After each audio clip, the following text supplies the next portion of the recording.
Hi everyone, we hope you're doing well. We're hanging in there though honestly, we haven't been getting much sleep lately.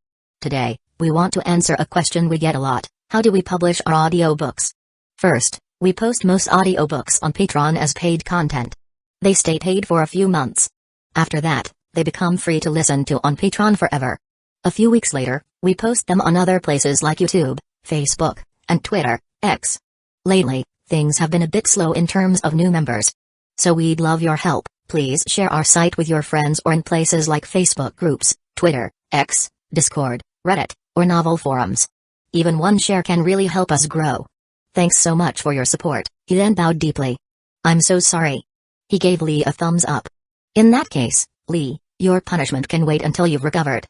Yes, Gay-sensei. Lee was carried away obediently. The next match is Neji Hyuga vs Kankuro. Genma called out. Competitors, please enter the arena. In the stands, Sakura and Sasuke join Naruto. Sasuke, are you alright?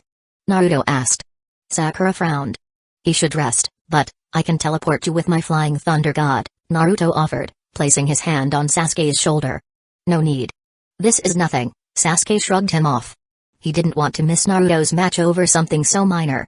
Naruto rolled his eyes, prepared to force Sasuke to rest, when Kankuro's voice interrupted him. I forfeit. What? The crowd erupted. Was the sand ninja backing out? Kankuro, adjusting the puppet on his back, muttered to himself, I don't want to reveal too much before the plan starts. TCH, Neji clicked his tongue in frustration as he slapped the railing, clearly dissatisfied. Shino, standing a few meters away from Kankuro, perked up. Plan? His sunglasses glinted with a knowing light. Chapter 99. There were boos from the audience, but Kankuro didn't flinch. The exam, or whatever it was, didn't matter to him at all. TCH, Genma sighed before announcing, Kankuro has forfeited. The winner by default is Neji Hyuga. The next match, Naruto Uzumaki vs Gaara. Sorry about this. Naruto scratched his head. Sasuke was still hurt, and a fight could break out at any moment. He didn't have time to explain, but he really should have given them a heads up. Sakura, keep an eye on Sasuke. You two stick with Kakashi-sensei. There could be trouble soon. At this point, even Sakura was more battle-ready. Worst case, a fight breaks out, and they'll just get out of there. Naruto gave some quick instructions and left, leaving Sasuke and Sakura looking a bit lost. The crowd quieted down as the match was about to begin. Many had come specifically to see this battle. Even though Naruto, the son of the fourth Hokage, and Gaara, the son of the Kazekage, didn't fully represent their villages, the outcome between them would be enough to influence people's opinions about the two villages' strength. Naruto-kun. In the stands, Hinata clasped her hands together and silently cheered for Naruto. Her face turned red as she suddenly recalled something. Hanabi glanced at her sister, feeling a bit exasperated. Unless Naruto was taken down by that gourd baby, it seemed Hinata's feelings would remain hopeless. Gaara descended the stairs, saying nothing. His killing intent was palpable, and the cruel smile on his face grew wider. He had learned some things about Naruto, the son of the fourth Hokage, strong in his own right. Mother will like his blood, Gaara thought. Kankuro watched Gaara nervously, praying he wouldn't lose control. If Kimimaro were here, he would probably mock him, being afraid of his younger brother. You're the most pathetic older brother, he would say. Naruto walked down the opposite stairs slowly, conversing with Kurama as he went. Hey, Big Fox, do you think Shukaku has noticed you? Him? TCH, not a chance, Kurama scoffed. His sensory abilities can't be that bad, right? Naruto asked, surprised that Shukaku couldn't sense Kurama at such a short distance. It's not his sensory skills, our sealing technique is just that advanced, Kurama replied with pride. The Ninetales felt a surge of smugness. Shukaku's half-baked seal was barely holding up, while Naruto's seal was rock solid, fully controlling him. Kurama couldn't help but feel a bit melancholic. Over the years, Naruto's inner world had transformed into lush mountains and grasslands, a testament to how strong their bond had grown. Yet Kurama was conflicted.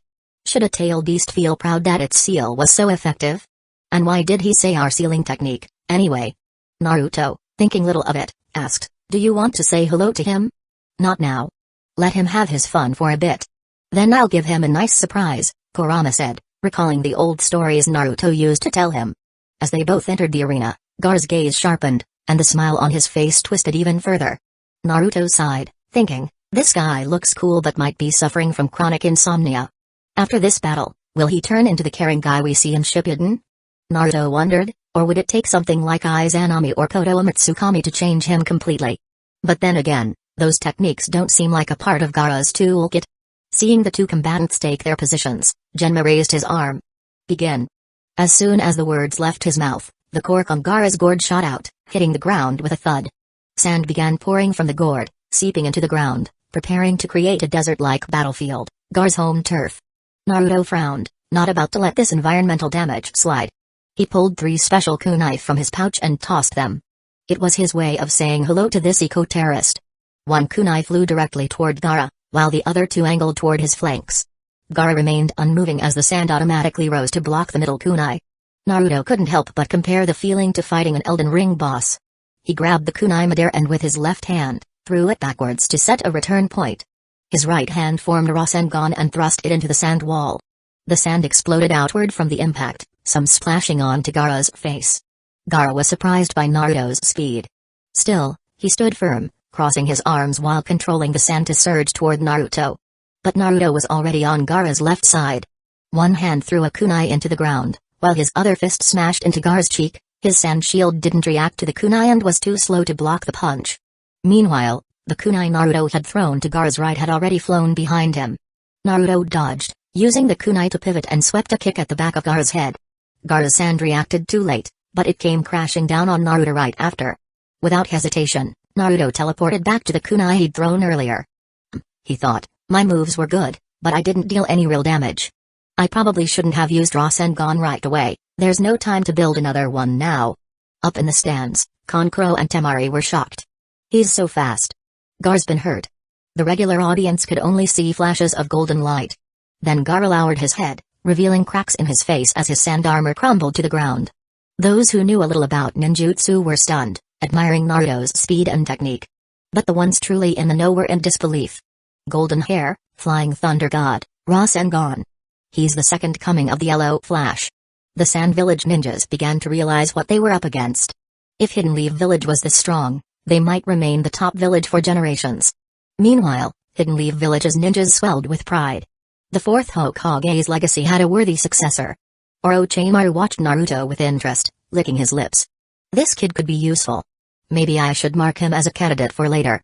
He glanced at the 3rd Hokage, whose old face was lit up with a smile. Orochimaru thought, let's settle this for now. I'll distract him just long enough. Gaara touched his cheek, not feeling any pain. This only excited him more. Covering his eyes with one hand, he chuckled darkly. Hey. Hey. I'll kill you. I'll kill you. Gaara waved his arm, sending a massive wave of sand hurtling toward Naruto. Naruto sighed, realizing he still had to deal with Gaara. He glanced at Genma. From the ref's position, I should be on the right side. Alright, this should be fine. Chapter 100. Naruto took a few steps back and quickly completed the hand seals, water style, exploding water shockwave. A massive tidal wave, wide enough to cover the entire arena and towering over 10 meters, rose in front of Naruto and crashed into Gaara's sand wave, completely overwhelming it. After all, the water was several times higher than Gaara's sand. It was like an adult bullying a child. Naruto was now planning to learn a first-hand technique from Kisame Hoshigaki, often referred to as the monster of the hidden mist. He started by using the lake's surface to create a battlefield advantage. The scale of Naruto's water style shocked almost everyone present. Kankuro and the others, worried for Gaara, were reminded of the terrified voices of the unlucky Grass Village ninjas back in the Forest of Death. Do you call this thing a water-style jutsu? It wasn't good, the attack signal hadn't been given yet. If Gaara went berserk now, it could ruin everything. Even the Leaf Geinin, who knew Naruto well, was stunned by the size of the waves. They had heard he was skilled in water style, but this was over the top. Had he made a summoning contract with the sea itself? The audience, unaware of the truth, was equally incredulous. They thought the Uchiha Kid's fire style was terrifying, but this was on another level. Especially the senior Geinin from other villages, they felt embarrassed. Were Hidden Leaf Village's Geinin standards this high now? Should they all go back to the academy? The enormous wave finally crashed down, and Gaara's sand had no effect beyond muddying the water. After the turbulent waters calmed, the arena had transformed into a lake, and Gaara had disappeared beneath the surface. Genma, the referee, had already retreated to the wall. The senbon in his mouth twitched as he muttered to himself, is Naruto attacking the referee? Damn, I should penalize him. Minato and the 3rd Hokage looked at the terrified audience in the front row from the high platform. They were relieved that the seats were elevated from the arena. Naruto's gone too far. What powerful chakra! It's as expected, considering who his mother is, said the Kazekage, admiring the red-haired figure in the distance. Meanwhile, Kushina was laughing and slapping Kakashi on the back. That's it. Great job, Naruto. That's how you use ninjutsu, hit him hard. Kakashi winced in pain from her enthusiastic backslap, his masked face betraying his helplessness. He thought to himself, ninjutsu really shouldn't be used like this. Asuma's cigarette had fallen from his mouth, his thoughts mirroring Kakashi's. Meanwhile, Gay, who had just returned after seeing Lee off, was deep in thought. Suddenly, he clapped his hands together in realization. So that's it. He's the fourth Hokage's son. Kakashi rolled his eyes at his best friend. You've met him so many times, Gay. In the arena, Naruto opened his mini-map through sensory ninjutsu and realized Gaara hadn't moved. He was still at the bottom of the water. Looking up, Naruto noticed a knife floating in the air, staring right at him. It was Gaara's Sand Eye, a scouting ninjutsu that transmitted visual information directly to his brain. Though the sight was unnerving, Naruto's first thought was how badly he wanted to learn that trick. Naruto resisted the urge to use the transformation jutsu to mess with Gaara and lift his spirits. It would be too risky with so many people around, and he might get himself killed if they found out. In the end, Naruto sent a shadow clone to investigate. As for why he didn't use water, well, he was used to it. Fortunately, he had dispatched the more mischievous clones as scouts. The kunai thrown earlier had already been washed away by the water, leaving the clone to dive down. 10 seconds later, the clone's memory returned. There was a sphere at the bottom, like an eggshell. When the clone tried to break it open, spikes shot out and destroyed him. Is this thing waterproof? Naruto wondered. He regretted not knowing techniques like Kisame's water shark bombs or the 5-feeding shark for underwater combat. There was still time to learn that jutsu. He could always drag Sasuke along to track down Kisame later. Before Naruto could decide on his next move, a splash broke the surface of the water. Gaara emerged, half his face covered in sand, transforming into the one tail. His eyes were like copper coins, and one of his arms had turned into a massive sand appendage. Naruto stared curiously. Is this the first stage of his transformation? Why doesn't the sand arm absorb water? Gaara's voice came out cold and sinister. You're strong. You're worth killing. And when I kill you, I'll finally feel alive. With that, Gaara's sand arm lunged at Naruto. Though the audience didn't fully understand the situation, they felt something big was about to go down. They focused intensely on the fight. But Naruto was struggling to stay awake. His eyelids drooped, and soon, one by one, the audience members began falling asleep under Gaara's Genjutsu. The elite ninja snapped out of it quickly, like Neji and Hayashi, who shielded Hinata and Hanabi, using their Byakugan to survey the area. And Buu, led by Itachi, sprang into action, engaging the sound and sand ninja who had suddenly appeared to attack. Gay and Asuma also joined the fray, while Kakashi protected Sasuke and Sakura, blocking enemy attacks one by one. Sasuke and Sakura stared at the chaos, unable to process what was happening. Was this the change Naruto had warned them about? A sound ninja snuck past Kakashi, rushing towards Sasuke and Sakura. He thought to himself, a weak, injured girl? One hit should be enough. Before he could finish the thought, he was embedded in the ground. Sakura rubbed her wrist. Don't underestimate me. Inner Sakura, Shanaro. Finally, it's my turn to protect Sasuke. Kushina rushed over to Minato, relaying news from the village's east, west, and north gates, brought to her by Naruto's shadow clones. Large serpent-like summoning beasts have appeared in all three directions, along with dozens of sand ninjas attacking the village. There was no news from the south yet, but Naruto knew Izumo and Kotetsu were on guard duty there today. Minato stood up abruptly, but before he could speak, the third Hokage, unaware of the unfolding plot, turned in shock toward the Kazekage. Kazekage. You. Now. Seizing the moment of distraction, the Kazekage grabbed the third Hokage and leapt to the roof. 4 of his 5 guards reverted to their true forms, the Sound 4, and erected the 4 Violet Flames formation. The last one followed closely behind. The plan to destroy Hidden Leaf Village had officially begun. Chapter 101 Naruto dodged Gaara's attack and instantly used the Flying Thunder God Jutsu to teleport near Kushina and Minato, assisting his family with the marked kunai. Such a quick response was second nature to him. Dad. Naruto called out without hesitation. Shadow Guard, assist the Anbu in clearing out the enemies in the arena. Minato commanded. Yes. The shinobi behind Minato dispersed swiftly. Naruto, follow the plan. First, evacuate all the spectators, Minato instructed rapidly. Your mother and I will handle the enemy. You're responsible for luring Gaara out of the village. Although we can handle him, it's too dangerous if Shukaku goes on a rampage inside the village. Naruto nodded confidently and patted his chest. No problem. I have a plan to deal with the giant snakes outside the village. You and Mom should focus on protecting the third Hokage. Don't worry, leave it to me, Minato affirmed resolutely.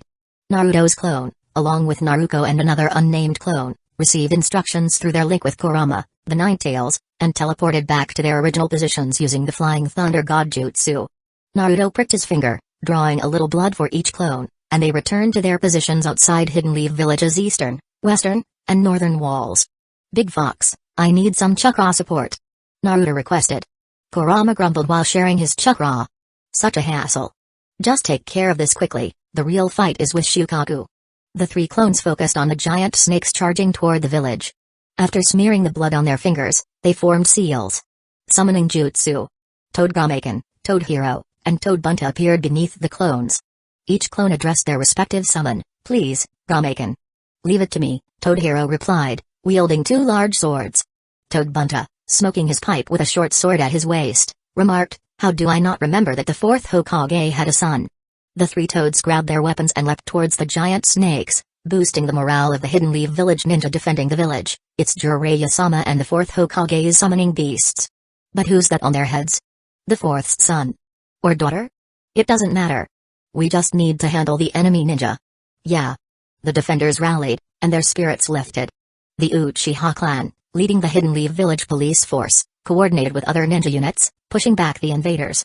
In the Chunin exam arena, Naruto's commanding voice echoed as he used the multi-shadow clone jutsu. Instantly, hundreds of shadow clones, each with Naruto's signature spiky blonde hair, appeared and rushed toward the audience, with each clone responsible for transporting two people. Using the Flying Thunder God, they evacuated the unconscious spectators to safety. The Uzumaki Logistics Company, known for its efficiency, is now transporting people instead of goods.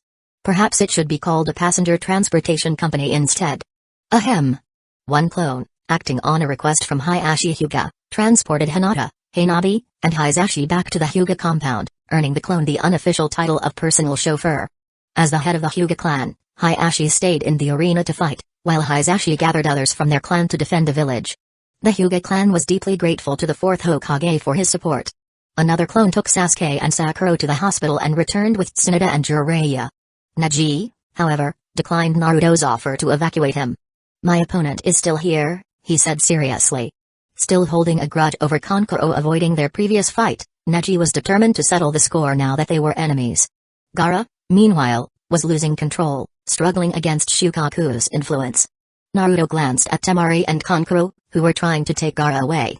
If that's the case, I'll leave his teammates to you and focus on Gaara, Naruto said. He kicked Shikamaru, who was pretending to be under a Genjutsu, waking him up. Don't slack off now. Ask Shino to help. Shikamaru sighed, dusting himself off. How troublesome.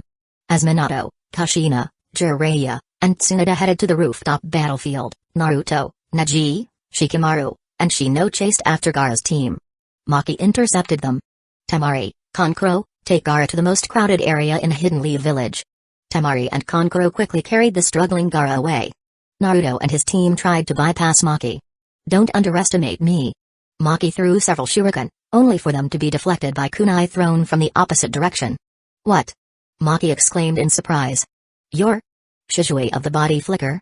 Shisui Uchiha, standing alongside Genma, responded, never underestimate Hidden Leaf Village as shinobi. Naruto, go ahead. Leave this guy to us, Shisui said, his eyes blazing with determination. Naruto gave a thumbs up without looking back. Inwardly, he felt a little sorry for Maki. Not only did he have to face Genma, but now Shisui as well. Maki realized she couldn't afford to take her eyes off Shisui for a moment. Naruto and his team continued chasing the Sand siblings out of the exam arena. Kankuro abruptly stopped. Temari, take Gaara and keep going.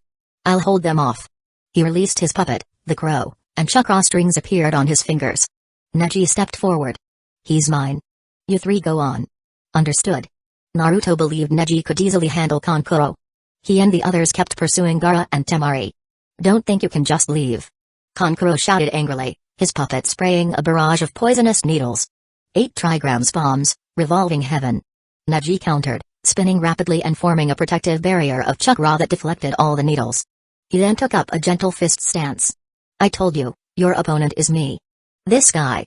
Kankuro muttered, preparing his puppet for battle. After a brief chase, Naruto noticed the surrounding area was empty. No civilians were in sight.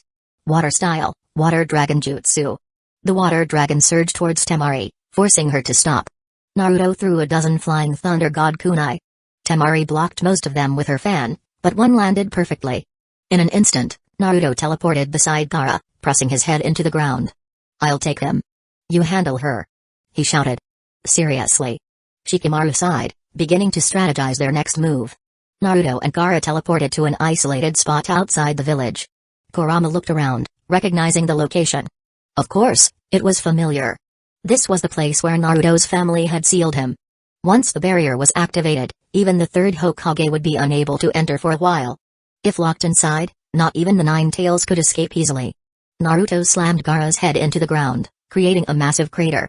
Shukaku. Come out and get beaten. You bastard. Chapter 102. Gaara's head plunged into the ground, and Shukaku roared in pain as he struggled for control. The tailed beast's chakra surged wildly, causing Gaara's body to further desertify. Naruto should have taken this chance to restrain Gaara with his shadow clone jutsu and bring him back to the village, but Kurama had been waiting to fight Shukaku for so long. Ending it now would have been anticlimactic, and Naruto felt it might strain their budding friendship. In the sealed space, Naruto sat at the top of Kurama's back, patting the big fox. Just this one time, okay? What are you talking about? Kurama asked, puzzled. Letting the enemy complete their transformation is the stupidest thing ever. He's not using some invincibility jutsu or freezing time. It's better to take him down before he's fully ready. Humphrey, even if Shukaku is at full power, I could take him down in no time, Kurama scoffed, though he wasn't entirely sure. Transformations in the anime feel long, but they're actually over in a few seconds. Ha ha ha, I am finally out. Shukaku's voice was sharp and harsh as he emerged fully transformed. Go on, say hello, Kurama nudged. What could Naruto do? He had to start with something flashy. Water style, exploding water shockwave. A massive wave surged forward, but Shukaku, towering dozens of meters high, was unimpressed. The water, several meters deep, barely covered his feet. Still, Naruto managed to catch Shukaku's attention. A pesky little bug. Shukaku swatted down, trying to crush Naruto. I'll show you soon enough that this bug isn't so easy to squash. Naruto muttered. Water style, great waterfall. A giant water column slammed into Shukaku's face. The attack didn't deal much damage but was certainly insulting. Annoying brat. You've angered this beast. Wind style, drilling air bullet. Shukaku bellowed, his voice echoing through the desert as he launched a volley of high-speed air bullets. As a creature of sand, Shukaku despised two things most, water and the Nine Tails, and here was this little brat, mocking him with both. Now he is determined to crush Naruto for good. The barrage of sand and wind struck Naruto like a hailstorm. Dodging and weaving, Naruto was puzzled. Where did he get all this sand from in a desert covered with water? It was disgusting to think about, so he decided to be cautious. Water style, water wall. He summoned a protective barrier of water, then layered two more on top, each thicker than the last. Better safe than sorry, Naruto murmured, hiding behind his triple-layered defense. He considered summoning 10 shadow clones but realized it would be disrespectful to Shukaku. So instead, he turned to Kurama. Hey, Kurama, lend me some chakra. Do it yourself, Kurama replied with a grin, clearly enjoying Shukaku's fury. Naruto grabbed a handful of Kurama's chakra, and his body was instantly cloaked in a thick layer of red chakra bubbles. When all the sand bullets were blocked by his water walls, the sandstorm finally subsided. Naruto leapt out, creating 1,000 shadow clones. In an instant, 1,000 versions of himself, each with fox ears and tails, surrounded Shukaku. Water style, 1,000 water dragons. With a synchronized shout, 1,000 water dragons rose up. Each dragon, empowered by Kurama's chakra, was much larger than usual. They merged in midair, forming a massive tidal wave that surged toward Shukaku from all directions. Shukaku looked around in bewilderment. Who am I? Where am I? And what the heck is that? The chakra smelled like the Nine Tails, but why did it feel like facing Isabu, the Three Tails? And why was there so much water? What kind of water jutsu is this supposed to be? Shukaku muttered in Kankuro's voice, bewildered. Despite his confusion, Shukaku wasn't going to stand still. He pounded his belly and unleashed a massive gust of wind in all directions. Wind style, sand bullet. Naruto, watching from within the ceiling space, wondered if he should learn Shukaku's drilling air bullet technique. But then again, the downsized version resembled Denzo's vacuum bullets, and that seemed redundant. The air bullets collided with the water dragons, creating a chaotic storm. But there were too many water dragons for the sand bullets to intercept. The combined force of the water storm crashed into Shukaku, soaking him thoroughly. "Stupid fox! Get out here and face me!" Shukaku roared in frustration as the water drenched his sandy form. Kurama snickered from within Naruto. "Little Tanuki, you've gotten weak over the years, haven't you?" Naruto's clones, seeing an opening, formed Rasengans and rushed in. Some clones raised their middle fingers before attacking, while others charged silently. Shukaku thrashed wildly, his claws and tails swatting away countless clones. But each time he struck one down, another would leap onto him, planting Rasengans on his limbs and body. Frustrated, Shukaku roared and unleashed a massive gust of wind, scattering Naruto's remaining clones. "Brothers, hit him with everything you've got!" Naruto shouted, his voice echoing through the battlefield. The clones complied, swarming Shukaku from all directions.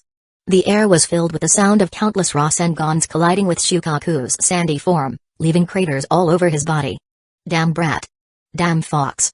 Shukaku cursed, desperately trying to shake off the clones. But the damage was done. His chakra was rapidly depleting as he repaired his battered form. Realizing his position was dire, Shukaku gathered his chakra for one last attack. "I'll crush you all in one go." Wind style, drilling air bullet barrage. Naruto watched as the giant raccoon gathered chakra in his mouth, forming a massive purple-black sphere. Kurama, still in control of Naruto's body, wasn't fazed. He grinned and burst out more tails, the chakra cloak thickening as it reached 5 tails. "Let's see who's got the better ball." Kurama roared, gathering his chakra for a tail beast bomb. The two attacks collided midair, creating a massive explosion that rocked the entire area. The shockwave flattened trees and sent water spraying everywhere. For a moment, the entire battlefield was engulfed in a blinding flash of light and a deafening roar. When the dust settled, both Naruto and Shukaku stood panting, the ground around them scorched and cratered. Shukaku had lost a layer of sandy skin and looked worse for wear, while Naruto, now in his 6-tailed form, was still raring to go. "Had enough, Tanuki?"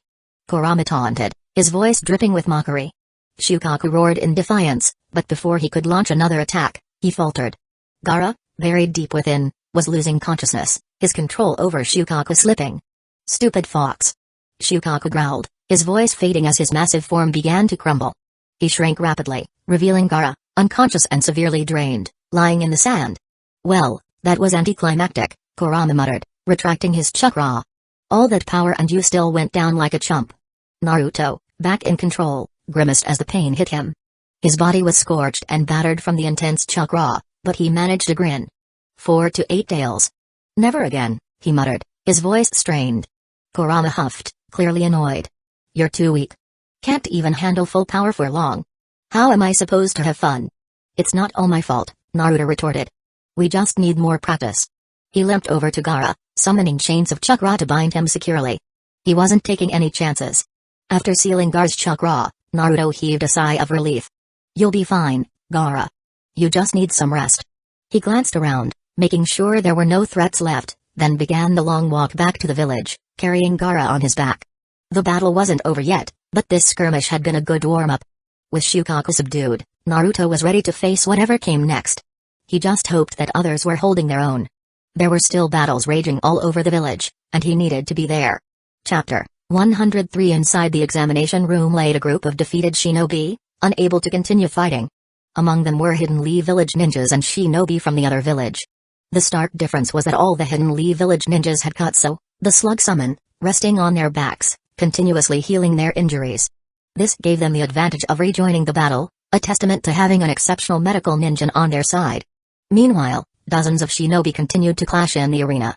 With most of the spectators evacuated due to Naruto's actions, the stands were now nearly empty, a situation the village could hardly explain.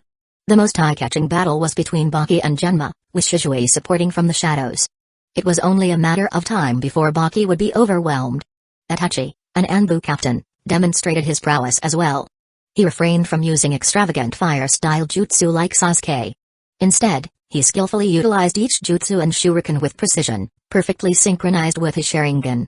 He combined intelligence and finesse, making even the smallest jutsu effective. Furthermore, when his opponent wasn't Sasuke, Itachi's hand signs were so fast they were almost imperceptible. He truly lived up to his reputation of hitting 7 targets in an instant. On another front, Gai and Kakashi teamed up.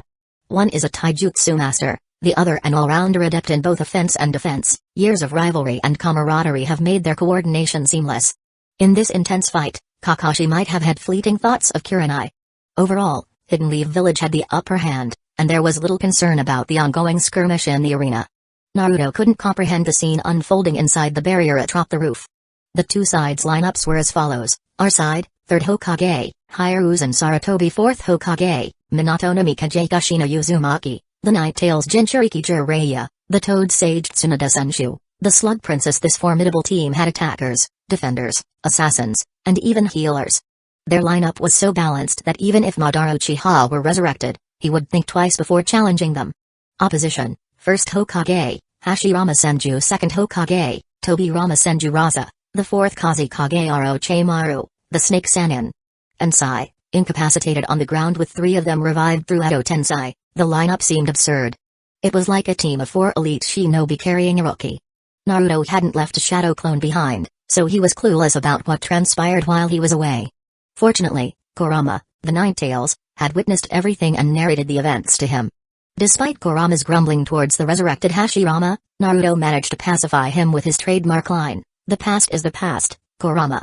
Everyone's dead and gone." Kurama then began recounting what had happened after Naruto's departure. Orochimaru had kidnapped the 3rd Hokage and escaped to the roof, ordering the Sound Four to erect the 4 Violet Flames formation, with Sai trailing behind. Confident in his victory, Orochimaru shed his disguise as the Kazekage, reverting to his original form. In the shocked gaze of the 3rd Hokage, Orochimaru shared a twisted reunion between teacher and student, showcasing his pride, the reanimation jutsu. Orochimaru was now using a female body, embodying the sinister Snake Sage. When Orochimaru moved to kill Hiruzen with a sadistic smile, Minato and Kushina burst onto the scene. Orochimaru, caught off guard, saw Minato deflect his kunai and save Hiruzen while Kushina landed a powerful punch on him, sending him sprawling.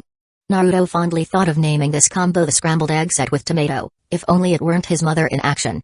Minato's naming sense has affected him. After regaining his composure, Orochimaru shed his damaged body, emerging anew, and wiped his face with his tongue.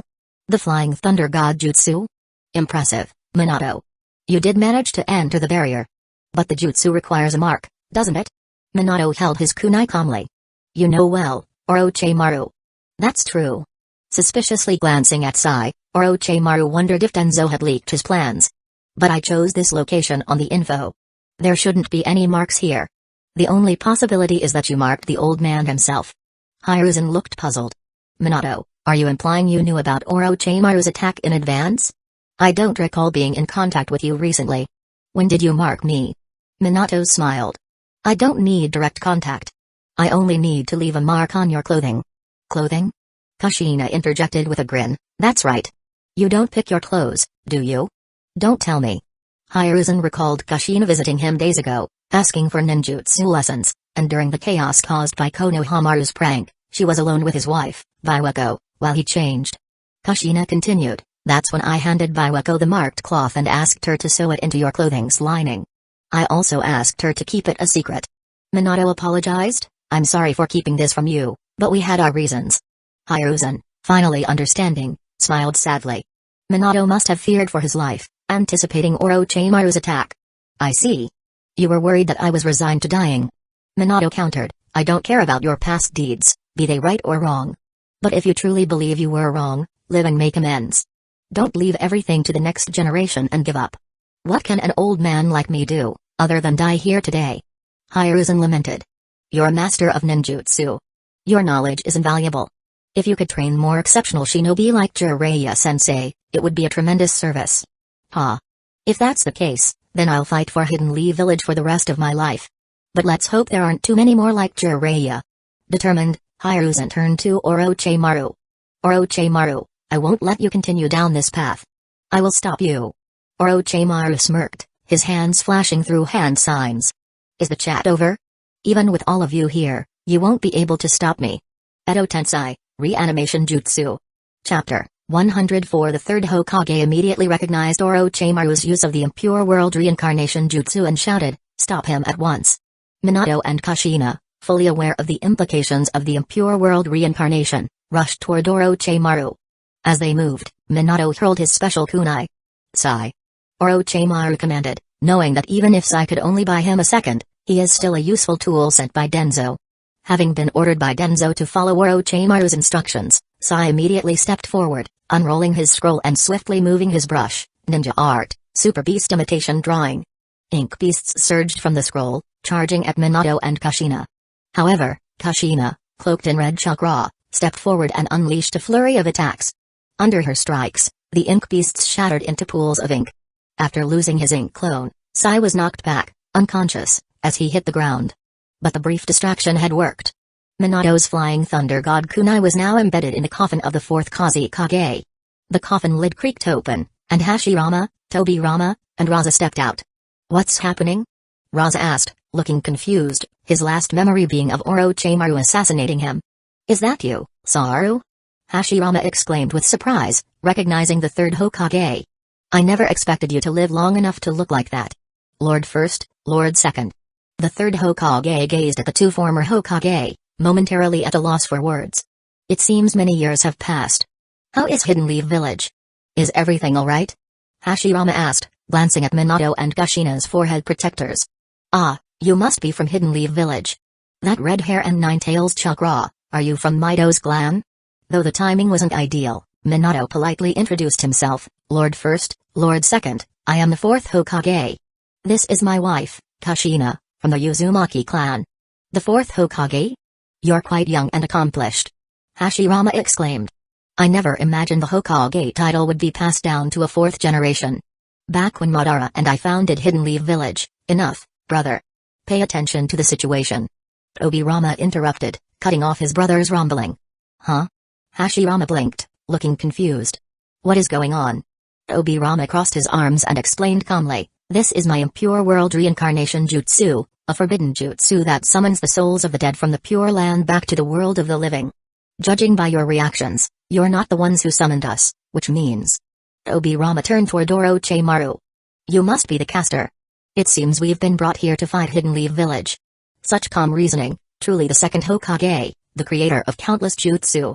Orochimaru praised. Few shinobi in the world could earn his admiration, but Tobirama was undoubtedly one of them. "I told you not to dabble in these forbidden techniques," Hashirama scolded his brother. "And now, even after death, you're causing trouble for the younger generation." "Quiet, brother. It's only because you died too early," Tobirama retorted, scolding his unreliable sibling. "You had to fight Madara one-on-one, also drag me and sister-in-law along. Couldn't we have just defeated him together? In the end, both sides suffered, and I was left to clean up your mess." "Sorry," Hashirama muttered, lowering his head, defeated. On the other side, Minato scratched his head awkwardly, unsure how to respond to the first Hokage's antics. Even Orochimaru appeared amused, clearly not expecting the legendary god of shinobi to have such a light-hearted personality. Suddenly, a loud noise grabbed everyone's attention. Tsunade, standing outside the barrier, her forehead veins bulging in anger, slammed her fist into the roof, shaking the entire building. She roared, "Orochimaru, you bastard! How dare you desecrate the dead!" "Minato!" Jiraiya called out, seeing Tsunade's rage nearing a breaking point. "Understood," Minato replied, using the flying thunder god to appear outside the barrier and pull both Tsunade and Jiraiya inside. "Oh? The flying thunder god jutsu?" Tobirama said with a hint of pride. "You seem to have mastered it better than I did." Upon seeing Tsunade, Hashirama brightened up. "Ah, Tsunade. You've gotten so old. With that temper of yours, I imagine it's been difficult finding a boyfriend, right? And you're still..." "Shut up." Tsunade snapped, her face flushing with anger. "Stay in the Pure Land and stop bothering the living." "Sorry." Hashirama quickly apologized again, his earlier majesty completely gone. "Let's end this," Orochimaru said, driving kunai with talismans into the bodies of Hashirama, Tobirama, and Raza. The three began losing their consciousness, their expressions dulling. With their last words, "Hashirama, please stop us, Saru and fourth Hokage. Tobirama, forgive us for the trouble, but I trust you can handle it. Raza, damn it, Orochimaru." Raza was the unluckiest. Just as he understood the situation, he lost control again. His only thought was, why did Hidden Leaf Village's civil strife have to involve me and my village? Curse you, Orochimaru. Why did I ever trust you? Orochimaru, now fully in control, smiled wickedly. Tsunade, if you assist me, I can show you others who have passed away. Tsunade froze, immediately thinking of two people. Enough, Orochimaru, don't make this worse. Jiraiya pleaded, though he knew it was futile. Orochimaru ignored him, continuing, Tsunade, don't you want to see him? Or your brother, Nawaki? Tsunade hesitated, her voice softening. Yes, I do want to see them, even if just for a moment. Tsunade, Jiraiya called gently, his voice full of concern. But not like this, Tsunade declared firmly. This village holds their dreams and the people I care about. Her tone hardened. I will never forgive you for desecrating the village and the dead. With those words, Tsunade remembered Dankato and Nawaki's smiling faces, along with the dreams they had fought for. She then glanced at the blonde boy outside the barrier. Heavenly foot of pain. Boom. The roof exploded, leaving a massive hole as tiles and wood rained down. Orochimaru leapt back, narrowly avoiding the blow, as he commanded the three reanimated Hokage to retreat. Sai, still unconscious from Kushina's earlier attack, remained motionless in the corner. Meanwhile, Hashirama clasped his hands together, preparing his next move, wood-style, deep forest emergence. Chapter 105. The sturdy trees erupted from the ground, with countless trunks and roots growing erratically, shattering tiles and piercing through rooftops. The vegetation not only covered the massive hole that Tsunade had created but also quickly spread around, intertwining and engulfing Hidden Leaf Village. Despite the grave situation, Naruto couldn't help but feel a bit bemused. These roots looked almost like tentacles, conjuring up some less than heroic imagery. Minato, with his exceptional reflexes and speed, swiftly evaded the attack and charged forward. Tsunade and Kushina dodged as best they could. When evasion wasn't an option, they simply smashed through the obstacles in their path with brute force. Jiraiya, meanwhile, used a variety of jutsu, such as the Rasengan and Fire Style, Great Fireball Jutsu, to push forward. The situation was most challenging for Hiruzen Sarutobi, the third Hokage. At over 70 years old, his physical condition had drastically declined. Despite his vast experience and theoretical knowledge, he hadn't engaged in active combat for a decade, leaving him rusty.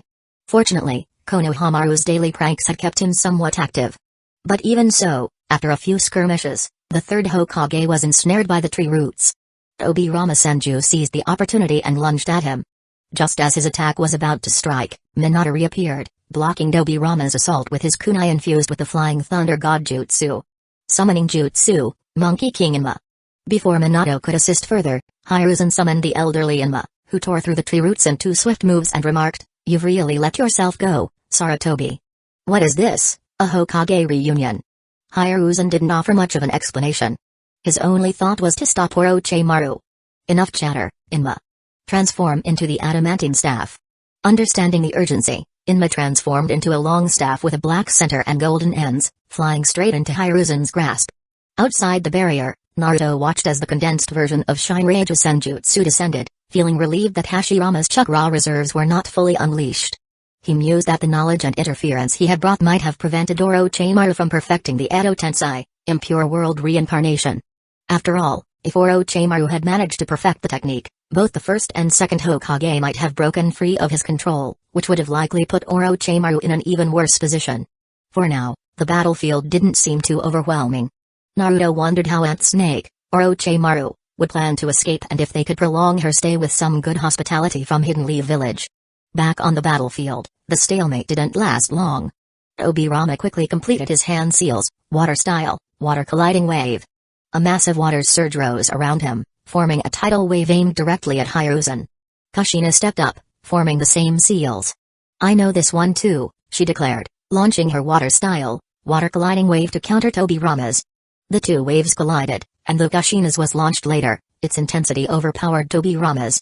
The clash ended with a diminished wave flowing harmlessly through the gaps in the trees, into the hole Tsunade had created earlier. If Tobirama's consciousness hadn't been suppressed, he might have protested. And poor Raza, the fourth Kazekage, wasn't faring any better. Without prior preparation for gold dust, he found himself in a difficult position, as the forestation added to his woes. Raza initially considered mining gold from beneath the large hole, but Tobirama's water flood ruined that plan. His efforts had only gathered enough gold dust to fill Gar's gourd, leaving him feeling targeted by all of Hidden Leaf Village. Yet, as an Edo Tensei with no emotions, he could only silently continue panning for gold, preparing for the battle. Orochimaru, however, wasn't idle. He opened his mouth, summoning a snake, which then revealed the legendary Kusanagi sword. This sword was no ordinary blade, its sharpness could even make Inma, in his adamantine staff form, wary. Moreover, it could be remotely controlled, reacting to even the slightest finger movement. Orochimaru charged into the woods, disappearing before making a sudden beeline toward the third Hokage. Naruto sensed a strange chakra presence beside Orochimaru as he hid in the woods. Kushina, too, sensed it, alerting everyone to be cautious of the forest. While Jiraiya scouted for Raza, Tsunade was busy clashing with her grandfather, Hashirama. During the water clash between Tobirama and Kushina, Minato used the Flying Thunder God Jutsu to appear beside Tobirama, slamming a Rasengan into his chest. For an imperfect Eto Tensei body, Tobirama's durability was nowhere near his original form. The attack disrupted Tobirama's jutsu, sending him flying, but his chest wound quickly began to regenerate. Orochimaru sneered, "These Eto Tensei are practically immortal. No matter the injury, they'll recover, and even if you kill me, the caster, the jutsu won't end. So, what will you do?" Hiruzen swung the staff with resolve. "Orochimaru, it's my responsibility to let you stray this far. Today, I'll correct that mistake. Acting tough at your age? You'd be better off letting me finish you off." Orochimaru dodged Hiruzen's strike, countering with his sword. Minato, observing Tobirama's rapid recovery, decided, "We can't kill him directly. We have to seal him." Kushina cracked her knuckles with a grin. "Sealing techniques are my specialty." Realizing the danger, Orochimaru weighed his options, either use the Eto Tensei to kill Hiruzen and flee, or retreat now. Minato threw a kunai, aiming at Orochimaru. But the kunai passed through him, as did Hiruzen's staff. Orochimaru vanished into thin air, leaving only the Kusanagi sword behind. An illusion? Minato noted the faint mist in the air, recognizing it as a special type of Ganjutsu. Emerging from the woods was a middle-aged man with blonde hair and a distinctive mustache. He launched a few water-style, water gunshot, which Hiruzen deflected with his staff. Naruto, recognizing the man, shouted, "That's the second Mizukage. His summoning beast is a giant clam, and he uses the Mirage Genjutsu." Naruto surmised that Orochimaru had summoned the Mizukage earlier and kept him hidden, planning to use him as a trump card. Naruto then used the Flying Thunder God Jutsu to stand beside Kushina. Today, Naruto Uzumaki joins the fray too. Chapter 106. Orochimaru strolled out leisurely, applauding himself. "I see you've got information on the second Mizukage. Impressive." Due to the strict secrecy measures enforced during his reign, even shinobi of the Hidden Mist barely know about their own Kage. Orochimaru licked his lips and continued, "Naruto-kun, you've piqued my interest." "Piqued your interest? More like you're eyeing my body." Naruto retorted inwardly. "I never imagined you'd go as far as desecrating the second Mizukage's grave." Naruto shook his head in disbelief. He knew Orochimaru's subordinates weren't as adept as Kabuto at espionage, let alone grave robbing. "I can't believe you managed to find the grave, let alone perform the impure world reincarnation. You're aware of the conditions for the impure world reincarnation?" Orochimaru's eyes widened. "That's not something a mere Genin should know.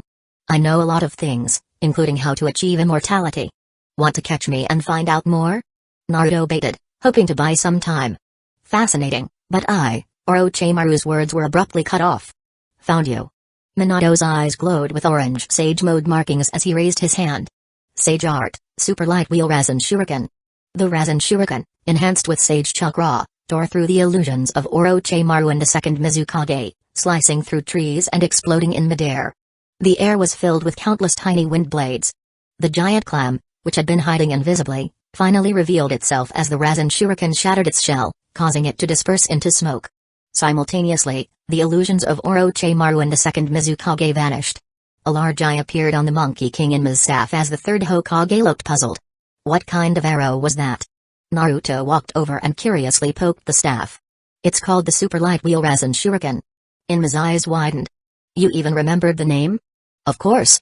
I think Dad chose a pretty cool name this time." Naruto grinned. The third Hokage chuckled. "Like father, like son." Boom. Boom. Explosions echoed in the distance as Jiraiya fought Raza within the barrier. Since the battleground was confined, Raza couldn't summon his massive gold dust waves as he did against Gaara in the desert. Instead, he resorted to precise attacks and defenses with limited gold dust. From another direction, Tsunade's roars and the sound of wood splintering indicated a fierce battle with Hashirama. "Our battle isn't over, Naruto. You must stay vigilant on the battlefield," the third Hokage warned, gripping Inma tightly. "I know," Naruto responded, scanning his surroundings for Orochimaru's location.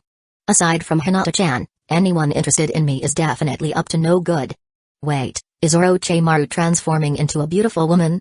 Gross. Better put an end to this pervert's games. It's time to wrap this up, Minato said, and with a flash of the Flying Thunder God Jutsu, he brought Kushina to Tobirama's side, striking him with a Rasengan. When it comes to breaking skulls, no one beats a ninja, and Minato is no exception.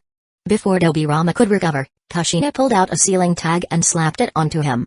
Black markings spread across Tobirama's body, and with a puff of smoke, the disguise faded, revealing the Sound Village ninja Sakin underneath. Looks like we're out of time, Orochimaru sneered, seeing Minato and Kushina swiftly subdue the Edo Tensei. He commanded the 4 sound ninja maintaining the barrier, release the barrier and retreat. Yes, Lord Orochimaru. They responded in unison. As the barrier fell, the Sound 4 prepared to flee with Orochimaru. Orochimaru, don't think you can escape. The 3rd Hokage charged forward with Inba raised. But Orochimaru smirked and, in a flash, turned and thrust his Kusanagi sword upward. The 3rd Hokage's eyes widened as he felt the blade pierce through his abdomen, blood trickling down. Saratobi-sensei. 3rd Hokage. Lord 3rd. Minato, with a grim expression, formed another Rasen Shuriken and hurled it at Orochimaru while calling out, Naruto. On it. Naruto instantly transported the wounded 3rd Hokage to the hospital, landing beside Sakura. Sakura, quick, first aid. Lord 3rd.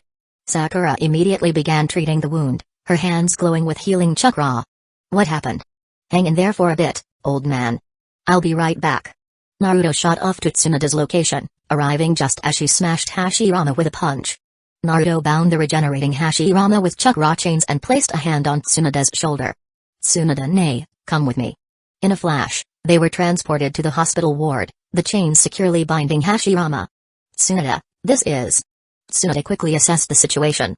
Sakura, I'll take over. Follow my instructions and carefully extract the sword. Yes, ma'am.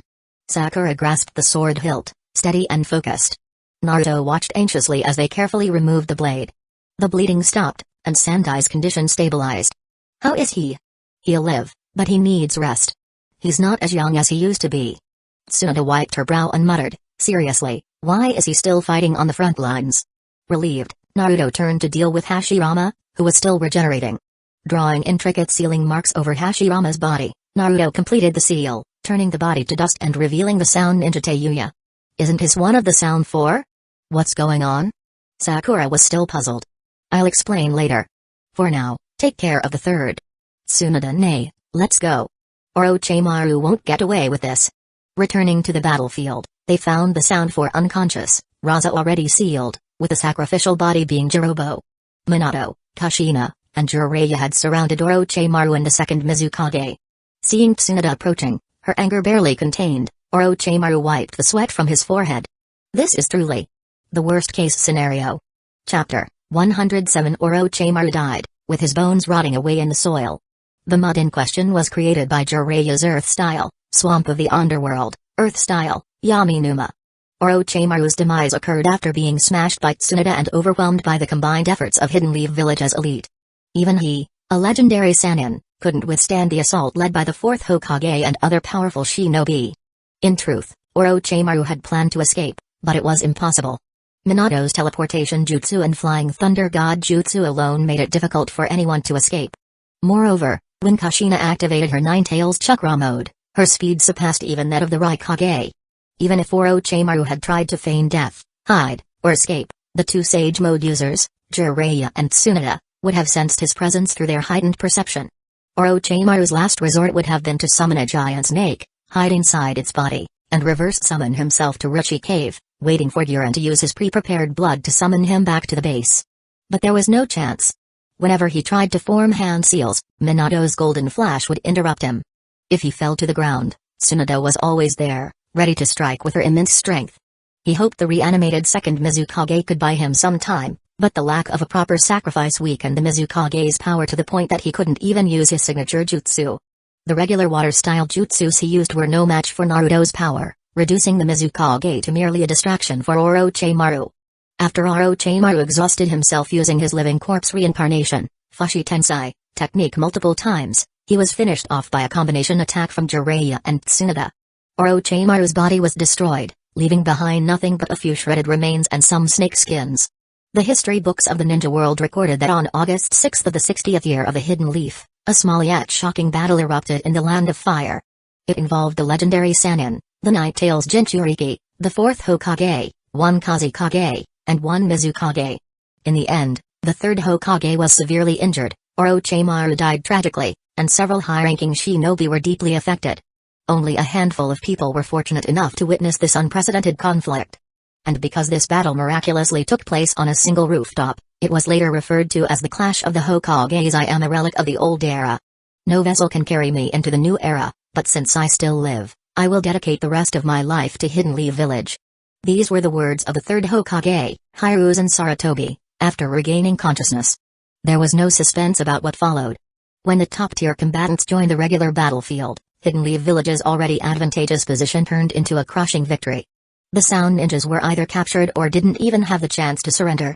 The highest-ranking Sand Ninja, Baki, lost his will to fight after seeing his Kazekage reanimated inside the barrier and was finally captured by Shizui and Genma. The situation was settled. The next step was to clear out the remaining enemies on the battlefield and root out those who had infiltrated the village during the chaos. Gai grabbed Kakashi's shoulder with one hand, pointing at him with the other. "Kakashi, I won this time." "Huh?" Kakashi scratched his masked face, his eyes turning into his usual bored expression. Naruto wondered if the itch could be felt through 2 layers of masks. Gai, full of enthusiasm, declared, "I defeated one more enemy than you, so I won." "Oh." Kakashi casually kicked down a Sound Ninja who was struggling to stand and looked back at Gai. "It's a tie now." "No." Gai clutched his head in disbelief, "As expected of my eternal rival, Kakashi. But there must still be enemies lurking in the village, and my youth will not lose to yours." Gai disappeared in a blur of motion, rushing out of the area. "Anbu, stay and secure the battlefield. Tsunade-senpai, please head to the hospital. Jiraiya-sama, Kushina, and I will each take a direction outside the village. Shadow guards, Kakashi, Asuma, and Naruto, help check if any enemies slipped into the village. I also request the help of the Hyuga clan." "Understood." They responded in unison. Naruto raised his hand, "Anyone need a lift?" Afterwards, Naruto began his mission. When it comes to locating enemies, nothing beats the Nine-Tails' ability to sense malice. "Hey, Kurama, I want to activate the golden mode." "Do what you want," Kurama replied lazily. After the battle with Shukaku, he had little interest, though he did feel a twinge of anger upon seeing the reanimated Hashirama. Watching Naruto defeat him brought a rare smile to his face. Was it loneliness after the thrill? Naruto drew on Kurama's chakra with ease. The fox's chakra was no longer guarded against him. Golden, flame-like chakra enveloped Naruto, making him feel stronger. He sensed numerous hostile presences and activated his heightened perception. Naruto saw everything from a bird's eye view, distinguishing between hostile and friendly chakra signatures. "Perfect?" Naruto exclaimed. The technique to differentiate between allies and enemies was finally complete. Excited, he dashed towards the nearest hostile presence, only for the golden aura to dissipate unexpectedly. "Naruto? Kid, your stamina is pathetic," Kurama mocked disdainfully. Naruto was enraged. "Who's pathetic?" "You are as pathetic as that author of Metamorphosis who destroyed that girl's life." Kurama thought Naruto was too weak to admit the truth. "Kurama, I consider you a friend, but you insult me." Naruto felt wronged. "If you cooperate with me just a bit more, things would be so much better." Kurama yawned lazily. "If you don't want to be mocked, get stronger." Naruto reasoned with him, "The situation is critical. We need to catch the infiltrators. What if they kill the owner of the barbecue shop to cover their tracks? You won't get to enjoy that delicious barbecue anymore." "Enough. Let's do this." Kurama snapped awake, his fur bristling. Hidden Leaf Village could burn for all he cared, but food? That was sacred. "What?" Naruto rushed to the nearest hostile presence, finding it oddly familiar. Wasn't this the Hidden Leaf Village orphanage? Naruto looked at the sneaky intruder, prepared to attack with a Flying Thunder God and Rasengan combo. But someone beat him to it. Kabuto, dressed in civilian clothing, withdrew his chakra scalpel and adjusted his glasses. The orphanage has been affected. If it weren't for the guards patrolling, who knows how bad things could have gotten. Naruto glanced at the green dot on his map representing Kabuto and leapt forward. "Kabuto, long time no see." Chapter 108 Year. Naruto-kun, looking at Naruto's shining golden appearance, Kabuto almost didn't recognize him. After all, they had only met briefly before. "It's me." Naruto temporarily released his heightened state and pointed to the Sound Ninja on the ground. Because of the war, some enemies and spies have infiltrated the village, taking advantage of the chaos. I'm capturing these individuals. I see. Then I'll leave this one to you. Kabuto's demeanor was calm and agreeable. Naruto shook his head. It's not that simple. Reporting a spy for verification earns a reward of 500,000 ryo. 500,000? Kabuto's eyes briefly flashed with interest. Although the fourth Hokage had always supported the orphanage, funds were still tight. Kabuto's wish was for every child in the orphanage to live a happy life. Relying solely on the village's subsidies was not enough. If he could catch a few more spies. That's right. I suggest you hand them over to the garrison yourself. Thank you for the information, Naruto-kun. As Naruto walked away, Kabuto made up his mind. Looking at the captured ninja on the ground, he saw not just an enemy, but resources for food, gifts, and the smiling faces of the children in the orphanage. The sun reflected off Kabuto's glasses, casting a dazzling light. Yakushi Nano and Yakushi Kabuto, the current director and deputy director of the Hidden Leaf Village Orphanage, were both skilled spies. However, unlike Denzo, Minato respected their personal wishes and supported them in running the orphanage, providing help whenever possible. Now that Kabuto knew there were rewards for capturing spies, this was intriguing. A top-tier spy engaged in counter-espionage work meant that those who sneaked into Hidden Leaf Village with evil intentions were doomed. On the battlefield outside the village, 3 giant serpents were being overpowered by 3 massive toads. Eventually, they were defeated and vanished in a puff of smoke. The Hidden Leaf Village ninja forces were brimming with morale. Fugaku Uchiha personally led the charge with the police force, and the invading sand ninjas were routed. Also with Minato, Kushina, and Jiraiya joining the battles on the eastern, western, and northern fronts, the outcome was no longer in doubt. What people didn't know was that there had been another skirmish to the south of Hidden Leaf Village. Earlier, Naruto had sent shadow clones in all 4 directions to maintain communication, but only 3 had reported attacks. Naruto assumed that Izumo and Kotetsu's gatekeeping prowess had deterred any assault.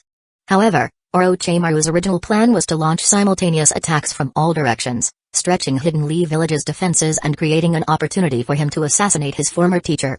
An equal number of giant serpents were supposed to be summoned at each gate. However, the assault team at the south gate encountered an unexpected situation. The reason? Youth. Earlier that morning, a silver-haired boy led 3 green-clad students on what was supposed to be a routine exercise. Inadvertently, they wandered out of Hidden Leaf Village's patrol range while displaying their youthful energy. And that's when they stumbled upon a group of sand ninjas drawing a large summoning circle on the ground, intending to use Orochimaru's blood to summon giant serpents. The only strategist among the 4, Kimimaro, remembered Minato's instructions and immediately recognized these individuals as hostile forces intent on attacking Hidden Leaf Village. He decided to lead his 3 energetic teammates to disrupt their plan. But facing dozens of elite sand ninjas was a daunting task for just 4 people, so, 8 gates released formation, the first inner gate, the gate of opening, open. 8 gates released formation, the second inner gate, the gate of healing, open. 8 gates released formation, the third inner gate, the gate of life, open. 8 gates released formation, the fourth inner gate, the gate of pain, open. 8 gates released formation, the fifth inner gate, the gate of limit, open. The skin of all 4 turned red, and their bodies were enveloped in a visible green chakra. Gen, Gi, and Jiro activated their Sharingan, using the superior dynamic vision combined with the enormous speed and strength boost from the 8 gates to perfectly execute Gei's strong fist taijutsu techniques and Uchiha's agile fighting style. Their movements, usually clumsy, became fluid and coordinated on the battlefield. They dodged enemy attacks with ease and seized every opportunity to launch decisive blows, a stark contrast to their usual clumsy behavior. Gen, Gi, and Gero created a brand new fighting style for the Uchiha clan, blending Gei's teachings with their unique approach. Kimimaro, on the other hand, had a different style. On the battlefield, he was fearless and aggressive. He relied on the abilities of the Shikatsu Myaku, strengthening the bones within his body. He didn't worry about breaking a few bones, he could always reattach or regrow them if needed. He was like a heavy tank, bulldozing through enemies. Anyone who couldn't outpace him was doomed. Gen, Gi, and Gero were 4 years older than Lee, and Kimimaro was 2 years older. Physically, they were stronger than Lee and had been practicing the 8 gates technique much longer. So, unlike Lee, who couldn't sustain the 5th gate for long, their bodies could endure the strain and complete a quick assault. Given a few more years of training, they might even unlock the 6th gate and use techniques like the Morning Peacock. Later, when reinforcements arrived, they were stunned by the carnage left behind. They could only wish the fallen sand ninjas a peaceful rest and hope that the next life wouldn't be so unforgiving. While Hidden Leaf Village's ninjas were working to wrap up the war, Shimura Denzo was busy. Denzo-sama, we have confirmed that the third Hokage was severely injured by Orochimaru. Although Tsunade saved his life, Orochimaru was killed in the battle, and all his subordinates were captured, including Sai. Yamanaka-fu knelt respectfully on one knee after his report. When Denzo heard that the third Hokage had been critically wounded, he relaxed his grip on his cane. But hearing about Sai's capture made him clench it again. After a moment of silence, he gestured for Yamanaka-fu to leave and murmured to himself, failed. Orochimaru's death was just the loss of a pawn. However, Sai's capture was more troubling. Although he had placed the binding tongue curse on Sai, the expertise of Minato and Kushina in sealing techniques meant they might be able to break it. He needed to eliminate this potential threat, but how? Perhaps he should use Root's poison or have Fu manipulate a guard? As he pondered, the door suddenly burst open. Mikado Hamura and Udatane Koharu stormed in. Denzo, you've gone too far. Hamura shouted angrily. Koharu also looked enraged. Denzo remained unfazed and responded coolly, I don't know what you're talking about. Still playing dumb. Hamura threw a file onto Denzo's desk. Look at this. Denzo was silent for a moment before opening the file. It contained evidence of his secret dealings with Orochimaru and the information he had leaked about Hidden Leaf Village's barrier and security forces. So, you know everything. Denzo looked up at his old friends with dark eyes. A bold idea formed in his mind. Chapter 109 Denzo, what exactly are you trying to do? Hamura Mikado asked, holding his high-ranking position. Although he could be somewhat self-serving, he would never betray the village's intelligence. Everything I do is for Hidden Leaf Village.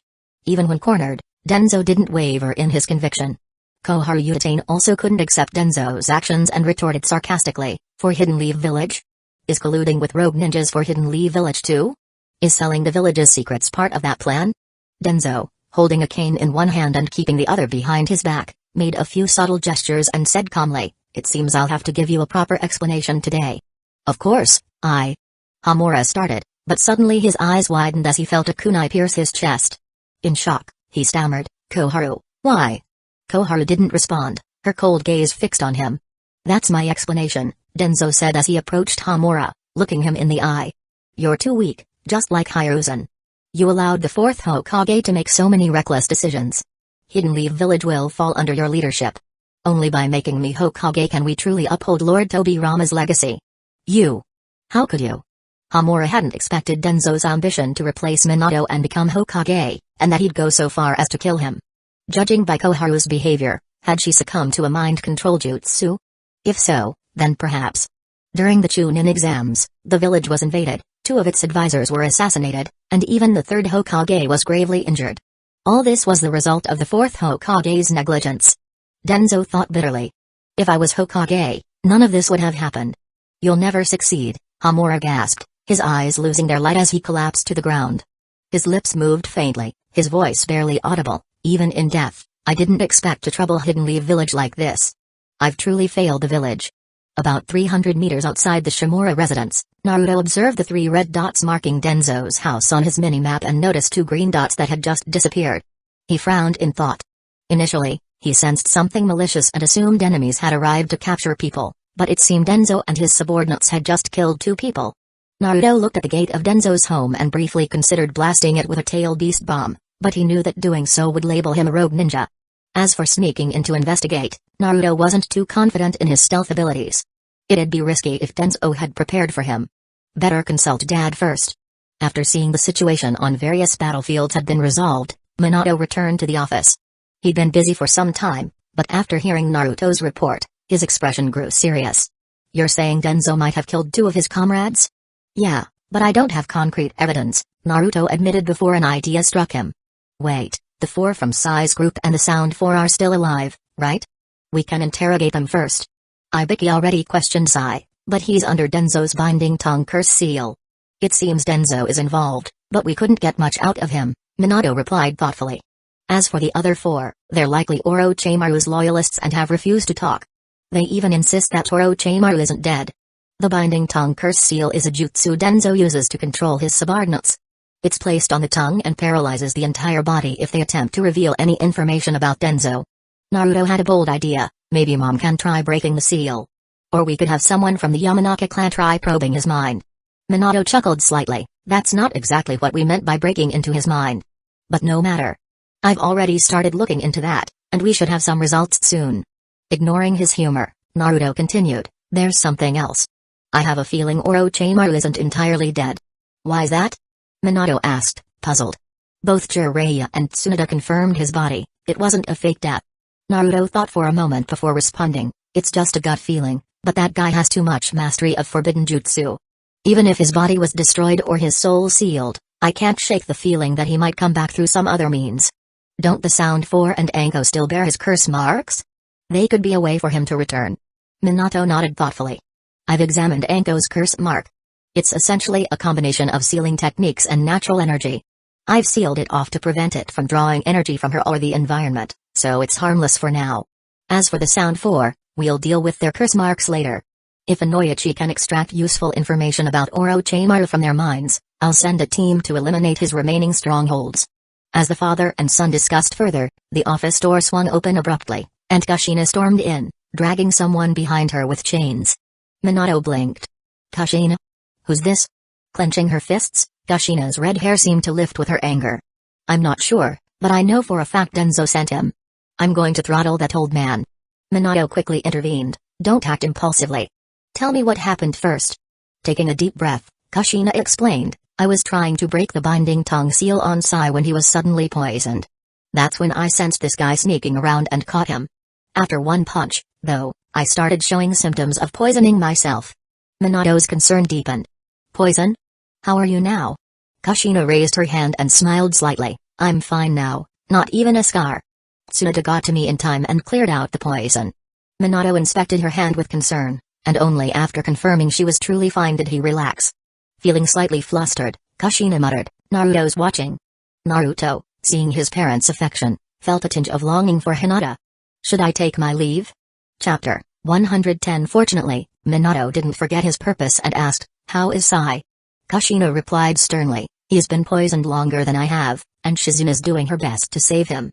When it comes to this type of poisonous insect, I know someone.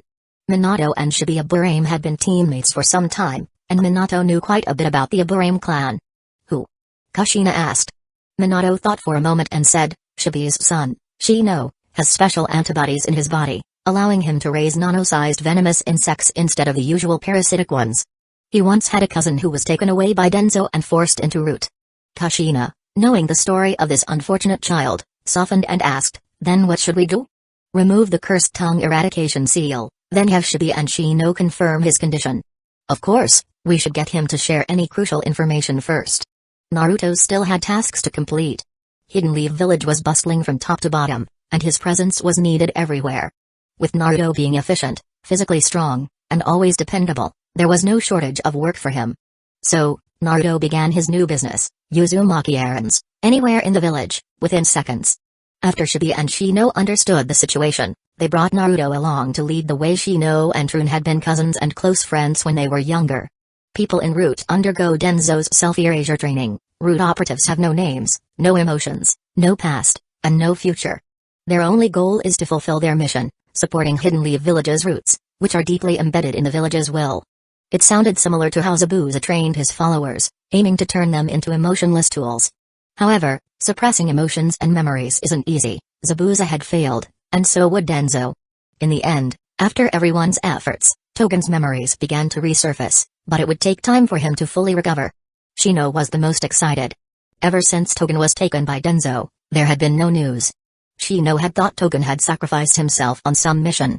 Shibuya bowed deeply to Minato and Kushina, saying, thank you both for helping me see Trun again.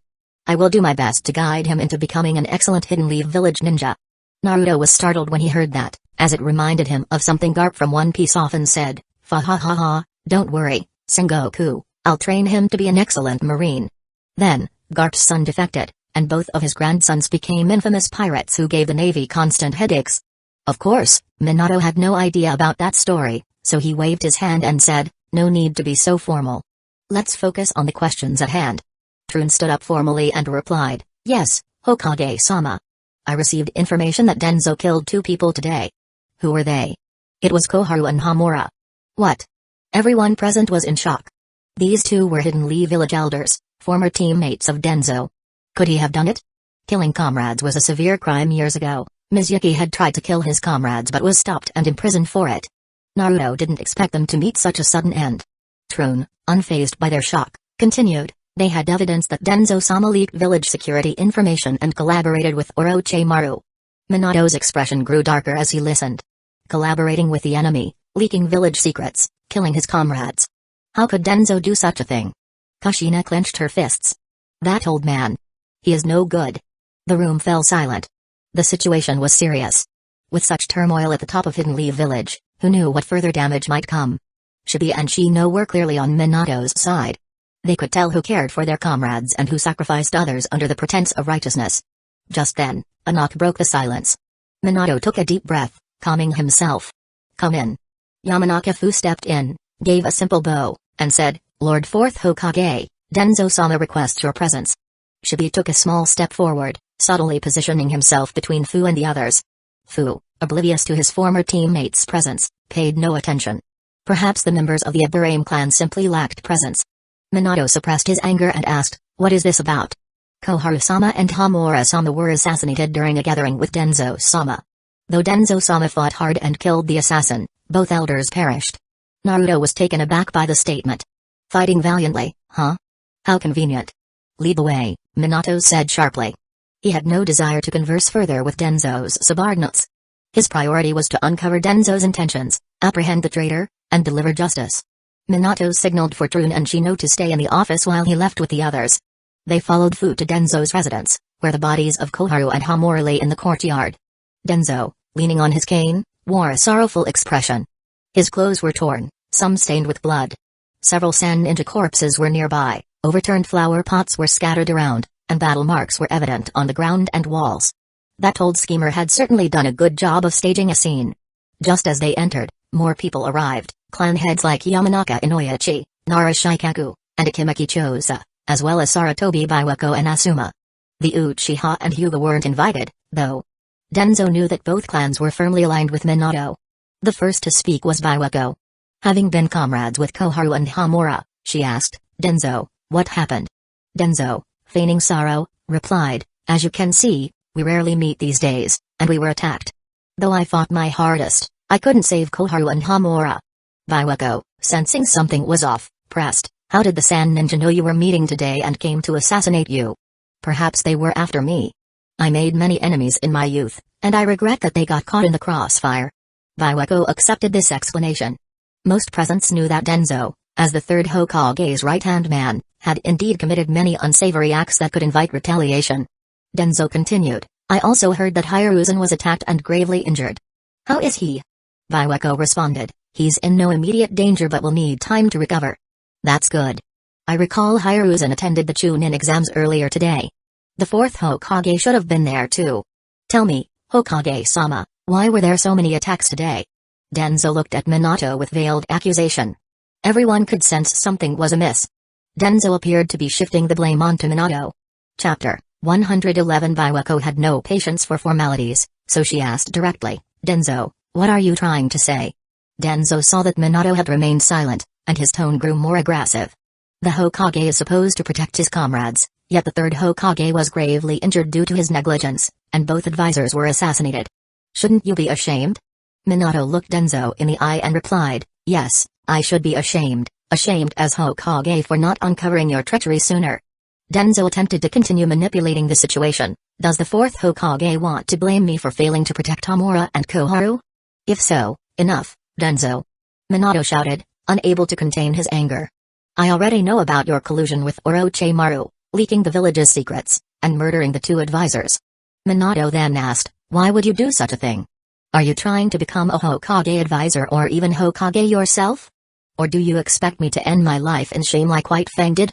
Denzo wished Minato would indeed end his life, but he couldn't say that aloud, nor could he admit to his crimes. Instead, he deflected, do you, as Hokage, only slander your comrades to avoid responsibility? Minato, having already anticipated Denzo's intentions, refused to continue the argument. Fugaku has already testified to your crimes. Will you still deny it? Denzo felt a chill run down his spine at the mention of the Uchiha leader's name. He tried to argue, that's just one person's testimony. Minato turned toward Yamanaka Inoyachi and asked, Inoichi, what were the findings of your investigation of the 4 sound ninjas? Inoichi stood up and reported, we found memories of Orochimaru exchanging information with Denzo's subordinates. Denzo remained defiant. Oh? My subordinates acted on their own. I did not know of this. At that moment, an Anbu operative arrived to report, Lord Hokage, Sai has stabilized after emergency treatment. Minato gestured for the Anbu to step back and replied, once we interrogate Sai, we will know whether he acted alone or on your orders. What do you have to say now, Denzo? Denzo fell silent. The mounting evidence was undeniable. His plans were falling apart. Yes, I did it, Denzo admitted through clenched teeth. His hand tightened around his cane before he let it drop to the ground as though surrendering. But I did it all for Hidden Leaf Village. Wind, do it. As soon as Denzo's voice fell, a puppet made of straw, wielding a sickle, dropped from the ceiling, attacking Naruto. Without thinking, Naruto launched a Rasengan at the puppet. Don't touch it. That's the mind-body puppet curse. Inoichi warned. But it was too late. Naruto's Rasengan struck the puppet, sending it flying. At the same time, Naruto's consciousness was suddenly trapped inside the puppet's body. The change in perspective made him think he had accidentally used the Flying Thunder God Jutsu. Meanwhile, Yamanaka Fu had taken control of Naruto's body and immediately moved toward Denzo. Denzo placed a kunai to Naruto's throat, but in the next moment, Fu suffered a backlash. The Night-Tail seal inside Naruto had never been fully secured, and Fu was suddenly overwhelmed by Kurama's malicious chakra. Though his consciousness returned to his own body, Fu remained unconscious. Naruto's consciousness returned to his body, and Kurama mocked him. So weak, letting a pathetic jutsu like that get the better of you. Angered, Naruto activated his Kibai chakra mode. A chakra arm extended from his shoulder to block the kunai, while another condensed a Rasengan and slammed it into Denzo's chest. Gah! Denzo had thought Naruto was the weakest link and the person Minato would most care about, hoping to use him as leverage. Instead, Naruto's attack sent him flying, coughing up blood. Before Denzo could hit the ground, Kushina's fist was already in his face. How dare you take my son hostage? Her fiery red hair flared with fury as she pummeled Denzo, leaving him unrecognizable, until he suddenly vanished. In stunned silence, Denzo reappeared outside the group, completely unscathed, and bolted for the village gates. That's Izanagi! Minato exclaimed. It allows him to rewrite reality at the cost of a Sharingan. Denzo had activated Izanagi just before Kushina's assault, giving him a brief window to escape. He was convinced that if he could flee, armed with Hidden Leaf Village's secrets, he could make a comeback. But things didn't go as planned. Before he could reach the gate, Minato was already upon him, pinning him to the ground. You harmed Hidden Leaf Village, you threatened my family, I won't let you escape. Seeing Denzo still resist, Minato extended his hand. Rasengan! Denzo screamed, you'll regret this, 4th Hokage. With his last strength, Denzo tore open his robes, and blood poured from his body, forming a black seal that expanded into a sphere. For Hidden Leaf Village's future, even in death, I won't allow someone so naive to continue as Hokage. Minato immediately released Denzo and shouted, everyone, retreat. Denzo had inscribed the 4 black seals onto himself, a forbidden jutsu that seals everything around him into the void upon his death. At Minato's command, everyone retreated to safety. Denzo's lifeless body collapsed to the ground. Within a sphere of tens of meters, everything was erased, land, air, and even the gates of his home. And thus, in the shadows of the shinobi world, Shimura Denzo's life came to an end. Amidst the destruction, Minato stood silent for a moment before giving orders. I will publicly announce Denzo's crimes, and we will give the advisors a proper burial. Shizune coordinated with Jiraiya-sama to assess Hidden Leaf Village's casualties and losses. Inoichi, assist the police force in calming the villagers. Yes. Both men responded in unison. Lady Biwako, please explain the situation to the guests in the shelters. Understood. Asuma, I'll need you to lead Team 10 to the daimyo's residence to report the incident. Leave it to me. After giving his orders, Minato watched as everyone dispersed, leaving Naruto and Kushina by his side. Naruto suddenly remembered something important. Oh, Mom, Dad, I forgot to tell you. I had Shukaku's Jinchuriki stay at our house for a bit. What? Chapter 112. Naruto was punched by Kushina, and he solemnly explained the truth to her. The summary was essentially this: what is a Jinchuriki? It's like being a ticking time bomb. Even with numerous sealing techniques applied to them, it doesn't always work. I've never heard of a bomb being kept in a private home, even with various security measures. But halfway through, Kushina couldn't continue. Naruto, we're also Jinchuriki, and we're the strongest ones at that. To be safe, Kushina decided to return home and check the situation, leaving the cleanup to the Anbu. Naruto sighed, acknowledging that the Anbu were the ultimate utility team. Whether it was gathering intelligence, dealing with rogue shinobi, battlefield cleanup, or even providing communication, they handled everything with precision. Their level of practicality was impressive, almost like a well-oiled machine. "Welcome back, Lord Fourth, Lady Kushina," Naruto, Haku greeted them formally. "Dad, Mom." Karen jumped directly into Kushina's arms. She always found Gaara terrifying, and the security she felt from her parents could never fully erase that fear. Among Kushina's children, Kimimaro and Haku were the most formal and respectful, always addressing their parents with the utmost reverence. Karen, on the other hand, was the most emotionally attached, always affectionately addressing them. Naruto was the most casual, calling them whatever he liked, but occasionally got into trouble for going too far. For example, when Tsunade returned a few days ago and discussed recognizing Naruto as her younger brother, Naruto casually suggested to Minato, "Let's drop the formalities. I'll call you Granny, and you call me bro." Naturally, Granny Tsunade promptly gave him a smack on the head for that.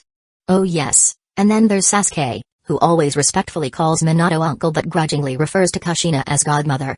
Given Jiraiya's and Kakashi's personalities, the family dynamic had become quite messy when it came to names. After the greetings, Minato asked, "How's everything at home?" Haku replied, "Nothing unusual. As soon as I noticed the village was being invaded, I activated the barrier at home, but Karen was really scared." Kushina patted Karen's head and then knocked on Naruto's. "It's because some people like to bring dangerous guests home." Yes, Naruto admitted. When he didn't know where to take Gaara and the village was in chaos, he brought him home. "It's fine now, the war is over," Kushina reassured Karen. Then, switching to a smug tone, she added, "Your mom's pretty strong, you know. Those grunts didn't stand a chance. 3 punches, no, 10. You're amazing, Mom," Karen said, her fear melting away. Her admiration for Kushina was overflowing, and she quickly recovered from her anxiety, excitedly waving her fists and shouting, "I'll be as strong as you someday." Gaara, now conscious, observed the happy family, Minato smiling warmly, and suddenly felt a pain in his head. "Ah!" Gaara clutched his head as a memory flashed. "Someone once smiled at me like that. Who was it? Oh, Yoshimaru. Where's Yoshimaru now? Ah! I killed him." Gaara's expression became calm again, but deep inside, he was boiling. "I want to destroy them." "Gaara, right?" Minato asked the boy with the word love engraved on his forehead, who was about Naruto's age. Gaara nodded slightly, expressionless. "Hidden Sand Village has been defeated, and the Kazekage was killed by Orochimaru a few days ago," Minato calmly stated, summarizing the results of the war. He held no personal grudge against the boy, even though he was a Jinchuriki. In fact, Gaara hadn't harmed any Hidden Leaf Village citizens and had instead been dragged off and beaten by Naruto. In a way, the boy had suffered greatly. Gaara's expression remained unchanged. Neither Hidden Sand Village nor the Kazekage meant anything to him. Minato, frowning slightly, asked, "The 4th Kazekage was your father, right? Don't you care that he's dead?" Gaara responded coldly, "Father? If you mean the man who repeatedly sent assassins after me, then no, I don't care at all." "What? Assassins? What's going on?" Minato was astonished. How could a father send assassins to kill his own child? Gaara explained indifferently, "To make me the strongest weapon, my father had a technique performed before I was born to bind the spirit of the One-Tailed to me, the spirit of an ancient monk from Hidden Sand Village. That made me a monster from birth." Minato pondered this, an ancient monk's spirit. Gaara didn't seem to fully understand the concept of tailed beasts and Jinchuriki. Could it be that the Kazekage never told him the truth? Gaara continued, "As Hidden Sand Village's masterpiece, I've always been treated like a tool. But because my mind was unstable, I became a threat. Since I was 6, my father sent assassins after me. To them, I'm just a failed experiment that should be erased." That doesn't sound right, Minato thought. With the Kazekage's power, if he truly wanted to kill Gaara, it shouldn't have taken so much effort. There had to be another purpose behind his actions. Minato's thoughts raced. Then Gaara added, his voice taking on a crazed edge, "I exist to kill everyone but myself, to fight only for myself, to love only myself. I am Shura. That is Gaara." Minato had a clearer picture now. The Kazekage wasn't trying to kill Gaara, he was testing his potential to become the perfect Jinchuriki or sharpening his abilities. But this method was cruel. Forcing a mentally unstable child to face death every day, hated and feared by everyone around him with no one to guide him, after such treatment, it wasn't surprising that Gaara had lost his way. Naruto glanced at Haku and thought of Kimimaro. Why do people like you always think about the meaning of existence? Does learning ninjutsu stunt philosophical thinking? Haku noticed Naruto's gaze, tilting his head. Something wrong? Nothing, Naruto replied, avoiding the deeper topic. Karen, listening to Gar's story, clung to Kushina's clothes. He's so terrifying. No, Kushina corrected her. He's so pitiful. Kushina thought, if I hadn't had Granny Mito to guide me, and if I hadn't met Minato, could I have turned out like that? And what about Naruto? He's also the son of a Hokage and a Jinchuriki. If Minato and I hadn't survived 12 years ago, would Naruto have grown up like Gaara alone, feared, and isolated? Fortunately, none of that happened, and right now, Kushina felt truly blessed. Chapter 113 You and Shukaku are not a monster. Kushina gently explained to the poor child, giving him a lesson on the concept of tailed beasts and Jinchuriki. What did you say? This kind of thing. Gaara covered the love symbol on his forehead with one hand. It was the first time someone had said this to him in so many years. Am I not a monster? Of course not. Some people may see us as containers for tailed beasts, but those who truly love us don't. We can still choose the life we want. We? Gaara looked up at Kushina. That's right. Naruto and I also have tailed beasts sealed inside us. Then why do you? A wise woman once told me, maybe it's our fate to be containers for tailed beasts, but before becoming one, we must fill that space with love. And I've already done that. Kushina gazed tenderly at Minato and their children. I am truly happy now, and I don't feel any pain anymore. Love. Gaara recalled his conversations with Yoshimaru. Hey, Yoshimaru, why do people get hungry? Well, it's so they can eat delicious food, right? That's right, the food you cook for me is the best. Hey, Yoshimaru, why don't I have a mother? Well, Gaara-sama, you have me, and I'll always be by your side. Okay. Gaara's expression twisted with emotion. But Yoshimaru told me he lied to me. He said even my mother didn't love me, that there was no one at all. That's not true. Kushina placed her hand gently on Gaara's head and smiled softly. If you want, you can call me Mom. Huh? Gaara was stunned. The warmth on his head was different from the coldness of the sand. Tentatively, he whispered, Mom? Yes, Gaara. Kushina hugged him gently and said, You are not a demon. You're a child I love, Gaara. Naruto, sensing the need to lift the mood, chimed in. Yoshimaru's last words were a lie. He had no choice but to follow the Kazekage's orders. Really? Gaara, who had always felt abandoned, didn't question how Naruto knew these things. He just wanted to confirm that Yoshimaru had lied to him. Yes, there's an old woman named Chio in Hidden Sand Village.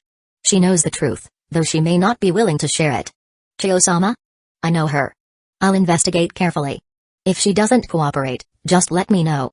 Naruto leaned close to Gaara and whispered mischievously, We'll quietly capture her, bring her to Hidden Leaf Village, and have Uncle Inoichi use his mind-reading jutsu on her. Kushina gave Naruto a light knock on the head. Don't have such dangerous thoughts. And Inoichi's technique is called the mind-reading jutsu, not soul search. Minato, now accustomed to Naruto's antics, waved at Gaara. If you don't mind, may I check the seal on your body? Gaara lifted his shirt without hesitation. This isn't a standard sealing technique. It's more like a possession jutsu that allows Shukaku to take control of your body. Minato examined the original seal, then looked at the adjustments made by Naruto, and commented, This 4-symbol seal, Naruto did a good job on it. Naruto grinned. Of course. Sealing techniques are a family specialty. Minato, after ensuring Gaara's clothes were in order, added, With this, there shouldn't be any more problems. Gaara, you should be able to sleep peacefully now. Thank you. Gaara, unsure of how to feel, thanked Naruto despite their fierce battle not long ago. It's fine as long as you don't hold a grudge. If we're brothers, don't go trying to kill me. Oh, by the way, Naruto asked, how old are you? After calculating their ages, they realized they were the same age. However, Gaara's birthday was on January 19th, making him slightly older than Naruto. This solidified their bond as brothers in Naruto's eyes. Kushina offered another piece of advice, Gaara, you should try communicating with Shukaku. Maybe after some time, you could even become friends. Like the tailed beast sealed in me. Kurama got a bad temper, and he can be difficult, but deep down, he's loyal. Gaara was shocked. Could Shukaku be spoken to? Meanwhile, Kurama, sealed within Naruto, shouted, Stupid woman. What nonsense are you spouting? Kushina smiled. Don't worry about those details. By the way, Kurama, maybe you could help convince Shukaku.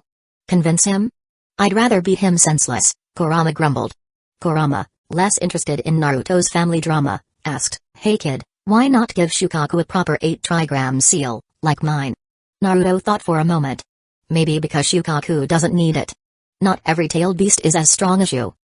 Fair Kurama reflexively agreed with Naruto's praise but grew irritated the more he thought about it. After all, it was this very strength that led to him being so tightly sealed in the first place. Later that day, when Kanemaru returned home, Kakashi also stopped by for a meal. Neither of them was surprised by the growing number of people in the house. They introduced themselves and took their seats. Naruto looked around and asked, "Are Granny Tsunade and the pervy sage coming?" Minato, after a pause, replied, "They're probably drinking at a bar somewhere right now." In a secluded forest clearing outside Hidden Leaf Village, a newly built grave and tombstone stood alone. The grave was constructed by Jiraiya, and the tombstone was engraved by him as well. Since Orochimaru was considered a rogue ninja, he wasn't eligible for a spot on Hidden Leaf Village's memorial stone. Jiraiya poured sake into a cup in front of the grave, then filled another for himself and Tsunade. Tsunade drank her sake and gazed at the tombstone. There will be no more Sannin from now on. Despite everything Orochimaru had done, she couldn't deny that their bond as friends was real. Jiraiya remained silent for a moment, then downed his drink. "After all these years, I never expected things to end like this." Jiraiya was melancholic. He had chased Orochimaru for years, both physically and emotionally, but in the end, he couldn't save him. Instead, he had to end his friend's life. It was a bitter pill to swallow. They sat quietly, drinking in front of Orochimaru's grave, honoring their fallen comrade. Chapter 114. When Jiraiya and Tsunade paid homage to Orochimaru, they did so at a base in the land of sound. "The time is up, I hope Orochimaru-sama is safe," Giran said as she smeared Orochimaru's blood on her hand and formed a seal. Summoning Jutsu. As the white smoke cleared, a massive snake with black and purple stripes appeared. Its size was so immense that it smashed through the roof, causing debris to rain down. This was Manda, the giant snake often summoned by Orochimaru. Manda roared furiously, "You fool, Orochimaru! How dare you summon me in such a cramped place? If you don't offer me 100 sacrifices this time, you won't escape my wrath. Orochimaru! Show yourself!" Manda bellowed, noticing Giran instead. "Where's that insignificant bug, Orochimaru?" Feeling Manda's immense presence, Giran respectfully replied, "The purpose of my summoning is to deliver a message. Orochimaru-sama said that if he encountered danger, you were to help him escape. He instructed me to wait here, and if he didn't return by the appointed time, I was to summon you using his blood. You can summon me too? Ridiculous." Manda sneered, sensing there was no one else nearby. "Humphrey, that guy, maybe he was killed before he could summon me. Humans are so fragile. Orochimaru-sama won't die," Giran retorted instinctively, despite the overwhelming pressure from Manda. "I'm done wasting time. If he's alive, tell him I demand 100 sacrifices." Manda dissolved the summoning jutsu, disappearing back to Richie Cave. Could it be that Orochimaru-sama? No, that's impossible. There are still other options. Giran hurried to another base, leaving everything behind. The next day, in Hidden Leaf Village, news of Hidden Leaf Village's solo victory over the joint sneak attack by Hidden Sand Village and Hidden Sound Village spread like wildfire. Simultaneously, reports emerged of former Hidden Leaf Village advisor Denzo Shimura colluding with Orochimaru for power, leaking village secrets, and murdering the other advisors, Hamura Midokado and Koharu Utatane. When attempting to escape, Denzo was intercepted by Anbu Black Ops and ultimately took his own life. The villagers celebrated the victory, reassured by Hidden Leaf Village's strength in withstanding the attack. Many had seen the 3 large serpents outside the village, and knowing the power of Hidden Leaf Village's defenses brought them peace of mind. However, Denzo's betrayal angered the people. Traitors were hated even more than invaders, and Denzo's name became infamous. Yet, the murder of the 2 advisors caused unease among the villagers. With 2 high-ranking officials gone, would Hidden Leaf Village's order fall into chaos? Thankfully, Jiraiya and Tsunade stepped in as advisors, easing the village's concerns. Both were considered reliable. For the most part. The 4th Hokage, Minato no Mikaze, used this opportunity to restore the honor of Hidden Leaf Village's White Fang, Tsukumo Hatake, by personally engraving his name on the village's memorial stone. No one objected, and many villagers who had once condemned Tsukumo now felt ashamed. Some even visited his grave to pay their respects, filled with guilt for their past accusations, silently resenting those who had spread the harmful rumors. That day, Kakashi stood motionless in front of the memorial stone, not leaving until nightfall, when Kushina Uzumaki found him and dragged him home by the ear. 3 minutes later, Gai, On his 48th lap around the village as part of his daily workout, stopped by the memorial. Scratching his head, he asked, "Huh? Where's Kakashi?" After a moment of thought, Gay slammed his right fist into his left palm. "So, he's already left. As expected of my eternal rival and best friend, Kakashi." Tears welled up in Gay's eyes. "To celebrate Kakashi's recovery from grief, I'll run backwards until I'm exhausted. This is youth." And so, Hidden Leaf Village's streets once again echoed with the sound of Gay's energetic training. "Thank you, Lord Fourth," Kakashi bowed deeply to Minato. "There's no need for that. In fact, this should have been done long ago. The delay was only because we lacked concrete evidence." "It was my shortcoming as Hokage," Minato replied. "Even so, I am grateful for what you've done for my father." "You two are impossible." Kushina pointed her spoon at them. "This is family, so stop being formal and come eat." "Ha ha ha, Kakashi, if you're still down, why not borrow my new novel?" Jiraiya suggested, trying to lighten the mood. Tsunade quickly slammed Jiraiya's head onto the table. "Don't promote your nonsense here, you idiot. That novel is my life's work," Jiraiya muttered, rubbing his forehead. Kakashi, however, politely declined under Kushina's sharp gaze, though he subtly made a few gestures to Jiraiya under the table. The two seemed to reach a secret agreement, much like the covert dealings of black market merchants. If those two ever took the written portion of the Chunin exams, they'd surely ace it through cheating.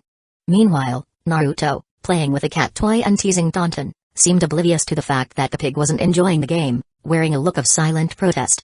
Shizune watched Naruto with a relieved smile, glad that at least Taunton wouldn't end up roasting on a spit due to Naruto's affection. "By the way, Tsunade-sama, did you check on Kimimauro's condition? He fought a major battle just 2 days after leaving the hospital," Shizune asked. "Yes, I did," Tsunade replied, carefully examining Kimimauro while Karen, Haku, and the others looked on with concern. Gaara wasn't present, as the bond with his siblings, strengthened by Kushina's influence, had motivated him to spend more time with them. Though it put Minato and Kushina in a bit of an awkward spot, they respected his wishes. After a thorough examination, Tsunade said, "Kimimauro is fine. As long as he avoids overusing his bloodline ability and doesn't excessively manipulate his bones, he won't experience any serious health problems." Chapter 115 Great. Everyone breathed a sigh of relief when they heard Tsunade's diagnosis. Kimimauro smiled as well, realizing that strengthening his bones through his clan's Kekkei Genkai and practicing the 8 Gates technique was indeed the right path. Thinking back to the days spent with those resilient teammates who practiced tirelessly, rain or shine, a warm feeling spread through his chest. But then, he shuddered. Was he getting used to their company? Was he starting to feel warmth from the same people who were trying to change his hairstyle? However, after the meal, Kimimauro still saw those 3 beaming faces outside the window and silently leapt out. If nothing else, they'd probably encounter the blue beast of Hidden Leaf Village today. The next morning, as the first light of dawn appeared, the gossip about Denzo had already spread across the village. It was the second day since the villagers had condemned him, and he was repeatedly denounced for his crimes. As the outrage began to fade, stranger rumors about him emerged in Hidden Leaf Village. People began speaking loudly about secretive and sinister acts he'd committed, like experimenting on the first Hokage's cells, betraying comrades, peeping in the women's baths, and even gambling and kicking down widows' doors at night. Some of the accusations seemed absurd, but the villagers were convinced by the level of detail, right down to the exact bathhouse he supposedly spied on, the locations of gambling dens, and the identity of his debtors. Naturally, many didn't believe it, but the rumors sparked unusual conversations. Denzo really did such despicable things? Yeah, especially the part about peeping at the women's bathhouse. Wait, where are you going? I'm going to check if it's true, so I can warn the bathhouse owner. I can't let you have all the glory. Let's go together. That day, under the confused gaze of the bathhouse owner, female guests drastically decreased, while male patrons swarmed in, some even falling off walls and rooftops trying to sneak a peek. Jiraiya was heartbroken when he learned of this. How had his favorite scouting spots been exposed? Could Denzo have sent spies to track him? No way, Jiraiya was too skilled at avoiding detection. Regardless, he would have to find new locations for research. Meanwhile, Tsunade sat in her office, listening to Shizune's report on the gossip about Denzo's gambling debts. A strange sense of guilt washed over her. The names of those debtors sounded oddly familiar. After thinking it over, she realized that only a handful of people knew about such matters. Tsunade smirked, cracking her knuckles. Since those rumors seemed to borrow heavily from her own experiences, she had a good idea of who was responsible. It was time to relieve some stress, and she knew just where to find a sandbag. Naruto, of course, was completely innocent of the rumor-mongering. He figured the people behind it must be hidden do-gooders. After all, it couldn't have been someone using the shadow clone jutsu to spread misinformation about Denzo, right? Who would be so petty? So bored? If you're so bored, why don't you take Hinata on a date? Kushina suggested, noticing Naruto's idle state. We've been busy, and you haven't had much time for missions. That's a good idea, Naruto agreed and left after pocketing the funds his mother had graciously provided. Boredom was one thing, but Naruto swore by Sasuke's future wife's honor that he had nothing to do with those rumors about Denzo.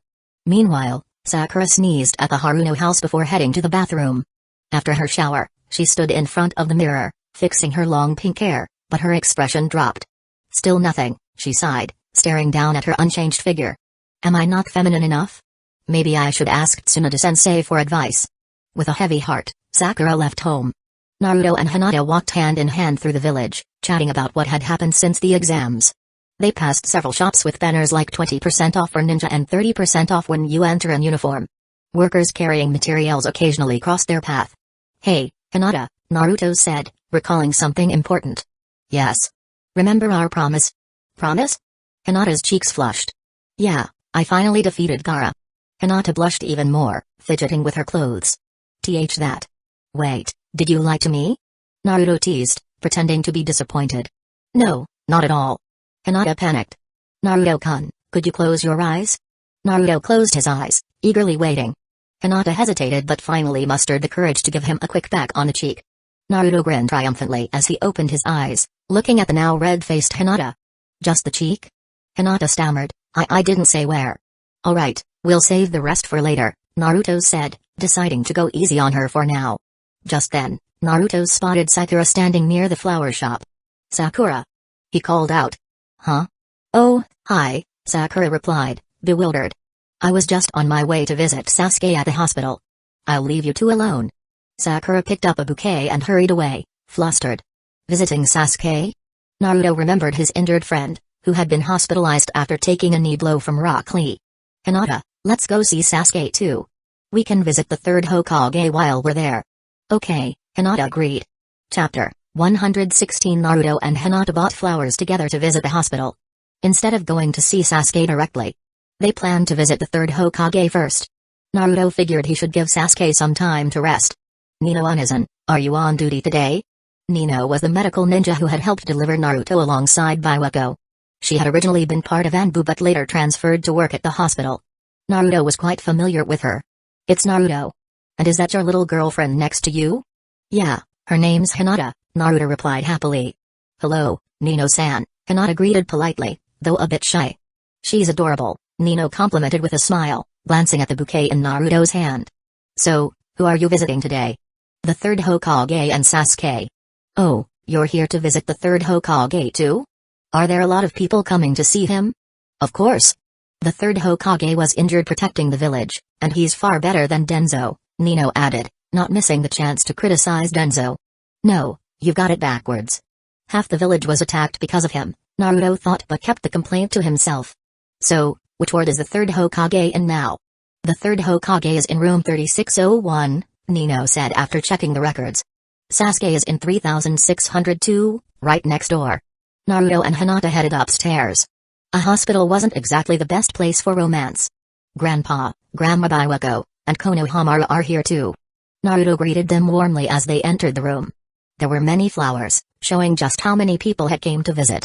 Third Hokage-sama, Lady Biwako, Hinata greeted respectfully, adhering to her strict Hyuga upbringing. It's Naruto and Hinata, come in. Biwako said with a smile, taking the flowers from Naruto. Konohamaru rushed over excitedly. Big brother Naruto. Sister Hinata. Good boy. Naruto ruffled Konohamaru's hair. This kid doesn't even know how to properly greet his sister-in-law. Looking at the elderly man in the hospital bed, Naruto asked, is Grandpa feeling better? Ha ha ha, much better. But not being able to smoke is killing me, Hiruzen joked, glancing at Biwako as if silently pleading. Biwako rolled her eyes. You still want to smoke while you're recovering? Asuma picked up the habit from you, and now you want to do the same with Naruto and Konohamaru? The third Hokage sighed. Fine, fine. I'll wait until I'm discharged. You're not getting discharged anytime soon. I threw away your pipe. Tsunade specifically told me you're not allowed to smoke anymore. Hiruzen groaned, looking as if his dreams had been crushed. But he quickly brightened. Speaking of which, Naruto, you did exceptionally well this time. Me? Naruto asked, surprised. What did I do? You used your shadow clones and flying thunder god jutsu to evacuate the audience before the battle started. Thanks to you, no one was seriously injured. No one seriously injured? Does that mean someone got hurt a little? Naruto asked, puzzled. The third Hokage laughed heartily. Yes, someone sprained their ankle coming out of the shelter, ha ha ha. Otherwise, it would have been 0 injuries. Baiweko chimed in, because Hidden Leaf Village was able to protect everyone so efficiently, the officials from other villages now have a very high opinion of us. You deserve a lot of the credit. Ah. I didn't expect that, Naruto admitted, scratching his head. Hinata looked at Naruto admiringly. Naruto-kun, you're amazing. After chatting for a while, Naruto and Hinata decided to leave so the third Hokage could rest. Before heading out, Naruto gave Konohamaru a little reminder, your grandpa isn't in good health, so don't play any pranks on him. The third Hokage stroked his beard, feeling proud of Naruto's maturity until Naruto added, wait until he's fully recovered. Konohamaru nodded enthusiastically. Okay, big brother Naruto. Hi. The third Hokage waved in exasperation, 2 of his beard hairs snapping off. Naruto then opened the door to the next room, where Sasuke was resting, propped up on the bed while Sakura peeled apples beside him. Yo, Sasuke. Hey, Sakura, Naruto greeted casually. Hinata followed Naruto in. Excuse us. Why are you here? Sakura asked, looking a little flustered. Came to check on my little brother, Naruto teased. Sasuke frowned. I'm older than you. Naruto waved his hand dismissively. Details. How's your injury? I'll be discharged tomorrow. I'll make it to the memorial ceremony, Sasuke said, his tone heavy, thinking of the Uchiha members who had died.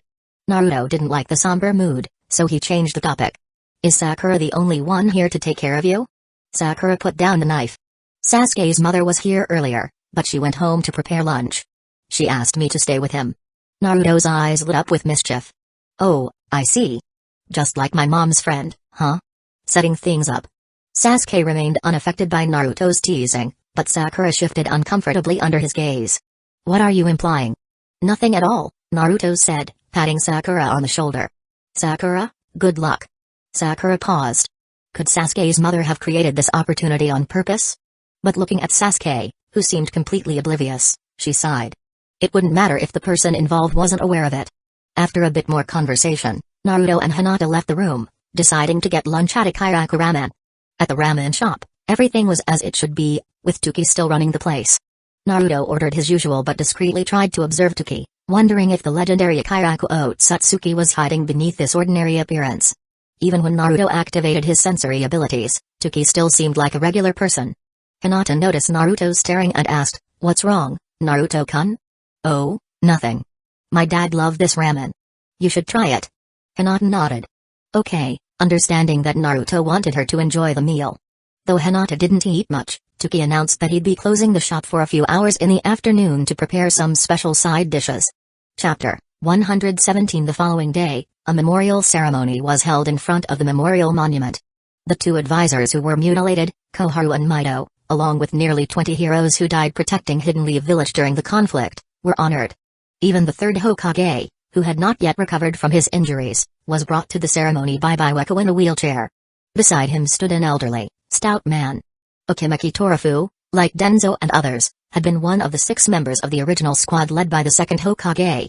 Unlike his teammates, who continued to hold high-ranking positions, Torafu retired early and spent his days at home, enjoying a peaceful life of food and drink. When he heard the tragic news about his 3 old friends, Torafu made the trip to bid them a final farewell.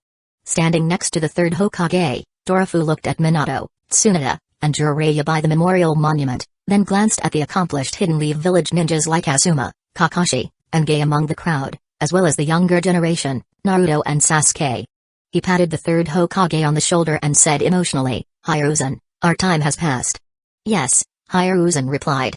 "Obirama-sensei once taught me to become Hokage and to foster those who would lead the next era. Now, not only has the next generation risen, but even the generation after them has begun to flourish." Torafu sighed. If only Denzo had understood that, things might have been different today. It's such a pity about Koharu and Hamura. Hiruzen fell silent.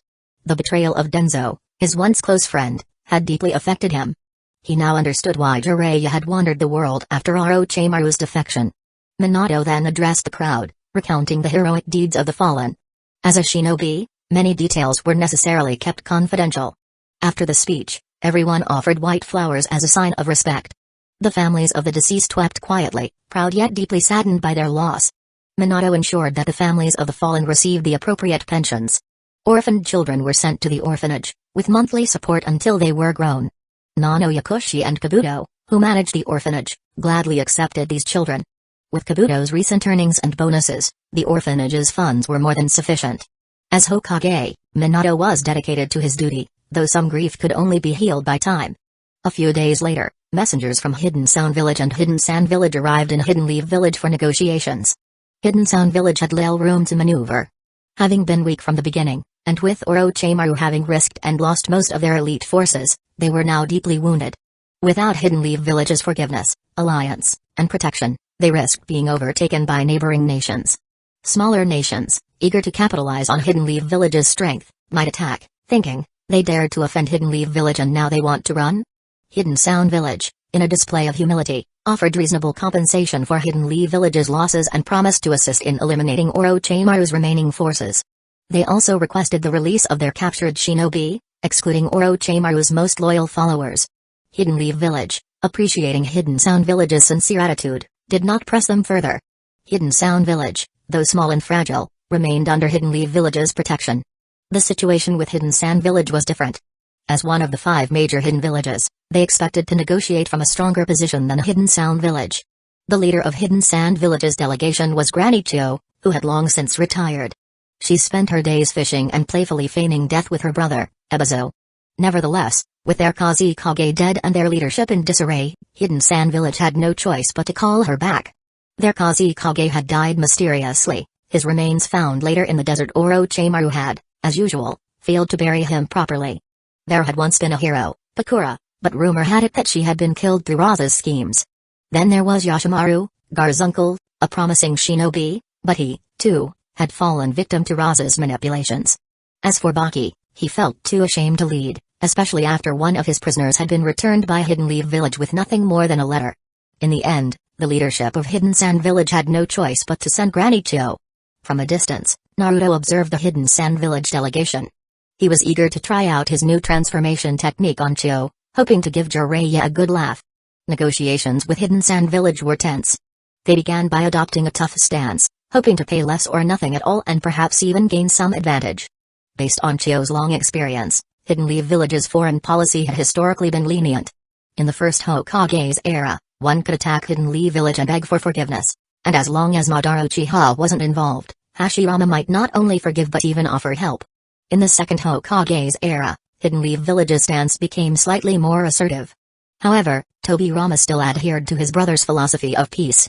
As long as mistakes were admitted, the consequences wouldn't be too severe. During the third Hokage's time, Hidden Sand Village thrived by exploiting Hidden Leaf Village's generosity. When they ran out of funds, they would attack Hidden Leaf Village, and even in defeat, they could often negotiate favorable terms. However, under the fourth Hokage, Minato, Chio's plan for a tough stance quickly fell apart. Minato, despite his calm and friendly demeanor, was unyielding. Hidden Sand Village had harmed Hidden Leaf Village, and they would have to pay the price. With Minato, Tsunade, and Jiraiya sitting across from her, Chio realized that no amount of toughness could work. Any one of these formidable shinobi could defeat the entire Hidden Sand Village delegation. As Chio left the conference room, she observed Hidden Leaf Village as bustling streets and sighed. Times had indeed changed. Hidden Leaf Village, under Minato's leadership, was stronger than ever.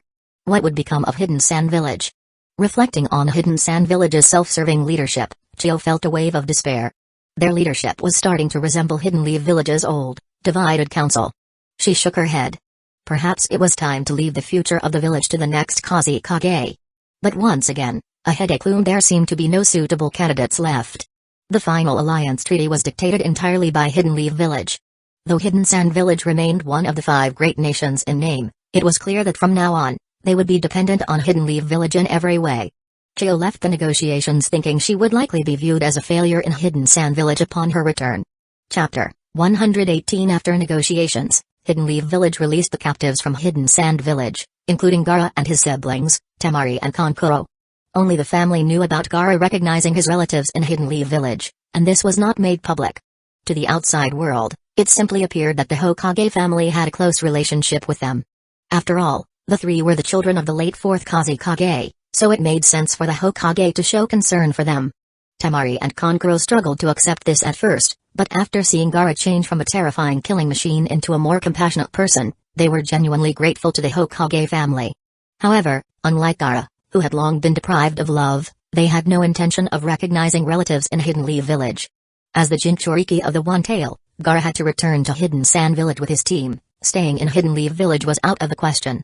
Before departing, Minato and Naruto each gave Gaara a kunai. They knew it was only a matter of time before the Akatsuki would come after the tailed beasts.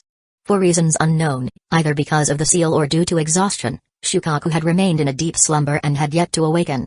Whenever Naruto asked Kurama about Shukaku's condition, Kurama would sneer and refer to Shukaku as he is weak for a few days. Gaara slept peacefully.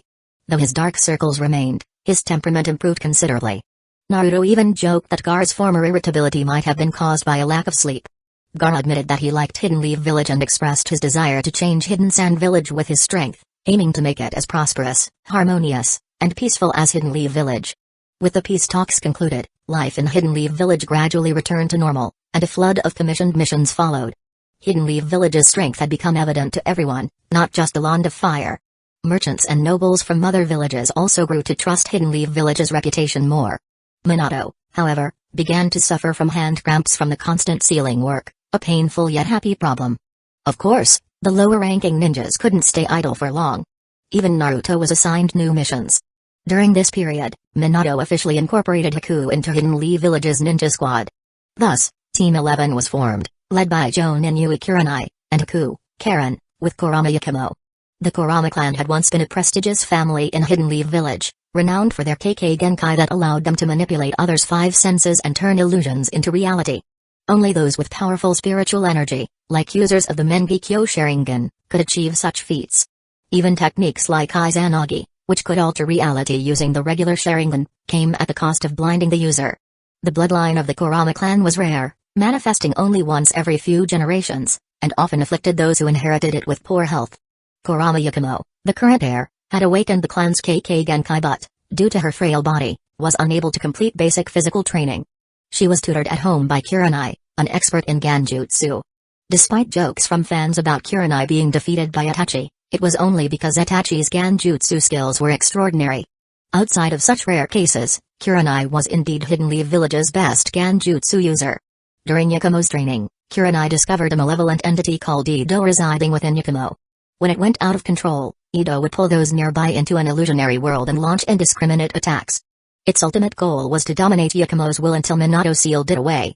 Yakumo became Kurenai's disciple, and while her taijutsu was lacking, her Ganjutsu skills were unmatched, even challenging Kurenai herself.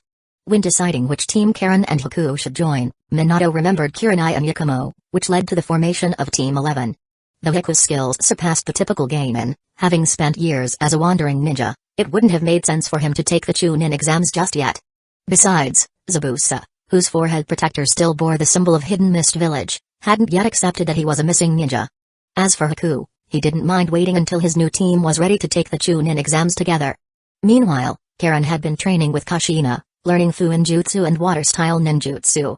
Under Kushina's influence, she was becoming more like a daughter to her, with her personality softening over time. Thus, Hidden Leaf Village's most striking team was formed of 3 beauties and 1 handsome man, though the most striking of them all was the man. For now, Team 11 focused on completing D-rank missions in Hidden Leaf Village to build experience and teamwork. Naruto, meanwhile, had taken on a rather interesting mission that started with watching a movie. Team 7 was sent to Onsen Commercial Street, a small town similar to Short Book Street but notable for having a movie theater. Kakashi handed Naruto 3 tickets and said, "You guys go ahead and watch the movie. The actress playing the heroine is the person we need to protect. I'll go meet the client." As Kakashi left, Naruto, Sakura, and Sasuke entered the theater.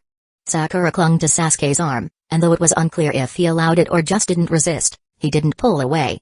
Naruto followed behind, finding it odd to be watching a movie in this world. Unfortunately, Hinata had her mission to attend to.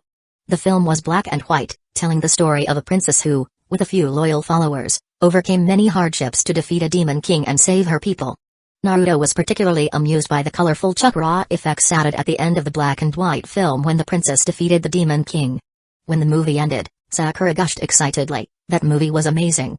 And the actor was so handsome." She then added, "Of course, Sasuke is still the most handsome." Sasuke merely commented, "What a boring story." Naruto smirked. "Boring? Then why were you watching so intently just now?" Sasuke, his ears slightly red, retorted, "That was for mission intel." Naruto decided not to tease him further. Instead, he gazed at the theater's billboard, which read "The Adventures of Princess Fawn," and silently pondered.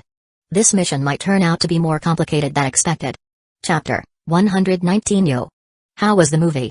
Kakashi squatted on a telephone pole, holding Makeout Paradise in one hand and greeting Naruto and the others with the other. When Naruto looked up, he was almost startled and complained, "Forget the movie for now. Can you come down and talk properly?" Kakashi jumped down and asked, "What's wrong?" "That pose just now was too intense and uncomfortable." Naruto added, "If you weren't holding Makeout Paradise but a blade, I'd have thought you were going to kill my entire clan." "Like Itachi?" Kakashi blinked in confusion. What kind of pressure could that be? As shinobi, squatting on telephone poles is pretty normal. Naturally, Kakashi didn't know what Naruto was thinking, so he moved on to the mission briefing. "Our mission this time is to escort the actress Fujikaze Yuki, who plays Princess Fun, to the Land of Snow and protect her until the film is completed." "A C-rank mission?"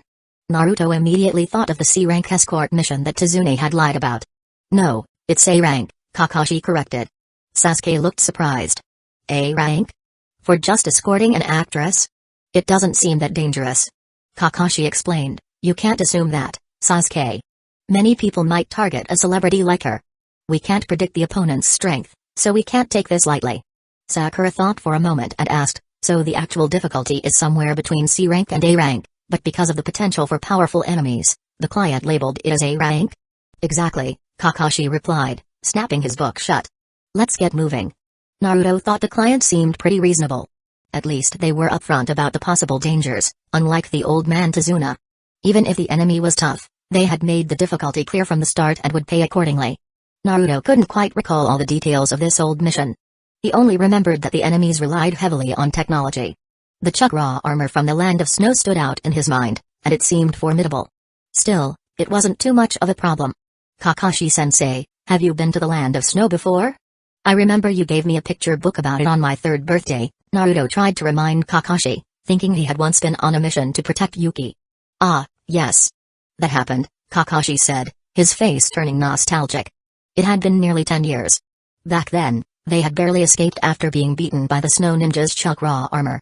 Kakashi recalled the enemy from that time and the underdeveloped chakra armor, but somehow he couldn't place Fujikaze Yuki, the actress. His memory was truly unreliable. Naruto didn't think much about it. Kakashi's shaky memory wouldn't affect the current mission. The team of 4 arrived at the client's residence. The entrance opened into a hall filled with costumes and props. Posters for the movie were on the walls, and the director sat with the actors, discussing the next scenes to be shot. Their client, Asama Sandayo, came forward to greet them. When he saw the 3 young shinobi behind Kakashi, he said, "Apologies for the delay. I'm Asama Sandayo, Yuki-sama's manager. Is this the legendary second Yellow Flash?" "Huh?" Naruto was taken aback. "I didn't know I had that title." Kakashi chuckled. "After your performance against Guard during the Chunin exams, a lot of people saw it. Now, many are saying you've inherited the 4th Hokage's techniques and are calling you Hidden Leaf Village's second Yellow Flash." Naruto finally understood. During the exams, he had shown off the Flying Thunder God and Rasengan combo. It wasn't too powerful at the time, but it certainly looked cool. At that moment, a group of people in samurai armor entered, escorting a beautiful woman in costume. It was Fujikaze Yuki, using her pseudonym Kazuhana Koki. "Let go of me." Fujikaze Yuki struggled, shouting as she resisted. Sakura, recognizing the actress from the movie they had just watched, asked, "What's going on?" The other actors didn't seem fazed. They explained, "Those are her bodyguards and stunt doubles. Yuki-sama often tries to run off without permission. Is it alright for the lead actress to act like this all the time?" Sakura couldn't believe the difference between the fearless princess in the movie and the woman standing before her, who seemed to always skip work. "Yuki-sama doesn't have much stamina, but she's not someone who shirks her duties," one of the actors added. The director chimed in. "I don't care what she does in her personal time, as long as she delivers a top-notch performance when the cameras are rolling. She's a natural-born actress." Naruto pouted. Big deal. Even my shadow clones are great actors. Sandayu tried reasoning with her. Please, Yuki-sama, don't be so stubborn. The crew is about to set off for the land of snow. Let go of me. I'm not going to the land of snow. I've had enough. I'm not playing princess fun anymore. Fujikaze Yuki's struggles intensified. Please, Yuki-sama, only you can embody princess fun, Sandayu pleaded. Kakashi sighed. We don't have a choice. He lifted his forehead protector to reveal his Sharingan. A single glance put Yuki into a trance, and he caught her as she slumped forward. Naruto stood there, dumbfounded. How are you so good at that? Are we shinobi or human traffickers? Kakashi-sensei, you've been single way too long. There are laws against this sort of thing, Naruto teased. Kakashi shot Naruto a deadpan look. Don't overthink it. She's just exhausted. This is the fastest and easiest way. Oh. Naruto mumbled. A beautiful woman passed out in the arms of a mysterious man. Something still didn't seem right about this situation. Kakashi boarded the ship with Fujikaze Yuki in tow, and Naruto followed closely behind. As the ship set sail, the crew began preparing the scene, waiting for Yuki to wake up so they could start filming. Naruto, growing bored after a while, started practicing chakra manipulation, focusing on the natural transformation of his chakra. He was learning the wind style, Rasen Shuriken, although he wouldn't be able to throw it until he mastered Sage Mode. Still, he could hope that his clones could do the job for now. Sasuke was practicing the natural transformation of his lightning chakra. Recently, Kakashi had developed a new lightning jutsu based on Chidori, but Sasuke's control wasn't strong enough yet. Kakashi had advised Sasuke to keep honing his nature transformation. Maybe in the future, Sasuke could develop a lightning jutsu that suited him better. Meanwhile, Sakura was studying medical books as usual. Tsunade had assigned her a significant amount of reading, many of which she needed to memorize completely. As for Kakashi, he wandered off to a quiet corner, likely up to something unknown. Naruto, of course, didn't bother asking. Chapter 120 Why am I here? After waking up, Yuki rushed out of the room and shouted from the railing beside the boat. Sandayu Asama quickly approached to explain the situation to her. Although Yuki still wanted to run away, she eventually gave in. Resignedly, she followed the staff to change clothes and apply makeup, preparing to start filming. The director waved his hand. Scene 23, Take 6, Action. Lanmaru, stay strong.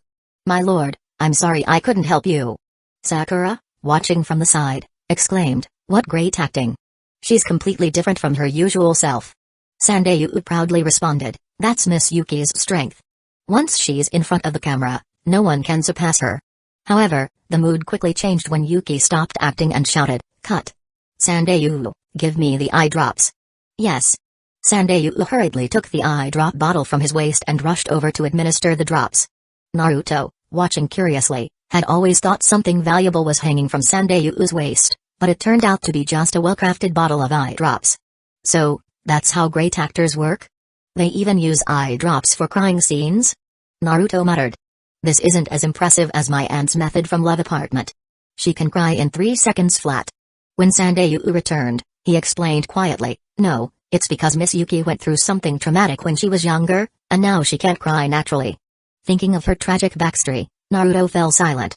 Her family was destroyed, forcing her to flee her country. She had endured a truly miserable past. As the crew continued sailing while filming, Naruto and his friends practiced separately but often came to watch the action when they had free time.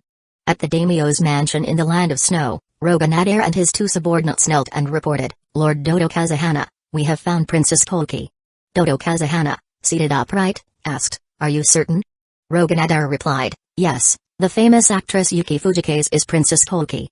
Some of my men saw the hexagonal crystal she wears around her neck.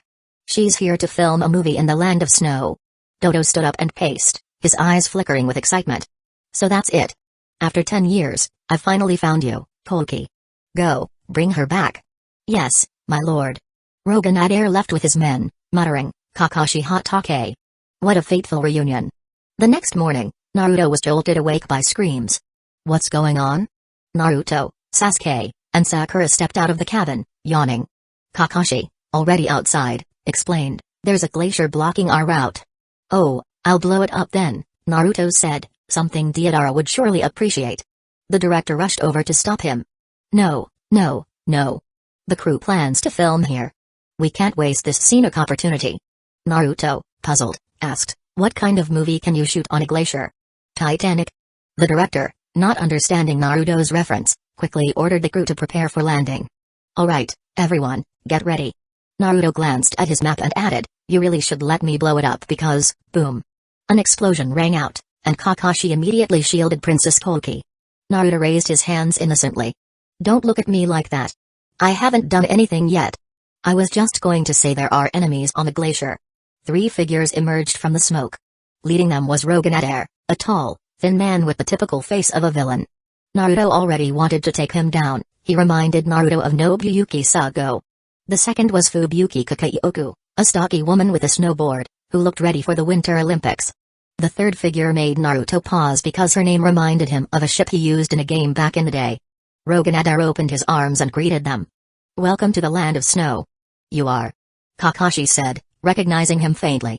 Fubuki Kakaioku addressed Fuji Kazehana. Welcome, Princess Koki. Did you bring the hexagonal crystal? Princess Koki? Are you Koki Kazehana?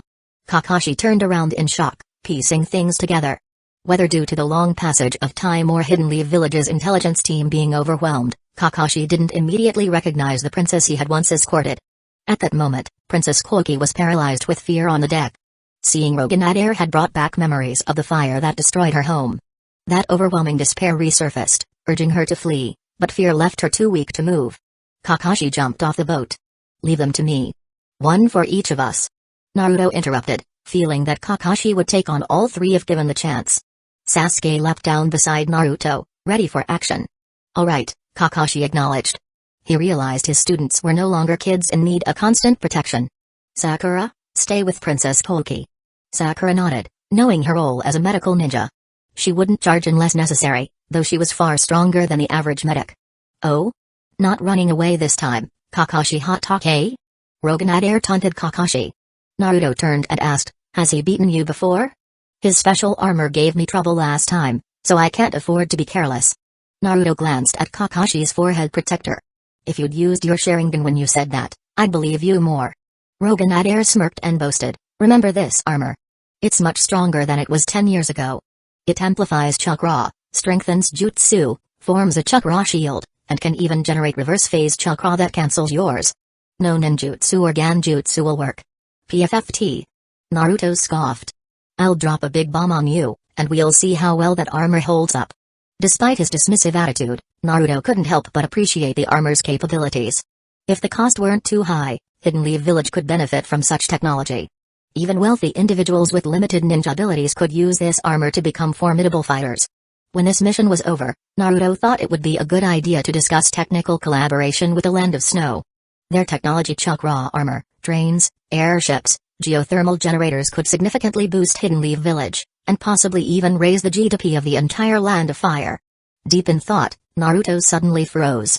Calculating Kakashi's age, he pointed at Roganadair and asked, wait a minute, you said 10 years ago? You were bullying kids? And using gear to do it? Chapter 121 Naruto was suddenly taken aback as he calculated Kakashi's age. Pointing at Nadairuga, he asked, wait a minute, you beat Kakashi 10 years ago? You were bullying kids back then. And with equipment, no less. Brat. Whether out of embarrassment or anger, Nadairuga cut the conversation short and gave his orders, Fubuki, Mizar, take care of those kids. As for Kakashi, leave him too. Water style, water dragon jutsu. Naruto, true to form, didn't care about combat formalities and interrupted before Nadair could finish. Naruto thought to himself, we're not friends or family, so why should I listen to you? I'll talk if I want to, after you knock me down first.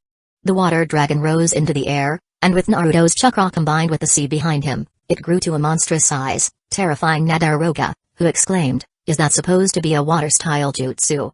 Surprised but forced to act, Fubuki activated her machinery, which extended into wings, launching her into the sky. Mizar, meanwhile, discarded his skis, quickly transforming from a slow-moving heavy man into a surprisingly agile fighter, gliding out of the attack range. Naruto thought his speed made him look like an elementary school kid with a nuclear-powered skateboard. Nadairuga, however, stubbornly chose to take on the water dragon head-on, ice-style, Dragon Tiger Blast. The name sounded impressive as if it could counter the water dragon, but the jutsu's power was lacking. As Nadair completed his hand signs, an ice tiger slammed into the water dragon. But the water dragon swallowed the ice tiger whole. Due to Nadair's jutsu, The water dragon's head froze and shattered, but the remaining water surged forward relentlessly. Nadaroga clumsily dodged the water dragon's landing point, retreating hastily but still getting splashed. His expression soured with frustration. Having already started, Naruto wasn't about to hold back. Kakashi, seizing the opportunity, charged at Nadaroga. Whether Nadare had fully recovered or not, Kakashi unleashed a merciless barrage of taijutsu, thoroughly pummeling him. Meanwhile, Fubuki, who had taken to the air, dove straight towards Sasuke, perhaps drawn to his looks. But Sasuke, never one to be swayed, immediately responded with a fierce fireball, followed by a barrage of kunai and shuriken. As metal clashed near Sasuke, Mazar, quick on his skis, dashed toward Naruto, arms bent as if preparing to grab him in a chokehold. Why does this move look like the Raikage and Killer Bee's lightning plow hot knife? Naruto mused as he dodged. Mazar, meanwhile, slid several meters past him. Turning in a quick semicircle on his skis, Mazar faced Naruto again. His robotic arm extended, shooting a claw toward him. Naruto recognized the move. Is that Blitzcrank's rocket grab? Or maybe Pudge's meat hook? And why do they all look as bloated as him? Naruto grabbed the flying claws rope with one hand while forming a Rasengan in the other. As Mazar pulled him in, Naruto slammed the Rasengan into the circular device on Mazar's chest, like Iron Man's arc reactor. The Rasengan hit its mark, cracking the core, though just barely. Normally, this impact would send someone flying, but Mazar stood firm and kicked Naruto away.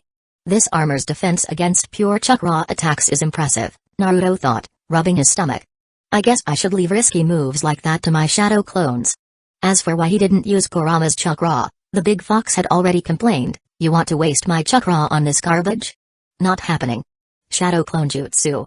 10 shadow clones appeared around Naruto, though one immediately slipped on the ice, smashing its head on a shard and disappearing. Naruto and the remaining clones face-palmed. It was embarrassing, good thing that clone didn't have a name, or it might have been too ashamed to show up again. Naruto's antics cut off the compliment Mazar was about to give him. Mazar thought to himself, if I lose to this kid, I'd die of embarrassment. What's the use of shadow clones? Mazar yelled. Especially ones clumsy enough to trip on their own. Get him, guys. Naruto shouted, and the clones rushed forward with Rasengans, too lazy to even use the Flying Thunder God Jutsu. Mazar wasn't afraid. He skated forward, using his robotic arm to destroy the first clone while another tripped over its own feet. But in doing so, he lost his balance. He fell onto another clone, crushing it, but quickly stood up, only to find himself surrounded by the remaining 7 clones. One clone, number 001, not quick enough to show off, yelled, "Suck your mom." He dodged Mazar's punch and slammed his Rasengan into the robotic arm. The other clones followed, either aiming at Mazar's limbs to disable him or going for his core to land a lethal blow. When fighting someone like Mazar, there was no need for honor. Against one person. We're a group of clones. Against an army? Still a group of clones. Without his skis, Mazar's mobility was severely limited. His heavy armor and bulky body made him slow in both movement and reaction, no match for Naruto's superior genes. So, all 7 Rasengans landed squarely on him. While they didn't summon a dragon, the attacks still shattered his armor. Mazar, the formidable ninja, was down for the count. Having finished the battle, Naruto looked over at Sasuke's fight and sighed, Sasuke is giving it all. Sasuke had tied Fubuki to an icicle using steel wires, one of her wings broken and showing scorch marks.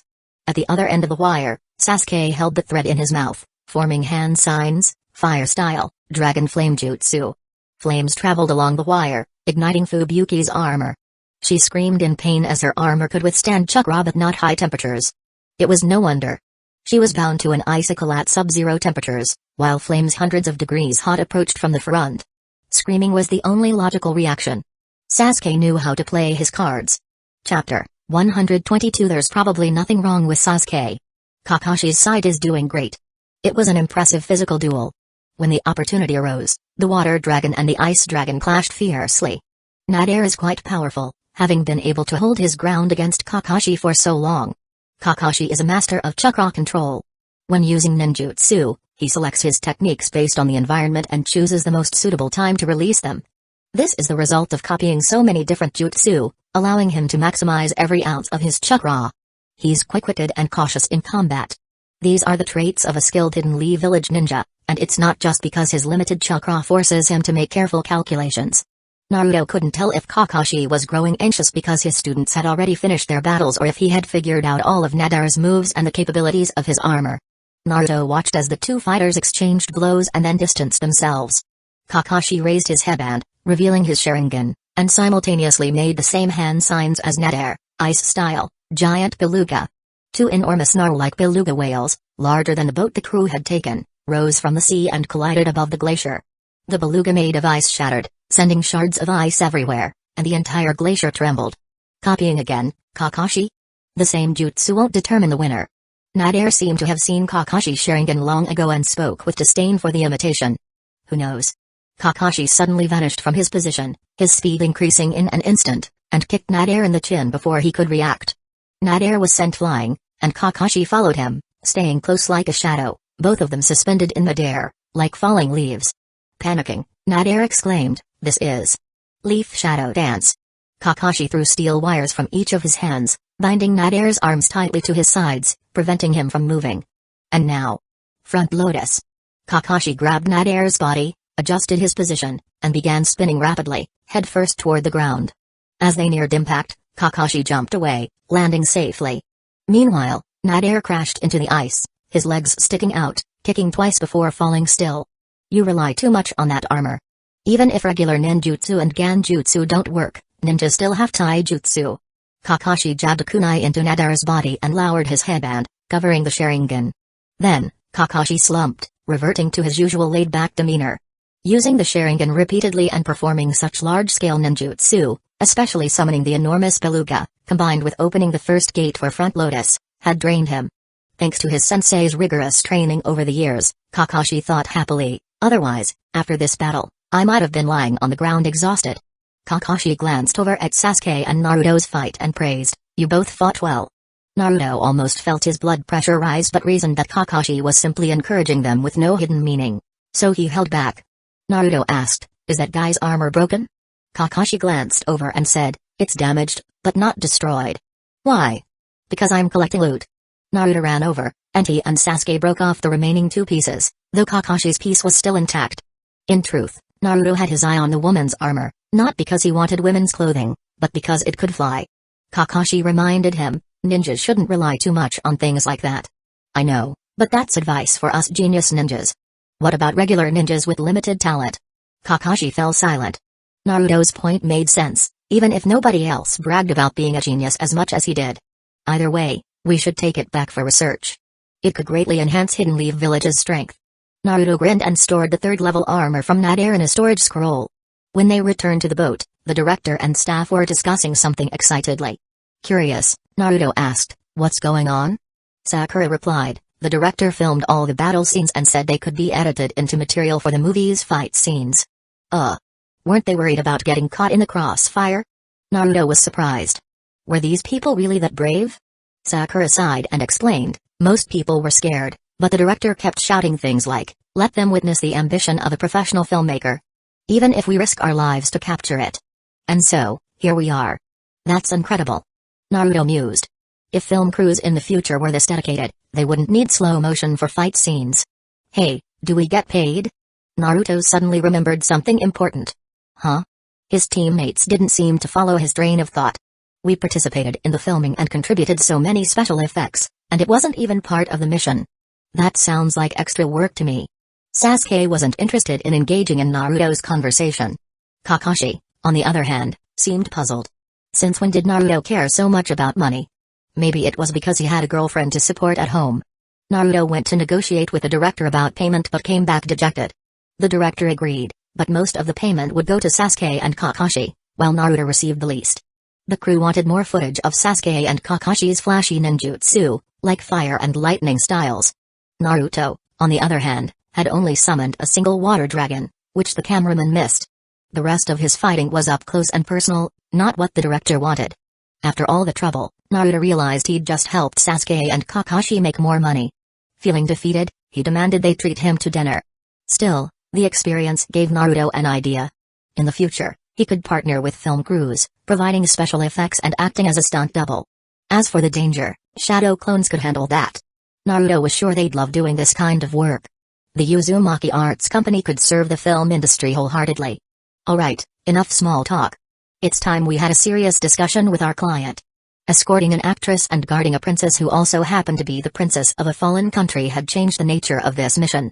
There was now the delicate matter of not interfering in the internal affairs of other nations. Still, it couldn't be said that Sandayu Asama had lied about the mission. After all, Fujikaze Yuki was an actress, that was simply the stage name of Princess Koki Kazuhana. And considering the strength of the Snow Country's ninjas, applying for a knee-rank mission seemed appropriate, as long as the situation didn't escalate further. Now, whether to continue the mission or abandon it would depend on Sandayu's attitude. Kakashi sighed. All he had wanted was a simple escort mission. How had things become so complicated?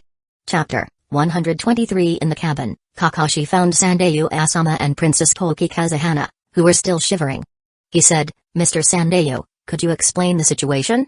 If we don't have proper information about our protection target, things will become more complicated."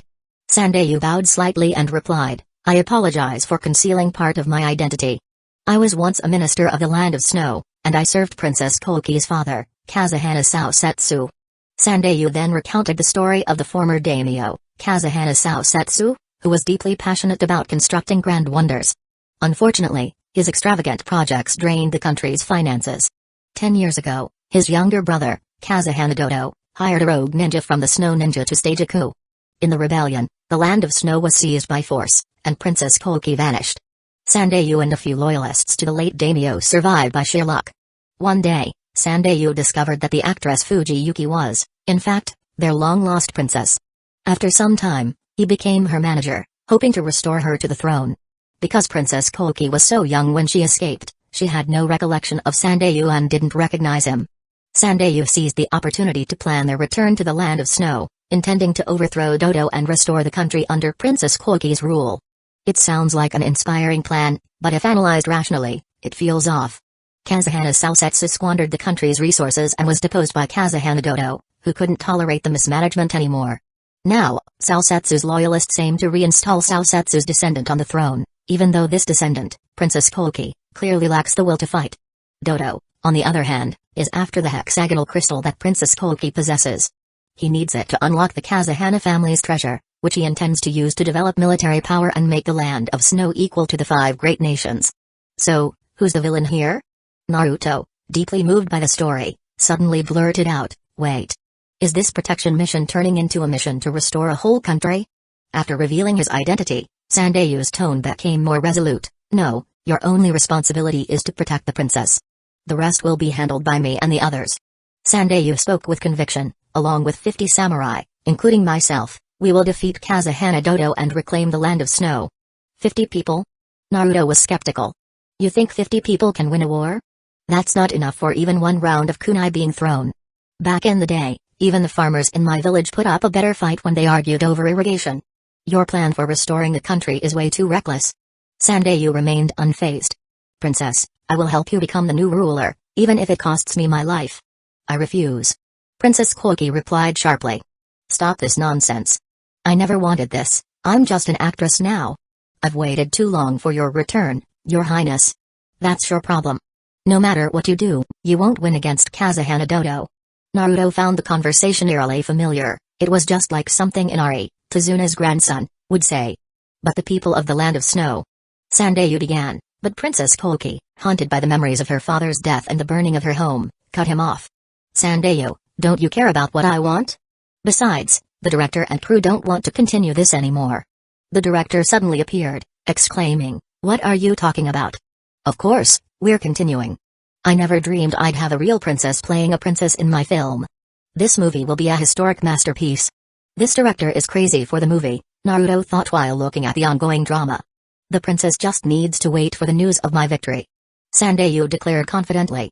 "I don't want to go back to that nightmare," Princess Koki retorted. At this impasse, Kakashi intervened, delivering the final blow. "In reality, Kazuhana Dodo already knows who you are, Princess Koki. You no longer have a choice. Now that her identity was exposed, Kazuhana Dodo would undoubtedly send more assassins after her, whether to seize the hexagonal crystal or eliminate future threats." Princess Koki huddled in a corner, clutching her knees and tightening the quilt around her. In this cold and indifferent world, the quilt was the only thing providing her a shred of comfort. She knew there was no turning back, but fear still held her heart. The team stepped out, leaving her alone with her thoughts. As for their mission, it would continue as planned. Their initial goal was to protect Princess Cloaky during the filming of The Land of Snow. Although she was revealed to be a princess, the film would still proceed, right? Except, this feature film had now become more like a documentary, and if it went wrong, people could die. After taking some extra shots on the glacier, the cruise ship circumnavigated the ice and pressed onward toward the Land of Snow. A day later, they arrived. They followed Sandayu to his secret base, traveling by steam-powered sledge, which Naruto found perplexing. But he was starting to get used to all this strange technology. It wasn't long before they reached a mountainside. Sandayu gave a signal, and soon, a hidden door opened. Inside, Naruto took in his surroundings. The cave was unique, narrow at first, barely allowing anyone to squeeze through, but then it opened up after several dozen steps. Dozens of samurai, some with swords at their waists and others with spears in hand, stood scattered around. They all seemed a bit old. "Mr. Sandayu? Is that Princess Cloaky?" A ragtag group saluted sporadically. No matter how Naruto looked at them, they all seemed like an unorganized rabble. Naruto couldn't help but ask, "What exactly is your plan here?" Sandayu's confidence didn't waver. "With the momentum of our troops, all we need to do is break through the city gate, defeat Kazuhana Dodo, and restore the princess to power." "Hiss. You don't have superior numbers or better equipment. I thought you had some grand strategy, but this is it? You're way too optimistic." Naruto whispered to Kakashi, "Do you think this plan has a chance?" Kakashi sighed, "Not even a little." Naruto relaxed. It wasn't him who was abnormal, nor was the world itself. It was just that Sandayu's plan was downright absurd. Naruto thought for a moment and said, "Should we lend them a hand?" Kakashi, recalling Desuna's last mission, asked, "Are you planning to ask for more money?" "You guessed it. But that's not the point. Honestly, I'm just really interested in their technology." Kakashi raised an eyebrow. "What exactly do you have in mind?" Naruto suddenly produced a fan, waving it as he said, "I've got 3 strategies. Which one do you want to hear first?"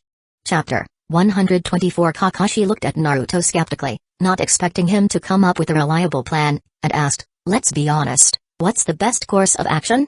Naruto stroked an imaginary beard and said, "The best strategy is simple. I transform, send him a K-boom, and turn the whole palace into a flat land. It's straightforward, rough, and efficient. I doubt his armor can withstand it." Kakashi immediately understood what Naruto meant by sending the Big Ivan and rejected the idea. "No. This is an S-rank mission, not a village-destroying one. That kind of move would turn all the villages against Hidden Leaf Village." Naruto, undeterred, continued, "Okay, Plan B, I sneak in and give them a limited edition of the Ninetales Rampage at the Snow King's Palace. We all know people go berserk when provoked. If they provoke me, I can't be blamed for it, right? Hidden Leaf Village won't take the heat." Kakashi shook his head again. "That won't work either. Hidden Leaf Village's Jinchuriki going berserk in the Snow King's Palace? That'd be impossible to justify. Don't come up with plans that sound like something a terrorist group would do." Naruto smacked his lips in disappointment. Ever since he bonded with Kurama, he hadn't fully unleashed his beast form. Then we're left with the last option. We wait for him to make the first move and then accidentally injure him while protecting the target. But that feels too passive. I'd rather take the initiative. "I guess that's the plan," Kakashi agreed. "But we need to be careful. Accidental injury can only get us so far. How did Iruka teach him the common language of the ninja world, anyway?" Meanwhile, back in Hidden Leaf Village, Iruka sneezed and rubbed his nose, thinking it must be Konohamaru skipping class again. He made a mental note to double his homework. Sasuke and Sakura both agreed with Kakashi. Sakura found the plan more reasonable, while Sasuke thought, if Naruto takes out all the enemies, what am I supposed to do?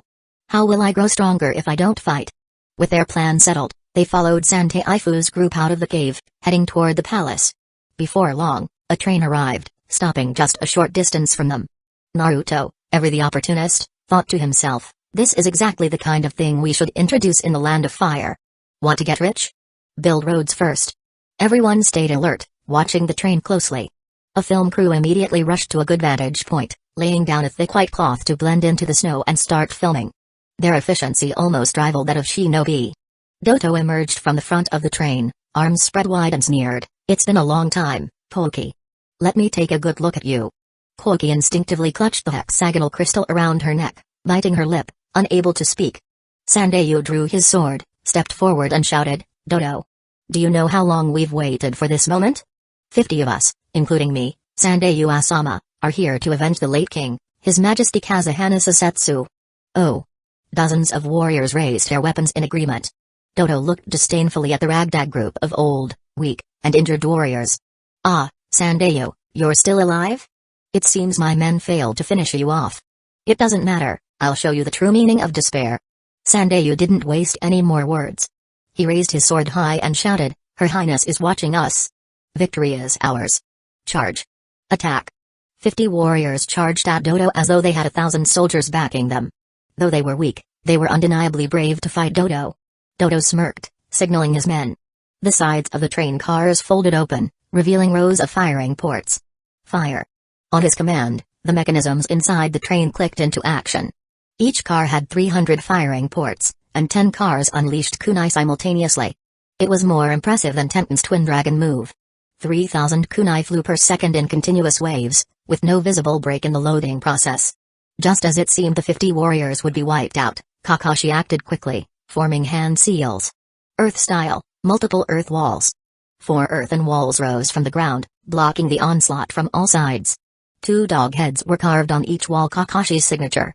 What just happened? Some warriors had charged too fast and smacked right into the walls, rubbing their heads in confusion, unaware they had just avoided certain death. As the others caught on, they looked over the walls and gasped. "Tezuka. No two. Keep moving." Several unlucky warriors outside the protective walls were turned into human pincushions within moments. Their flimsy armor couldn't stand up to the kunai barrage. Damn it. Sandayu, along with the surviving warriors, watched helplessly as their comrades fell. Once the attack ceased, Kakashi, Naruto, Sakura, and Sasuke jumped up onto the earth's walls. Naruto took one glance at the damage. The mechanism was so powerful that even the carvings of the dogs' heads were barely recognizable. Well, look who it is," Dodo exclaimed, recognizing Kakashi instantly. "Kakashi Hatake, it's been a while. How about you come with me?" "I'm afraid I can't do that." Kakashi raised his headband, revealing his Sharingan. "Then let's see how much you've improved," Dodo challenged, removing his cloak to reveal advanced black armor, far superior to what Nadir had worn. Naruto whispered to Sakura, "Has Kakashi fought him before?" Sakura and even Sasuke, while pretending not to listen, glanced at Kakashi curiously. Kakashi seemed slightly embarrassed by the question. "I wouldn't say fought exactly. It was more of a skirmish. We didn't get to settle it back then." "Oh, I see," Naruto said, realizing it was probably a draw. That meant Nadir had also been a 5-5 matchup. Meanwhile, the soldiers operating the train's weapons joined the fray, charging with their weapons drawn. "Kakashi-sensei," they made the first move. Naruto flexed his wrists, ready for action. Sasuke activated his Sharingan. "That guy seems strong." "Indeed," Kakashi replied, though it wasn't clear who he was addressing. Naruto, of course, assumed Kakashi was speaking to him. Watching the 100 armed soldiers rushing toward them, Naruto imitated Kizaru's tone and said, "It's so scary ganging up on us like this." Chapter 125. As Naruto's boisterous voice rang out, Sakura felt a wave of discomfort, her skin prickling with goosebumps. His tone was so off-putting that it made her want to punch him. Completely unaware of how annoying he could be to his teammates, Naruto formed a hand seal and shouted, "Listen up, everyone on the other side. You're already surrounded by me." In an instant, 365 shadow clones, all with spiky blonde hair, charged forward, yelling in unison, "Let's fuck them." Against 100 snow ninjas in specialized armor, these clones might not have been enough. But against ordinary soldiers, they were an overwhelming force. "Die. I shall show you a real sword. Hey. Wait for me."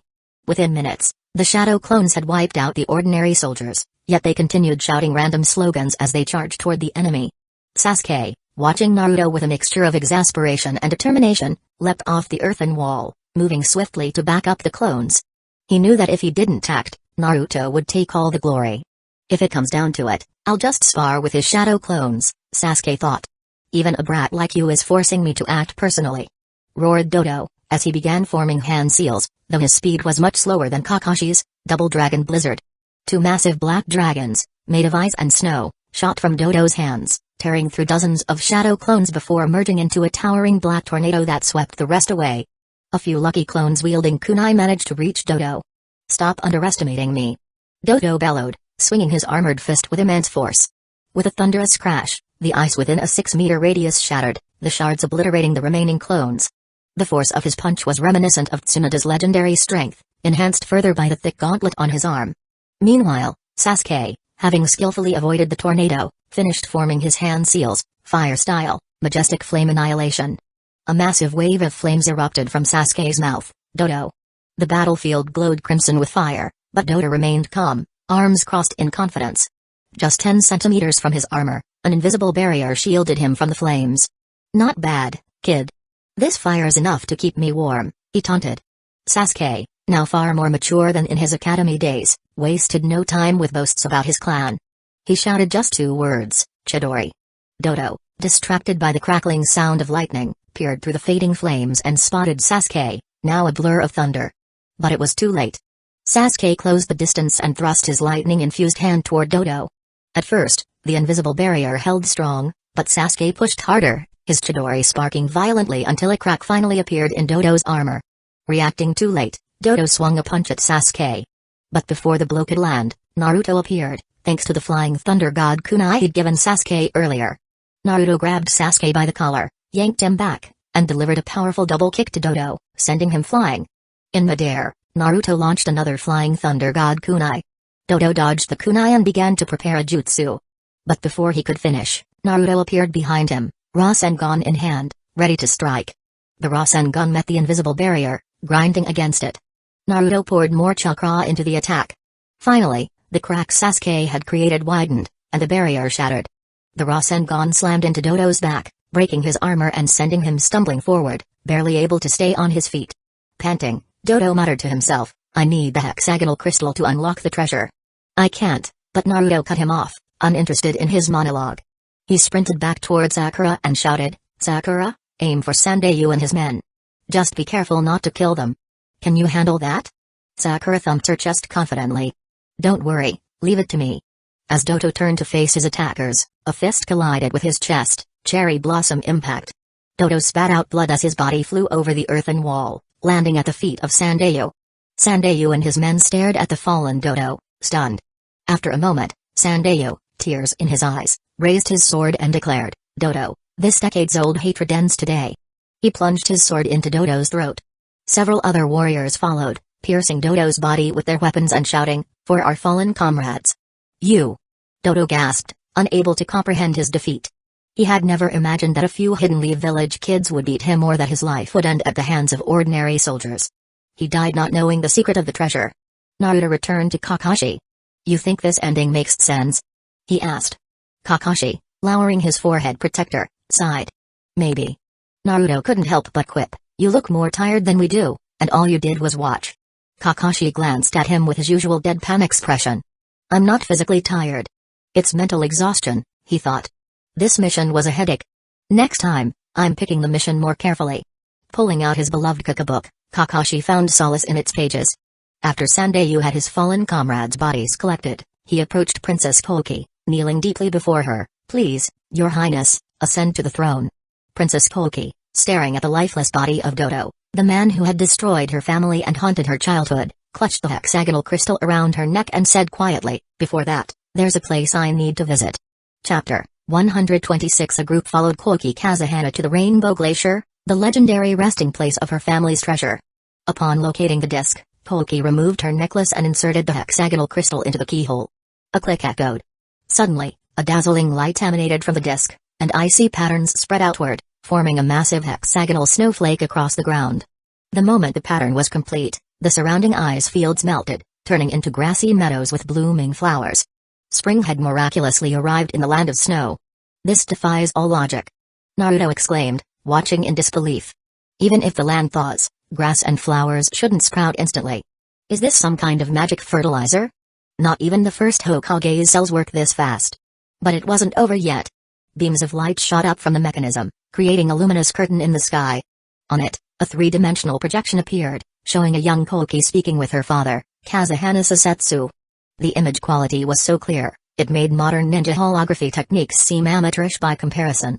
In the projection, a 7 or 8-year-old Koki asked, what is spring? You've never seen spring before, have you? Kazuhana Sasetsu replied gently. Close your eyes, Koki. Imagine a field full of flowers, running freely through it. That is what spring feels like. Koki obediently closed her eyes, a smile spreading across her face.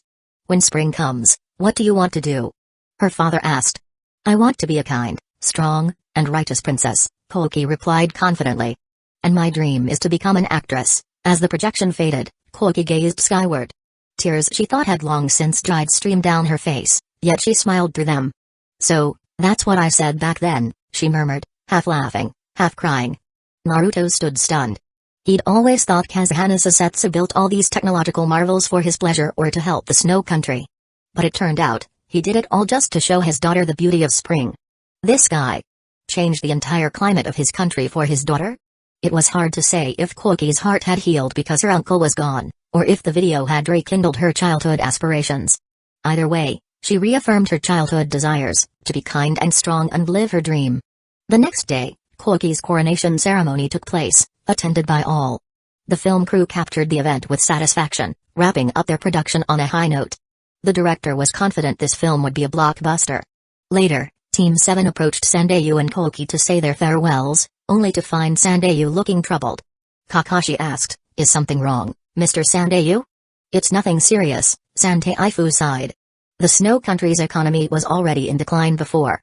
Then, Dodo drained it further by expanding the military. "We'll need to work hard to rebuild."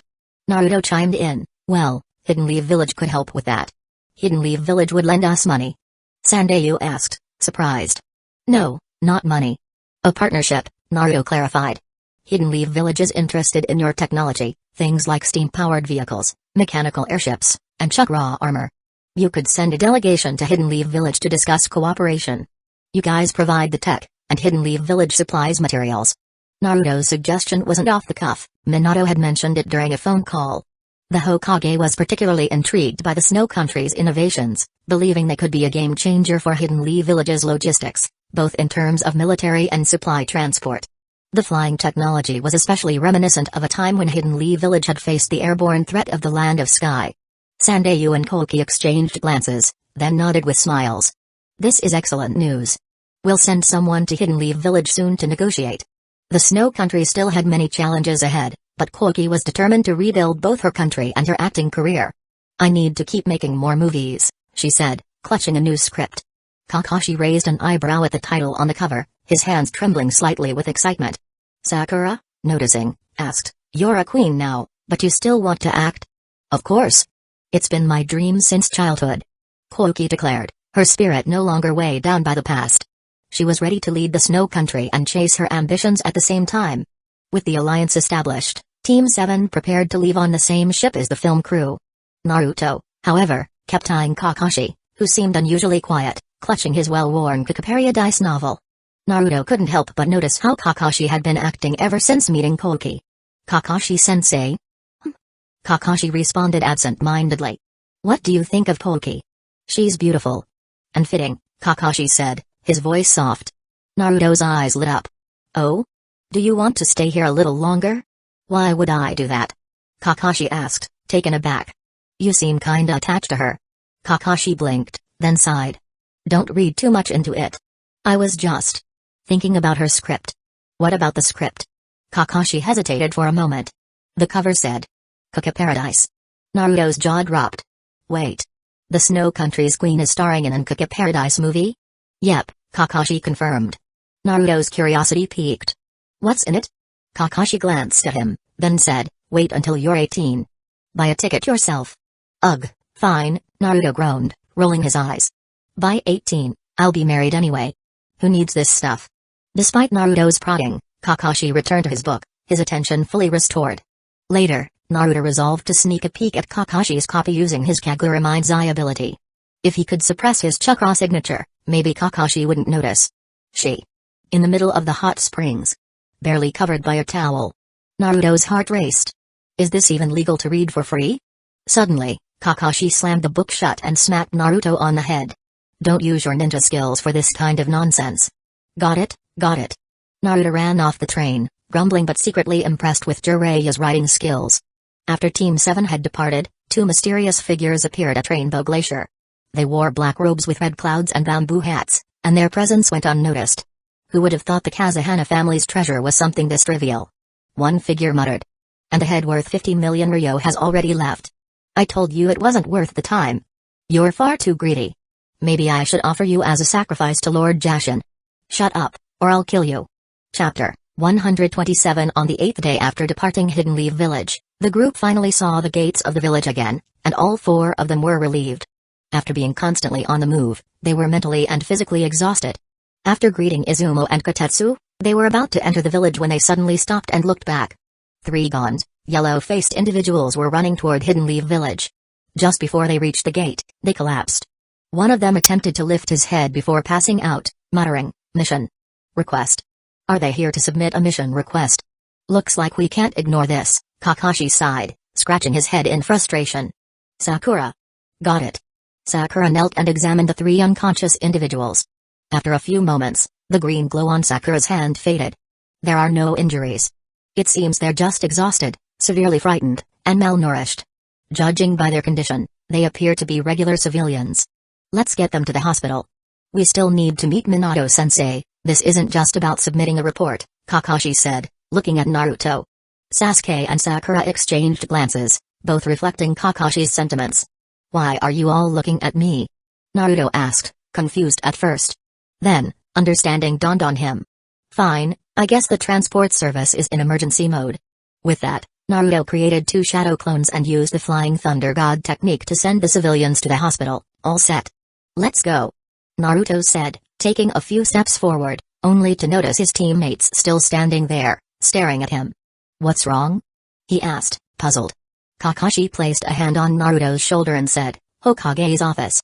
Sasuke mirrored the gesture on Naruto's other shoulder, adding, "I am ready." Sakura placed her hand beside Sasuke's and playfully stuck out her tongue. "Please. Are you 3 too lazy to walk the last few steps?" Naruto realized what they were after. They wanted a shortcut. "Why didn't you just ask me to Flying Thunder God us back from the land of snow?" Naruto asked. Kakashi responded, "Because as your teacher, I have to make sure you all walk around and gain experience, and now?" Naruto pressed. Kakashi glanced at the gates of Hidden Leaf Village, then, with Sasuke and Sakura's help, nudged Naruto through. "We're already in the village. When did you 3 become so in sync?" Naruto muttered, using his jutsu to teleport them to the Hokage's office door. "After all, you can't just appear at the Hokage's desk unannounced. Even Dad deserves some privacy." Knock, knock. "Come in." Kakashi opened the door. "Minato-sensei." "Dad." "Uncle Minato." "Lord Hokage." 4 titles, 4 distinct identities. "Oh? It's you all. You've worked hard." Minato smiled as he set down the document he'd been reviewing. "Here's the mission report," Kakashi began, succinctly explaining the unexpected situation they faced in the land of snow and how they resolved it. Even though Minato was aware of Yuki Fujikase's reunion with her family, Kakashi made sure to emphasize all the key details. "I see. You handled things well. The reward will be paid according to the highest A-rank mission standard." Minato skimmed the report, sealed it, and put it away. "I'll assign someone to handle the follow-up." "Well then, Kakashi began, but before he could finish, a whirlwind suddenly burst into the office. "The mission is complete. I made sure the pirates in the Hodgepodge Strait felt the fist of love. If they can change their ways, the tears I shed for them won't be in vain." Ahahaha. Bursting in with all the energy of a green whirlwind, Gay rushed over to Minato's desk, exuberantly sharing the results of his mission, with Lee excitedly beside him. "Oh? My eternal rival, Kakashi. It's been too long. Shall we have a long overdue match?" Gay wrapped an arm around Kakashi's neck, grinning with his signature thumbs up and flashing his pearly whites. "I'll pass. Kakashi just wanted to go home and read his book. Don't run from the challenge of youth. We should compare missions instead. I just led my beloved students on a B-rank mission, far beyond a Gainin's level." Gay boasted proudly. "What? Did you lose to me?" Kakashi sighed, gently removing Gay's arm. "We just completed an A-rank mission." With that, Gay stood frozen, petrified in place, as Kakashi walked away. Sasuke and Sakura followed him, while Naruto waved them off, saying, "I have something else to take care of. You guys go ahead." Just then, Neji and Tenten rushed in, panting as they reached the Hokage's office. They both bowed. "Apologies, Lord Hokage. Gay-sensei and Lee were a bit overzealous." "It's alright," Minato smiled, waving it off. He knew Gay's nature and wasn't upset by such antics. "You all did well on your mission. Now get some well-deserved rest." Lord Fourth. Gay suddenly sprang back to life, flames blazing in his eyes.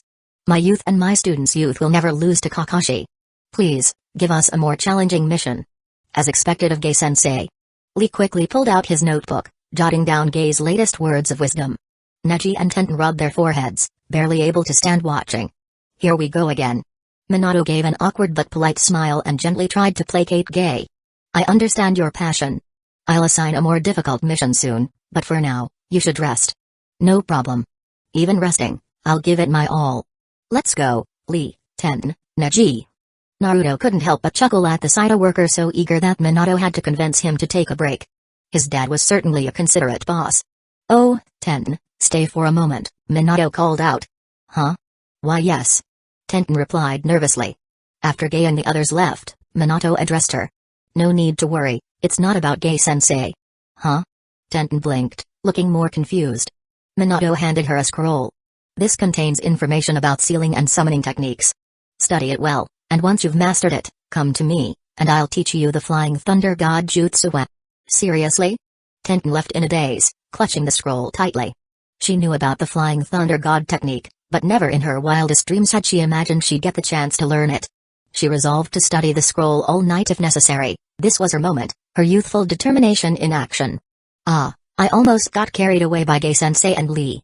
She muttered to herself, both excited and exasperated as she hurried down the street. Chapter 128 Dad, why do you suddenly want to teach the Flying Thunder God Jutsu to Tenten? Tenten excels in two kinds of ninjutsu. One is storing ninja tools in scrolls and retrieving them during battle, and the other is summoning large quantities of ninja tools through the scrolls. I think she has the talent to learn Flying Thunder God. I know that. I'm just curious why you suddenly took notice of her. Naruto started wondering, if Tenten uses so many ninja tools with scrolls, do the tools return automatically after a certain period? Does she avoid retrieving them because she doesn't need to, not because she's wealthy or careless? It's not sudden.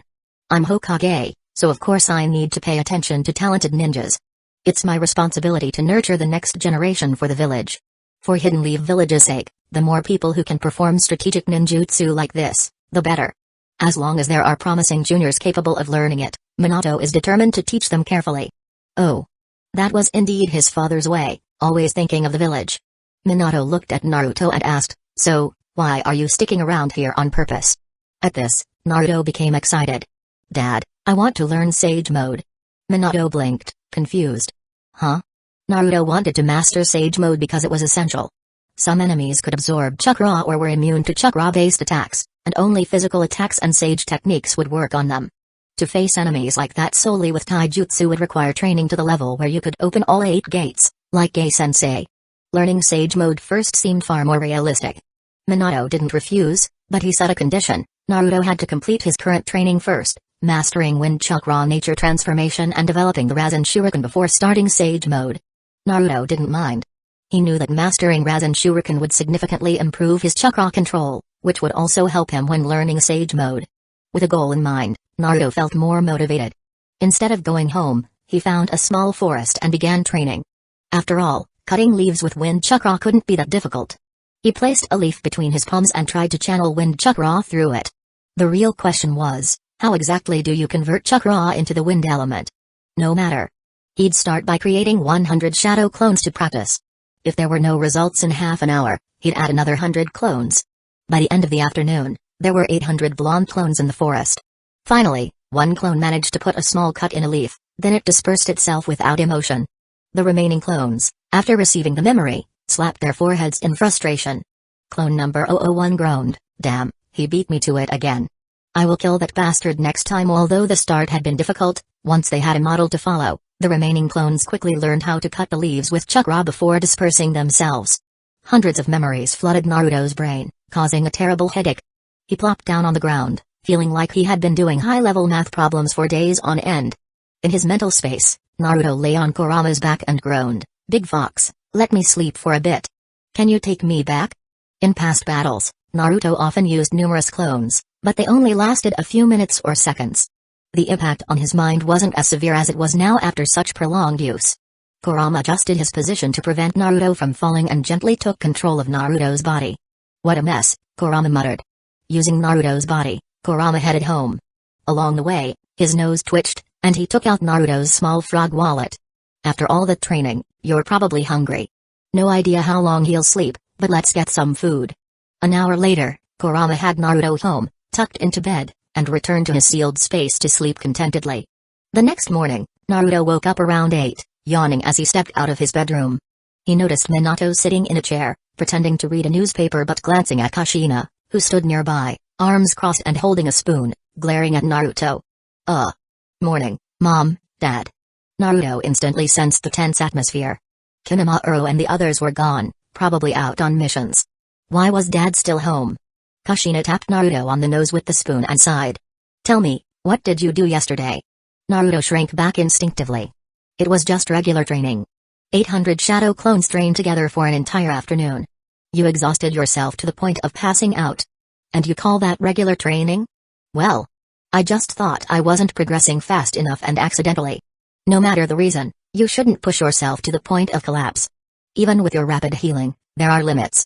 As Kushina's red hair started rising in anger, Minato quickly pulled her into a hug. Kushina, calm down. Naruto knows he was wrong, right? He winked at Naruto. Naruto nodded eagerly. Yes. I'm sorry. I won't do it again, unless I have to. Kushina's anger subsided. Go wash up and then eat. After washing, Naruto returned to the kitchen and grabbed a sandwich. It was almost 9 o'clock. I'm almost late for the assembly. I'm off. Naruto stuffed the sandwich in his mouth and bolted out the window. Naruto. Eat properly before you go. Kushina shouted after him, her red hair floating ominously. Naruto didn't stick around. Minato briefly considered slipping away too, but sensing the serious consequences of doing so, he sheepishly picked up his newspaper and pretended to be deeply interested. Chapter 129. After sneaking out of the house, Naruto ate his sandwich in a few bites and jumped onto the roof in his usual ninja style. Suddenly, several familiar figures came into view. Naruto jumped down, picked up Hinata, and turned around. Hinata, did you miss me? Naruto-kun. Hinata responded, shy and happy. You're back. Yeah, I just got back yesterday, Naruto said as he greeted the other two. Yo, Akamaru, Shino, long time no see. Woof. Akamaru barked happily, wagging his tail while lying on Naruto's head. Kiba grumbled, hey, Naruto, even Shino noticed me, but you're ignoring me on purpose. Shino adjusted his sunglasses and said, Kiba, don't take it personally. People can only focus on so many things. We should just be glad Naruto's back. If you want to know why. Because he called you but didn't call me. You always go on forever. Kiba interrupted, jumping in frustration.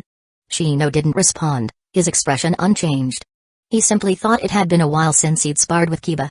Since his control over the bugs had improved recently, perhaps he'd practice with Kiba after today's mission. Those two haven't changed at all, Naruto said, taking Hinata's hand and following behind the pair. They have a close bond, Hinata commented, unfazed by their usual interaction. She then asked, Naruto-kun, are you going to the gathering too? Is it alright if you come with us? Naruto shrugged. It's fine, I'll just tag along. Huh? But I didn't tell you where we're going, Hinata replied, confused. Doesn't matter. Wherever you go, I'll drop by, Naruto answered casually. After accompanying Hinata to her destination, Naruto slipped away before Kushina arrived. Watching Kiba jump ahead, Naruto thought, maybe he'll end up getting scolded in my place today, hope everyone's alright. By the time Naruto reached the training ground, Sasuke's morning practice was nearly finished. Sakura, who was leaning against a tree, raised her head from her book and asked, Naruto, why are you late? Naruto pulled his forehead protector down to cover one eye, mimicking Kakashi's lazy tone. I lost my way on the road of life. A vein appeared on Sakura's forehead, and she snapped, don't copy Kakashi-sensei for stuff like this. Speaking of Kakashi, he appeared just then, one hand in his pocket and the other holding Make Out Paradise. I could have sworn I heard someone bad-mouthing me. Sakura, unfazed, retorted, Kakashi-sensei, you're late again. Sorry, Kakashi said without an ounce of remorse, but this time I was taking on a mission. We're here for business. Naruto raised an eyebrow. What kind of mission? Is it helping another princess restore her kingdom? Kakashi, looking slightly embarrassed, replied, how many princesses could there possibly be? It's just a C-rank mission to help drive out some bullies. That sounded easy enough. Naruto couldn't think of any particular bullies to watch out for, except maybe someone from the Hidden Rain village. Regarding the Akatsuki in the Hidden Rain, Naruto had suggested to his father once that they take a team and wipe out the organization in their base. But it couldn't be that simple. If Hidden Leaf Village were to invade based on mere suspicion, other villages might think, oh, if Hidden Leaf Village suspects a terrorist group in the Hidden Rain, will they suddenly invade the Hidden Cloud or the Hidden Stone next? Like oil, international politics are tricky. One wrong move and it could escalate into a full-blown conflict. Naruto asked, "So, where is the mission?" "In the Land of Rivers." The Land of Rivers is located southwest of the Land of Fire and northeast of the Land of Wind. Though it's not a large or powerful nation, it often assigns missions to either Sand Village or Hidden Leaf Village. "Alright," Kakashi said, waving at 3 people nearby, "the clients are here. Let's hear the details from them." Sakura looked surprised. "Wait, aren't you the 3 who fainted at the village entrance yesterday?" "Yes, that was us," one of them, Ryujuk, said. "We're so grateful for your help." The 6 assistants bowed in gratitude. Kakashi nodded. "No need to thank us. Please explain the mission in more detail." "Certainly. We're villagers from the Katabami gold mine in the Land of Rivers," Ryujuk began. "Although we were heavily taxed and oppressed by the local officials, life was still manageable." Ryujuk's face darkened as he continued. "But then a group of rogues calling themselves Kurosaki family drove out the officials and seized the mine. They kill indiscriminately. Just the other day, they buried our companion Kanpachi alive. If this goes on, the entire village will be wiped out. We risked our lives to escape. Please, you must expel them." The 3 villagers pleaded in unison. Sakura clenched her fist and smashed a nearby tree with a punch. "That's outrageous." Naruto whistled in surprise. Something about the situation felt off. "What did you say the family's name was again?" "The Kurosaki family," Ryujuk replied. Naruto pressed further. "Do you know the name of their leader?" Ryujuk thought for a moment. "I believe his name is Riga." Kakashi's eyes widened. "Riga Kurisuke? Who's that?" Sakura and Sasuke asked, unfamiliar with the name. "Riga Kurisuke," Kakashi explained. "Like Momoki Zabusa, he's one of the 7 ninja swordsmen of the mist. He wields the Thunder Sword, and it's said he can harness lightning from the sky for his attacks." Kakashi rubbed his temples. "I just picked up a simple C-rank mission, and now we've got another headache on our hands." Sasuke, however, was excited. The last time they faced Zabusa, it took all 3 of them to work together. Now, with an opponent of a similar caliber, it would be a perfect opportunity to see how much they had improved. He was ready for the challenge. "Is the 7 ninja swordsmen really that strong?" Ryujuk asked, awestruck by the title. "They are indeed powerful.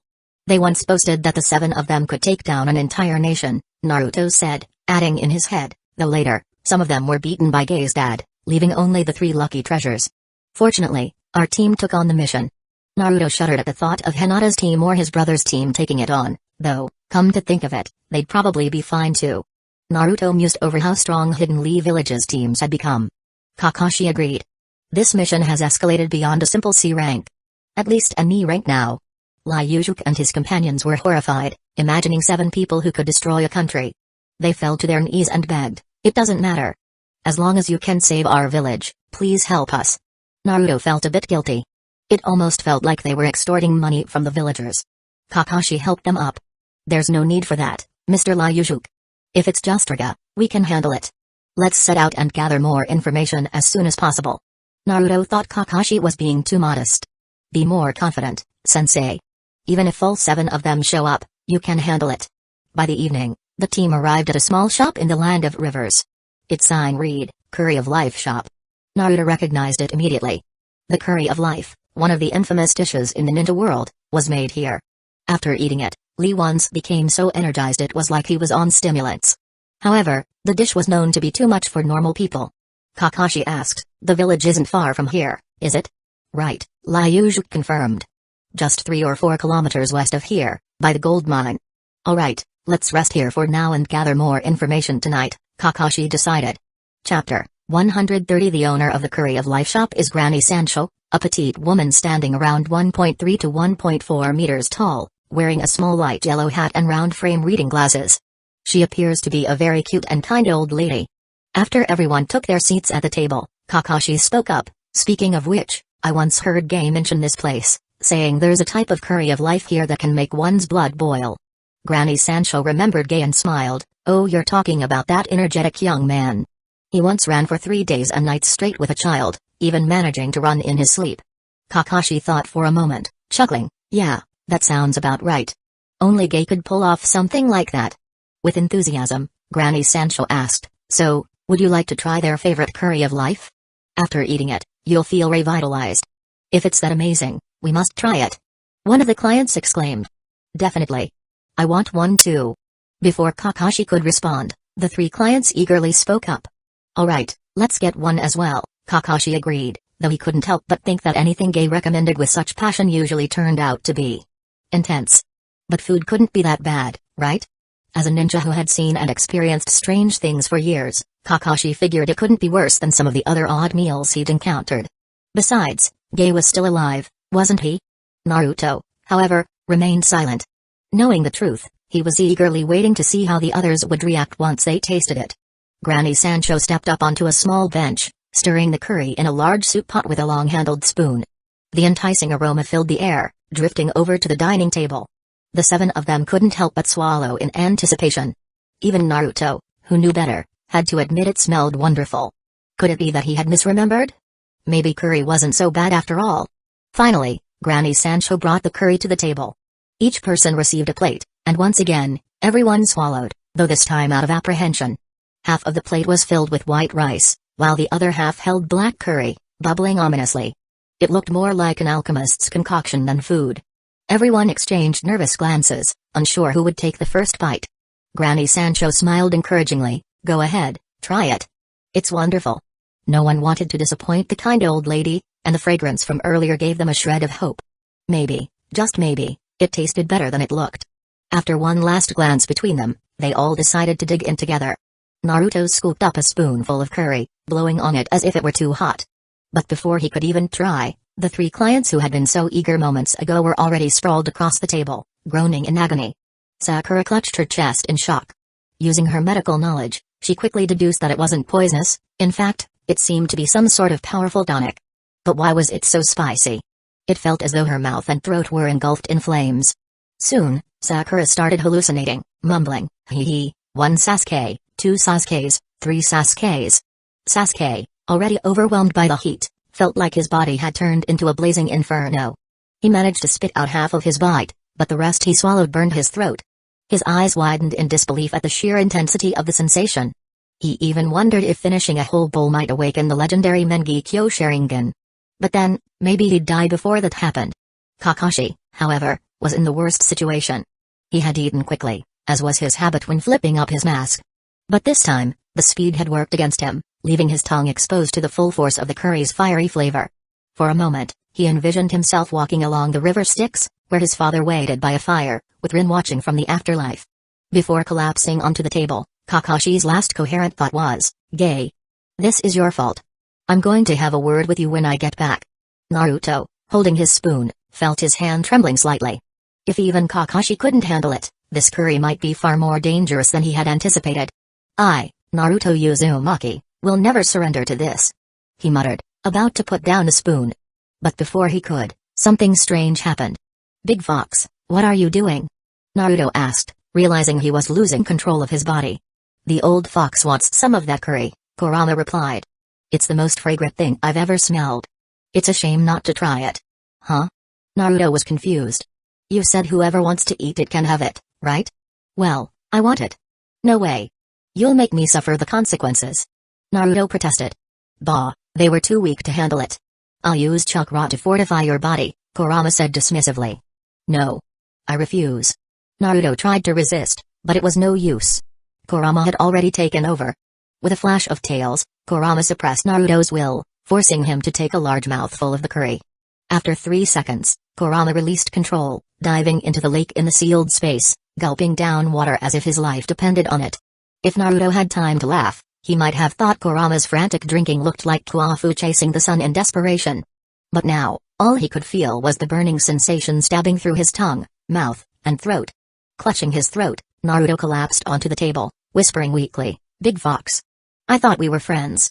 Meanwhile, in the sealed space, Kurama shut the door, cutting off all shared sensations with Naruto. Gazing up at the sky, he muttered, humans are terrifying. I'll never take control of his body again. I swear on my tails. On that day, Granny Sancho used 1 pot of curry to take down an entire squad that could have defeated Kaguya Otsutsuki, earning herself an impressive victory. An hour later, the group had finally recovered, each of them having gulped down plenty of water. Kakashi, ever the elite ninja, hadn't forgotten their mission despite the ordeal. He turned to their client, Ryujuk, and said, let's take a break here, and then we'll head to the village to gather information. Right, Ryujuk replied. Granny Sancho, who was busy washing dishes, overheard and asked, Are you heading to the village near the mine? Do you know something about it, Granny? Kakashi inquired. Granny Sancho's tone turned somber. I had a son, Karashi. He joined the Kurosaki family recently. If possible, I'd like to ask you to bring him back. Chapter 131 Granny Sancho's son was originally a frail young man and was often bullied by fellow villagers. Since Gay and Lee passed by the store during their training, Granny Sancho would often say to her son, if you were as hardworking as they are, you wouldn't be bullied anymore. Perhaps hearing it too often, Karashi impulsively ran off to join the Kurosaki family. Granny Sancho's request was simple, and Kakashi readily agreed. That night, the four of them approached the mine's entrance. Naruto volunteered to gather information since it was something new to him, and he wanted to give it a try. Kakashi, Sasuke, and Sakura waited in place. About 10 minutes later, Naruto returned, dragging a man in a black robe. Got it, Kakashi-sensei, Naruto said as he threw the man to the ground and continued, the leader here is indeed called Rikirasuke. He wields a peculiar dual sword that is said to control lightning. There are 22 members in total. The ordinary members wear black robes and use concealed swords. He added, 10 watchmen patrol nightly, and their quarters are on the mountainside, not far from the house. Also, Rikirasuke has a creepy hobby. He loves holding funerals, even burying people alive when no one has died. The guy's a total maniac. The information is detailed, but... Kakashi nodded before pointing at the beaten man on the ground. What happened to him? He got beaten up, Naruto replied nonchalantly. Isn't that how you get information? You fight, then they talk. Is that really what that means? Kakashi sighed, rubbing his forehead. How exactly did Iruka teach you the ninja world's common language? Sakura shook her head. Iruka-sensei didn't teach him that.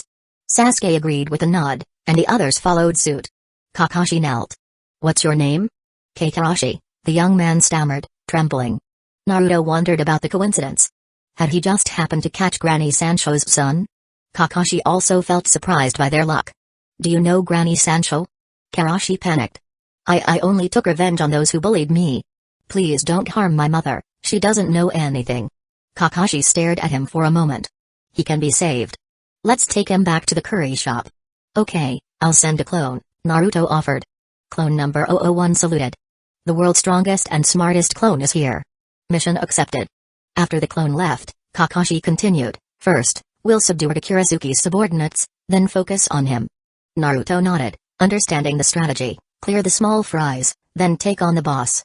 Each of the four took a direction, incapacitating and binding the patrols without killing them. They'd leave it to the villagers to identify and deal with them. The 10 watchmen were silently piled at the mountain's base, clearly more skilled than the Snow Country's regular soldiers.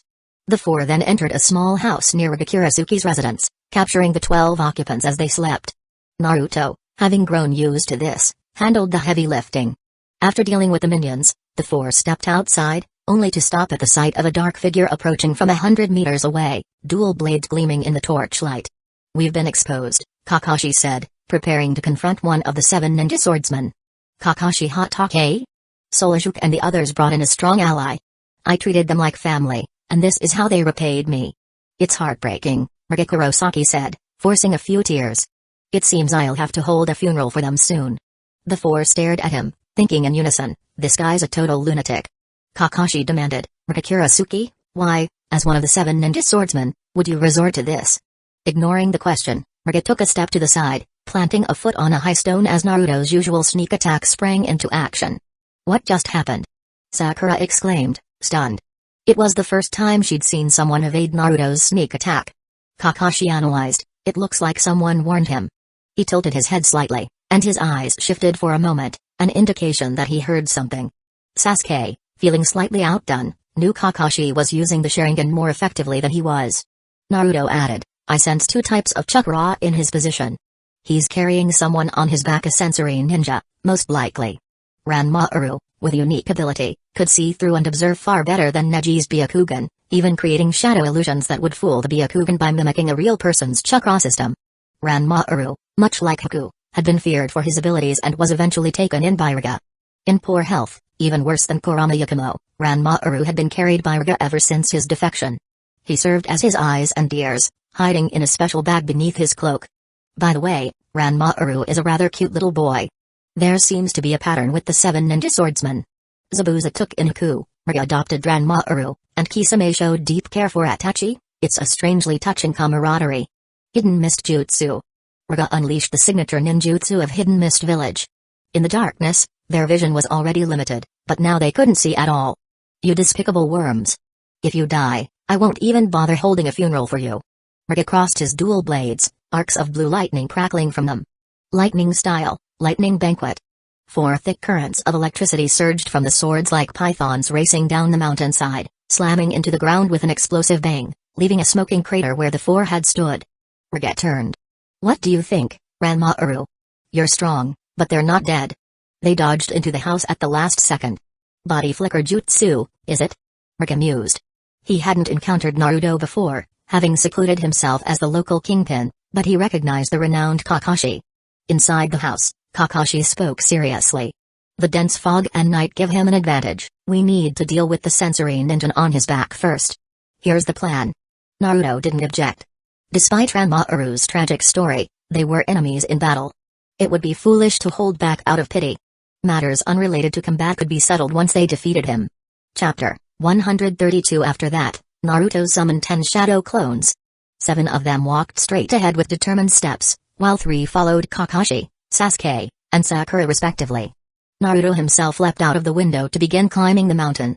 The movements of Team 7 weren't hidden from Ranmaru, but he couldn't understand why one of the shadow clones had a small sign labeled 001 on its chest or why another clone had transformed into a woman. The pink-haired man, Sakura, also seemed oddly flustered when he glanced at the clone's chest. What's wrong, Ranmaru? Riga noticed the hesitation in Ranmaru's voice. It's nothing, it's just that the behavior of those clones is strange. Please be careful, Ranmaru urged seriously. Don't worry, as long as I have you, I'll be unbeatable. Riga boasted confidently. Outside the door, the clones lined up and made hand seals, wind style, great breakthrough. X7 Naruto had just learned this jutsu, and it wasn't perfect yet. It took multiple attempts to achieve the desired result, using more chakra than necessary. A powerful gust erupted from the 7 clones, causing Riga's cloak to billow violently and lifting his hood, revealing Ranmaru strapped to his back. Even the dense fog dispersed slightly. Riga raised a hand to shield himself from the flying sand and debris, his feet firmly planted on the ground. Damn it. How are you, Ranmaru? I'm fine. Damn those guys. Angered, Riga raised his 2 swords, and beams of light surged from the blades, connecting with the dark clouds above. Thunderstorm, descend. 7 bolts of lightning shot from the sky, striking the clones precisely. The clones' last thoughts before vanishing were, is this retribution for convincing Sakura to study medicine? But why punish our clones? Go after the real body. Naruto, who had climbed to a higher vantage point, grew anxious at the sound of the rumbling thunder. With the fog dissipating and flashes of lightning illuminating the area, Kakashi and Sasuke pinpointed Riga's location.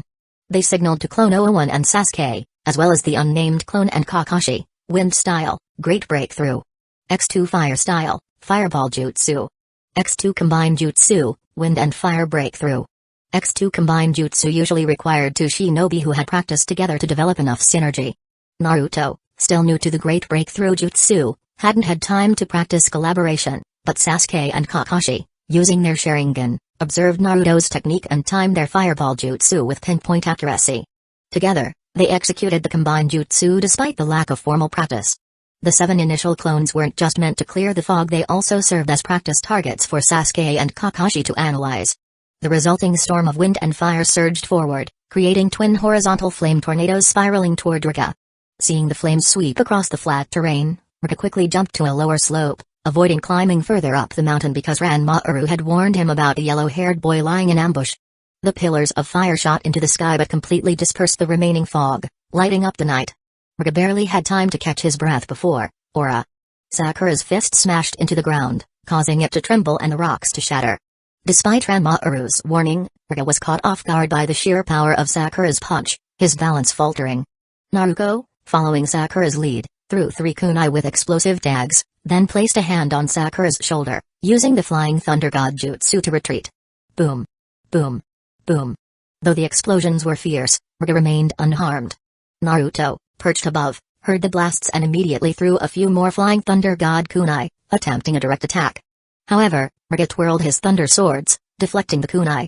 TCH, why doesn't this guy follow the usual script? Naruto sighed, forming a series of hand seals and summoning a massive wave of water down the mountain. A torrent of water appeared out of nowhere, rushing down the slope and sweeping towards Riga. Water style, flood of the Golden Mountain. The nearly 30-meter wide stream surged uncontrollably down the mountain, creating a massive wave that crashed toward Riga. Riga jammed his thunder swords into the sloping mountain wall to keep his footing, but as the water subsided, he realized with horror that Ranmaaru's pack was missing. Ranmaaru. Riga panicked. Ranmaaru's fragile body wouldn't survive a fall from this height. You bastards! Riga shouted, raising his swords as lightning coursed down from the clouds, enveloping him in a blinding aura. Lightning style, lightning armor. Though it looked formidable, Riga's speed barely increased. However, his relentless attacks, now empowered by lightning, became far more dangerous. Thunderbolt. Lightning strike. Thunder dragon tornado. Lightning rained down in all directions, forcing Kakashi, Sasuke, and Sakura to retreat, with Naruto's clones pulling them to safety. Naruto grinned, seemingly unbothered by the chaos. Kakashi-sensei, the boss is going berserk. Why don't you use Rikiri to cut him down? Kakashi responded seriously, don't joke around. He's using the thunder and lightning from the sky, and it barely costs him any chakra. That means his attacks can last all day? Naruto finished. Kakashi nodded. Exactly. Naruto smirked. Without Ranmaaru, Riga's skills are no better than an Inuzuka's. You just need to sneak up on him and strike from below. Kakashi frowned. Using earth style on this kind of terrain will be tricky. You dig slowly, I'll keep him busy. Kakashi sighed and began making earth style seals. Fine, but I'm not thrilled about this. Naruto gave a thumbs up. Go for it. I see Sushi Kage potential in you. As Kakashi disappeared into the ground, Naruto created 100 shadow clones. Alright, your mission is simple, charge in and die. If you haven't been taken down by Riga within 2 minutes, your pay gets docked. The clones responded with enthusiasm. Who do you think we are? I'll be dead in 30 seconds, tops. Yeah, we're professionals at dying. Even Clone 001 and Naruto joined the charge down the mountain, rushing at Riga with wild determination. Chapter 133. 100 clones rushed down, screaming, with even number 001 and Naruto joining the assault. Go to hell, die already. Riga Kurisuke swung his thunder swords wildly, a whip of 5 lightning bolts slashing out at the clones. More than 40 shadow clones erupted into clouds of smoke amid laughter. The most notable among them was number 001, who struck a pose before his destruction, mockingly brandishing an imaginary hammer toward the sky. Naruto was irritated, she hadn't anticipated such chaos in a simple battle. Suddenly, an idea struck her, and she yelled, "Ah, I!" right before getting electrocuted by a stray bolt. As the clones were being destroyed one by one, Naruto turned to the clone standing still beside him and asked, "Why aren't you going?" The clone responded flatly, "I don't like getting beaten to death, and you never pay me." With that, the clone dismissed itself. Naruto was speechless. Great, he muttered. Now even the clones have developed personalities. Lightning style, Thunderball. Ha ha ha ha. Riga roared, dispatching the last clone, his laughter triumphant. At that moment of complacency, Kakashi emerged from the ground, lightning flickering from his hand, and pierced Riga's chest with a chidori. Ugh! Riga coughed up blood, his lightning armor fading. Is this the end for me? Suddenly, Riga raised his head. With a final surge of energy, he lifted his 2 swords again. My death won't be this simple. Lightning style, Thunder Burial. Damn it. Kakashi swiftly withdrew his hand and retreated, even opening the first of the 8 gates for extra speed. Seconds later, a column of lightning several meters thick tore through the night sky, enveloping Riga. When the dazzling light subsided, Riga lay charred on the ground, his 2 thunder swords scattered beside him. Thus ended the life of one of the 7 ninja swordsmen of the mist, in a grand yet tragic manner. Naruto felt no pity. Riga had been a sadistic murderer. However, Naruto was far more intrigued by the pair of thunder swords. Cautiously, Naruto poked one of the swords with his finger and exclaimed, "It's not hot at all." Kakashi adjusted his forehead protector and explained, "Of course not. These swords are made from special materials. They're designed for use with lightning chakra. How could anyone use them if they got too hot after every strike?" Naruto picked up the swords and swung them experimentally. Twin swords, 72 whirlwinds. Nothing happened. Sakura blinked and commented, "That's just ridiculous." Naruto sighed and put the swords away. "Do we have to hand these over to the village?" Kakashi replied, "They're technically our team spoils of war, but we should probably inform Minato-sensei. Oh, do you want to use them?" Naruto asked. "No, they don't suit my fighting style," Kakashi said. Sasuke, on the other hand, might find them useful. Naruto handed the swords to Sasuke. "Give them a try." Sasuke took the 2 swords, reflecting on Riga's performance. The Thunder Sword seemed capable of compensating for his relatively lower chakra reserves compared to Naruto's. As for wielding the swords, Sasuke's Sharingan had recorded everything. Riga had demonstrated nearly all of his techniques involving the swords. If Sasuke couldn't master them, it would be a disgrace to his Uchiha name. Sasuke crossed the swords and attempted a simple technique, lightning style, Thunderball. The resulting blast shattered a nearby rock, and a smirk crept onto Sasuke's face. These swords suited him well. Naruto clapped Sasuke on the shoulder. Looks like we can form our own 7 ninja swordsmen of Hidden Leaf Village. Sakura, having finally shaken off Sasuke's smile, brought them back to reality. We've only seen 2 ninja swords. How are we supposed to find enough for 7 people? Naruto waved dismissively. That's easy. We'll just ask Kakashi-sensei to take 5 or 6 more C-rank missions, and we'll be good. Kakashi looked up at the sky, barely believing what he was about to say. This was just a coincidence. After the chatter subsided, Naruto created several clones to pack up Riga's body and the thugs, bringing them back to the entrance of the Curry of Life restaurant. As for Ranmaru, no one knew where the floodwaters had carried him. Naruto tried using his chakra sensing ability but found no trace. With Ranmaru's frail physique, the odds of survival didn't look good. Naruto silently muttered, "Sorry. But you shouldn't have sided with a man like Riga." At that moment, the 3 clients were anxiously watching the direction of the mine from the window. They had all heard the thunder from earlier, guessing a battle was underway, and now they prayed silently for the Hidden Leaf Village shinobi to emerge victorious. When they saw Naruto and the others return safely, the 3 clients rushed downstairs to greet them. "Did you defeat the Kurisuke family?" Kakashi pointed to the pile of thugs that Naruto's clones had gathered and said with a smirk, "It took some effort, but we took care of it." The 3 clients exchanged surprised glances before bowing deeply. "Thank you so much." Kakashi waved them off. "It's nothing. Just have the villagers come by tomorrow. What happens next is up to you." "Understood." As soon as Naruto walked inside, he saw Granny Sancho's son, Karashi, with swollen lips, spooning curry into his mouth with tears streaming down his face. Naruto asked, "What happened to him?" Granny Sancho smiled. "That's his punishment, 300 spoonfuls of super spicy curry." Everyone swallowed in unison. That was one harsh punishment. When Karashi saw Naruto, he ate even faster, muttering through tears, "I'm sorry, I was wrong. I'll never do anything bad again. I'll learn to make curry and inherit the curry of life." Granny Sancho knocked him on the head with a spoon. "You're not there yet. Finish your meal, then come and help me with the ingredients." "Yes, ma'am." The next morning, news of the Kurosaki family's defeat spread throughout the village. The villagers gathered to thank Team 7 again. Regarding the mission's upgrade from C rank to A rank, the villagers assured them they had sufficient resources in their mines. Without Riga's tyranny, gathering the necessary funds would be no problem. After Team 7 left, Karashi, following Granny Sancho's instructions, led the villagers to recover their belongings from the Kurisuke stronghold. Along the way, they found a frail, dying child at the entrance to one of the warehouses. Karashi brought the child home and fed him a spoonful of the curry of life, Gei's and Lee's favorite dish. From that day on, there was one more child in the curry of life, learning the secrets of curry making from Granny Sancho. Chapter 134. In the distance, mountains loom, lakes lie nearby, and grass spreads underfoot, with picnic mats scattered here and there, along with a barbecue grill.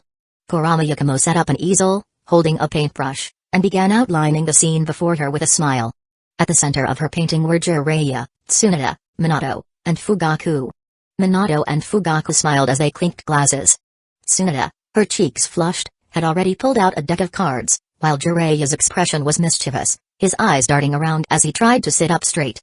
Shizune, sitting by Tsunade like a dutiful maid, reached out to flip the barbecue skewers. Not far away, Kushina and Mikoto laughed together, watching Izumi hand over grilled food with a smile. Shizue and Itachi were deep in conversation nearby. Kakashi and Gai locked eyes in their usual contest of who would blink first. Kakashi's face remained calm, while Gai's eyes were wide, sweat forming on his forehead. The outcome of this game would break the tie in their eternal 50-50 record, so Gai took it very seriously. His 4 mini-Gai disciples, dressed in green, cheered him on excitedly. Kinamaru, tired from being a teammate of mini-Gais for so long, seemed to find common ground with Neji and Ten, watching the contest with mild interest. Asuma and Kiranayui shared a bashful glance, pretending to watch the match between Kakashi and Gai, but secretly holding hands for the first time. Sakura and Ino clung to Sasuke's arms from either side, glaring at each other, as though sparks flew between them. Akamaru and Pakkun, 2 cute canine companions, faced off in a game of headbutting, while Kiba and Naruto sat on either side, cheering them on. Hinata smiled softly, holding Naruto's arm with one hand while sneaking a skewer of barbecue with the other. As always, Choji ate enthusiastically, while Shikamaru lay quietly on the grass beside him, watching clouds drift by. Yakumo counted the people present but felt like someone was missing. After thinking for a moment, she picked up her brush and added herself, sitting at the easel, along with Haku and Karen, who were watching her paint. Only then did Yakumo look at her painting with satisfaction. She packed up her tools and joined the group's playful activities. Shino, having received a message from a bug on his finger, sighed. I'm sitting next to Shikamaru. Why didn't you draw me? The reason for this gathering began half a month ago, shortly after the mission involving Riga had ended. The surge of mission requests caused by the Chunin exam's turmoil had finally subsided, and things were returning to normal. Minato, having caught up on his work, remembered his promise to Naruto before the Chunin exams to take him camping. Determined to be a good father, Minato decided to take a rare vacation and invited Tsunoda and Jiraiya, who had also been busy, to join them. After announcing the camping trip at home, Karen asked if she could invite her friends, and Minato happily agreed. Thus, Haku and Karen invited Kiranayui and Kurama Yakumo. Kimimaro invited Gen, Gi, and Giro, and Kushina brought her 3 students along. When Naruto went to invite Sasuke, he found him sweeping the floor with Itachi at their house. Sasuke mentioned he wanted to stay home with his brother, who was on a rare break. But Itachi, always understanding, suggested Sasuke go along, and Shisui arrived just in time to extend an invitation to Itachi as well. When Mikoto heard about the trip, she realized it had been a while since she had a proper chat with Kushina. So, she brought Fugaku along and even invited her future daughter-in-law, Izumi. Kakashi, seeing 2 of his students attending, figured he might as well invite the third. On his way, he ran into Gay, who was training, and naturally, Gay insisted on bringing his youthful students to join the fun. Asuma, after hearing about Kurenai's plans, happily arranged for his students to train nearby. What began as a small family gathering turned into a large group outing. If any enemies from other villages had taken the opportunity to attack and capture everyone in one sweep, Hidden Leaf Village might have been in chaos for a decade if, of course, they could even win that fight. I'm betting a spoonful of mustard that Pakkun will win this one, said Kiba. Yeah, right. I'll bet a spoonful of hot sauce. Akamaru's winning. Naruto countered. Kiba, fired up by the bet, clenched his fists and cheered, Go, Akamaru. If I win, I'll treat you to some barbecue. Woof. Akamaru barked, full of fighting spirit. Naruto, much calmer, said softly, I've got faith in you, Pakkun. Pakkun shivered slightly, sensing that losing might mean ending up cooked, with Naruto's mustard and hot sauce smothered over him.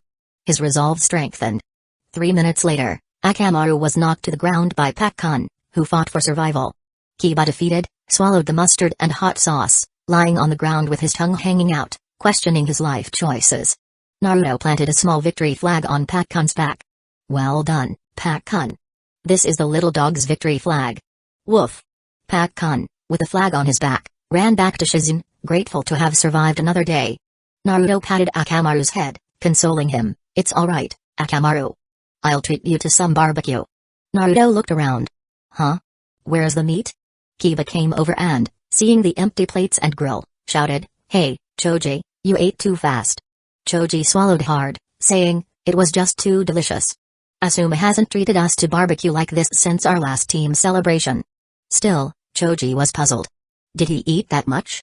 Naruto, who had a good idea of what had happened, stood up and said, Alright, don't blame Choji. I'll go get more. I'll go with you, Naruto-kun. Hinata blushed, hurrying to help. Shino adjusted his sunglasses, already knowing the truth, but he kindly kept it to himself. When Naruto returned with the supplies, he added some charcoal to the grill and called out, Sasuke, come light the fire. Sasuke, freeing himself from Sakura and Ino, puffed up his cheeks and spit out a fireball. Sakura and Ino exchanged a glance, then followed, watching enviously as Naruto and Hinata fed each other. Suddenly, Sakura had an idea. Ino pig, let's see who can cook better. Ino didn't back down. Bring it on, billboard brow. Sasuke, you'll be the judge. Both shouted boring, Sasuke muttered, clearly uninterested. I'll be the judge. Choji volunteered. The 2 girls nodded, and the competition began. In the end, neither was declared a winner, because, according to Choji's later recollection, it was the first time he met anyone who could make him fear food. That evening, everyone pitched their tents, fulfilling Naruto's wish for a camping trip. The next day, Minato was ready to fulfill another of Naruto's wishes. Chapter 135. Really? I can learn Sage Mode? Naruto asked, pleasantly surprised. He had been practicing with his shadow clones to refine the nature of his wind chakra for a while, and after much effort, he had finally formed something resembling a Rasen Shuriken. Yes, your chakra nature transformation has improved greatly, Minato praised with a smile, then continued, I'll take you to Mount Mayabaku next. However, learning Sage Mode is far more difficult, so you must not rush it. Do you understand? Understood, Naruto responded, knowing full well that learning Sage Mode could result in death if done carelessly. Alright then. Minato bit his thumb and performed several hand seals, summoning jutsu. With a puff of smoke, a red toad wearing goggles appeared. The toad hopped forward and asked, Fourth Hokage? What's going on? Minato smiled and patted Naruto's head. Long time no see, Kasuke. This is my son, Naruto. He also signed a summoning contract with Mount Mayabaku. Toad Kasuke looked surprised. Ah, it's you. I've heard Gamabunta and the others mention you, but two of you. But what? Naruto asked, curious about Kasuke's hesitation. Since signing his contract with Mount Mayabaku, Naruto hadn't summoned the toads often, especially after his embarrassing failure with Gamakiki.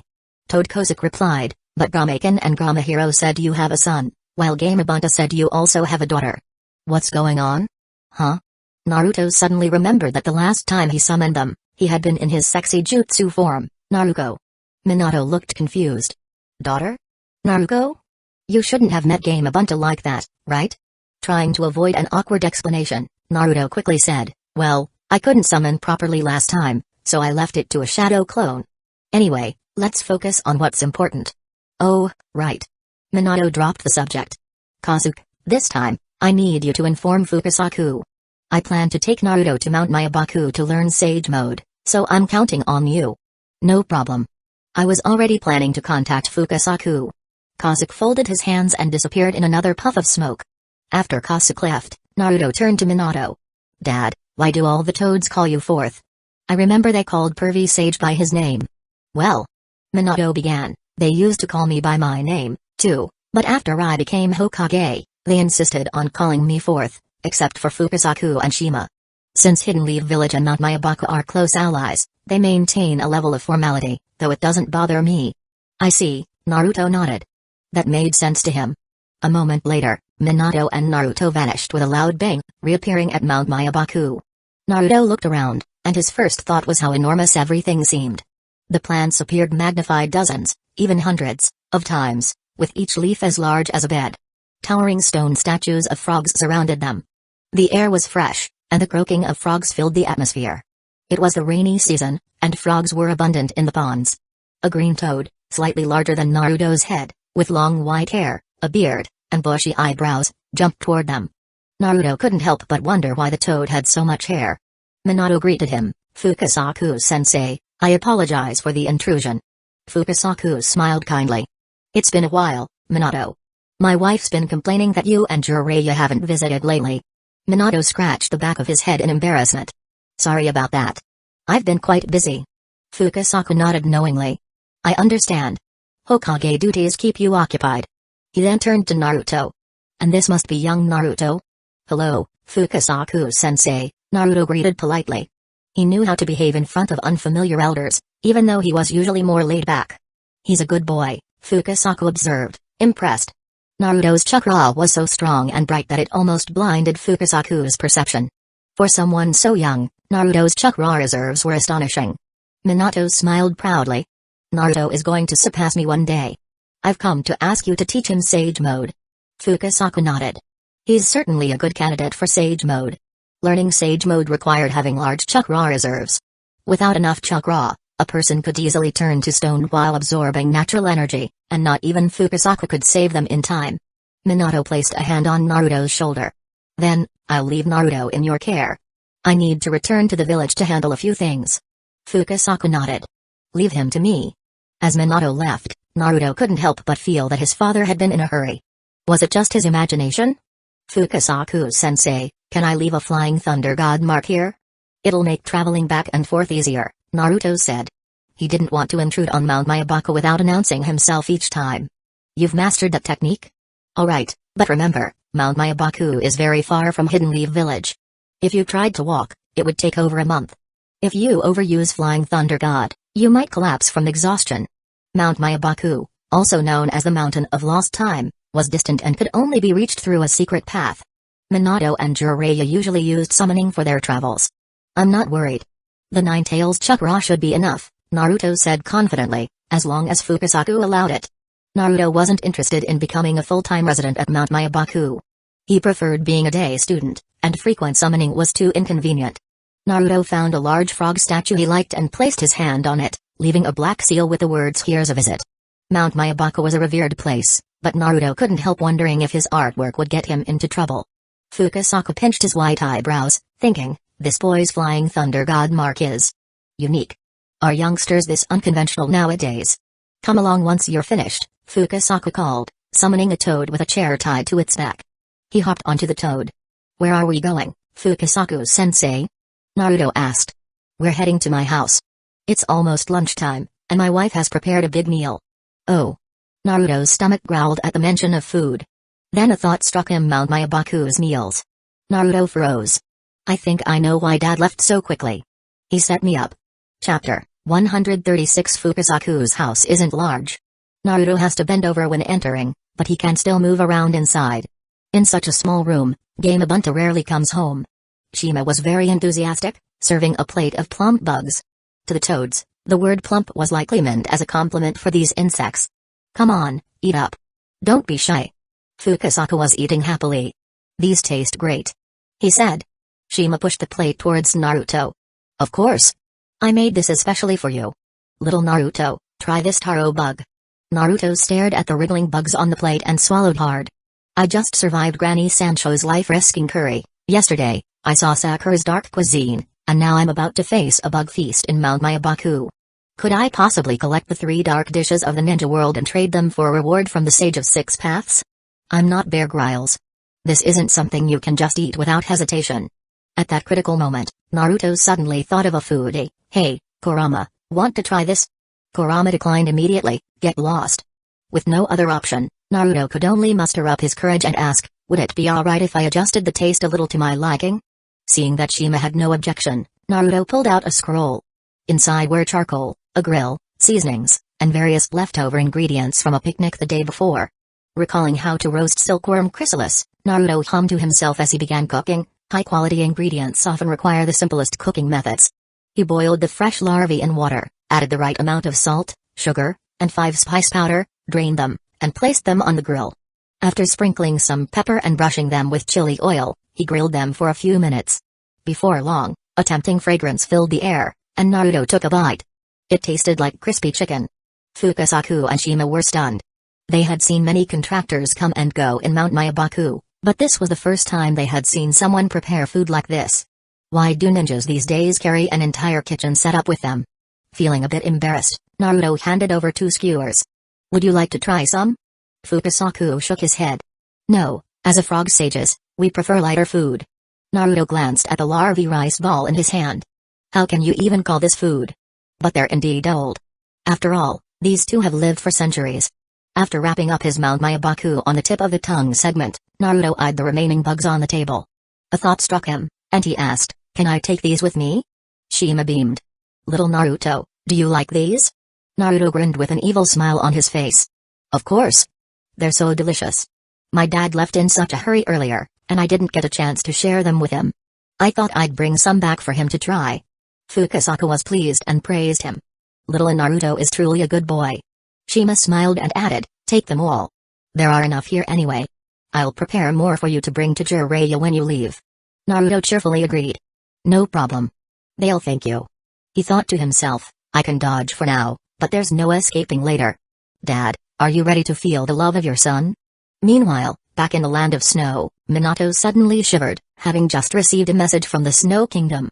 After packing up, Naruto followed Fukasaku to a small waterfall. Below the waterfall was a small pool with a stone frog statue, resembling an artificial fountain. A brown liquid was sprayed from the frog's mouth, likely toad oil.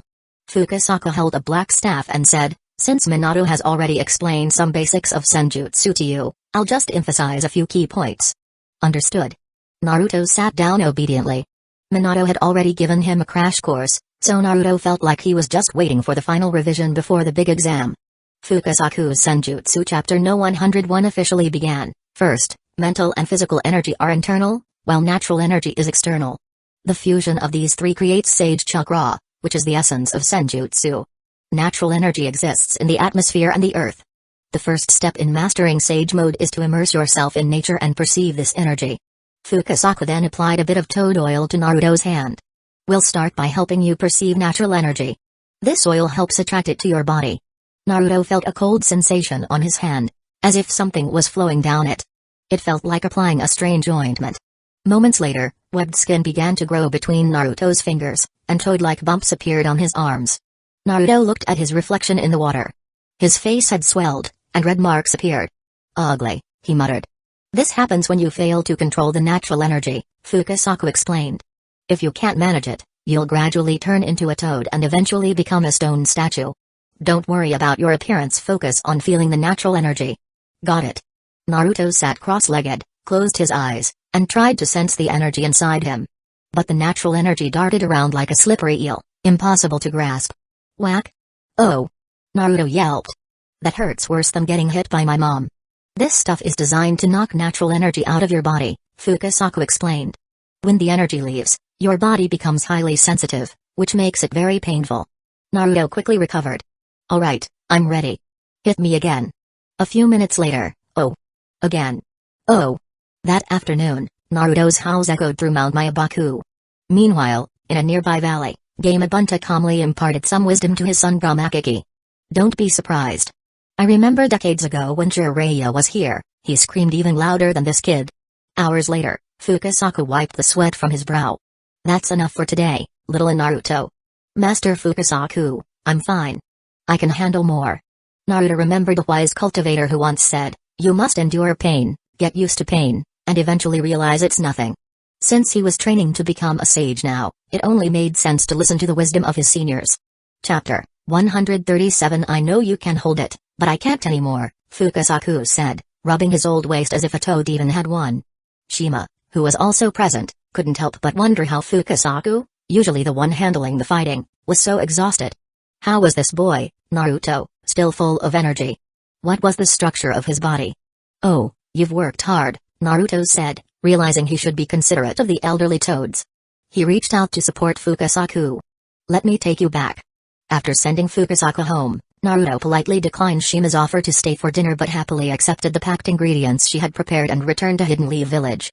When Naruto got home, he found Minato sipping tea in the living room, while Jiraiya was busy writing a manuscript. Minato put down his teacup and asked, You're back, Naruto. How's the training going? It's okay. I can absorb a bit of natural energy with the help of toad oil, but I can't control it properly yet, Naruto sighed. Natural energy felt like a mischievous spirit. If he could just grasp it, he'd become stronger. But he wasn't quite there yet. Minato offered comforting words, that's how it starts. Listen carefully to Sage's teachings, and you'll succeed. I know. I'm ready for the long haul. Naruto understood that mastering Sage Mode wasn't easy, and using shadow clones wouldn't help speed up the process. After all, if a shadow clone completely turned into a frog, Naruto would be doomed as well. He wasn't willing to risk that. Only after mastering it himself would he allow the clones to assist, confident that he could control natural energy no matter the task. Jiraiya paused his writing and glanced toward the kitchen. He quickly hid the manuscript and said, Oh? Are you already practicing Sage Mode, Naruto? It's tough, in more ways than one. Naruto thought of Shima's energetic nature and nodded. Yeah, tough in every way. By the way, Grandma Shima asked me to bring you both a gift. Tough. Could it be? Jiraiya and Minato shared a worried glance. That's right, it's that. Naruto grinned, placing 2 small parcels on the table. Grandma Shima specifically prepared these for you. One for each, don't let her down. Jiraiya and Minato covered their mouths, a long-forgotten feeling of disgust rising as they recalled an unpleasant memory. Then, an idea struck Jiraiya, and he coughed, suddenly looking serious. Naruto, do you want to know how to speed up your Sage Mode training? No, I just want to see how you handle eating bugs, Naruto replied, determined to change the subject. After so much training, he knew Sage Mode well enough to see through the ploy.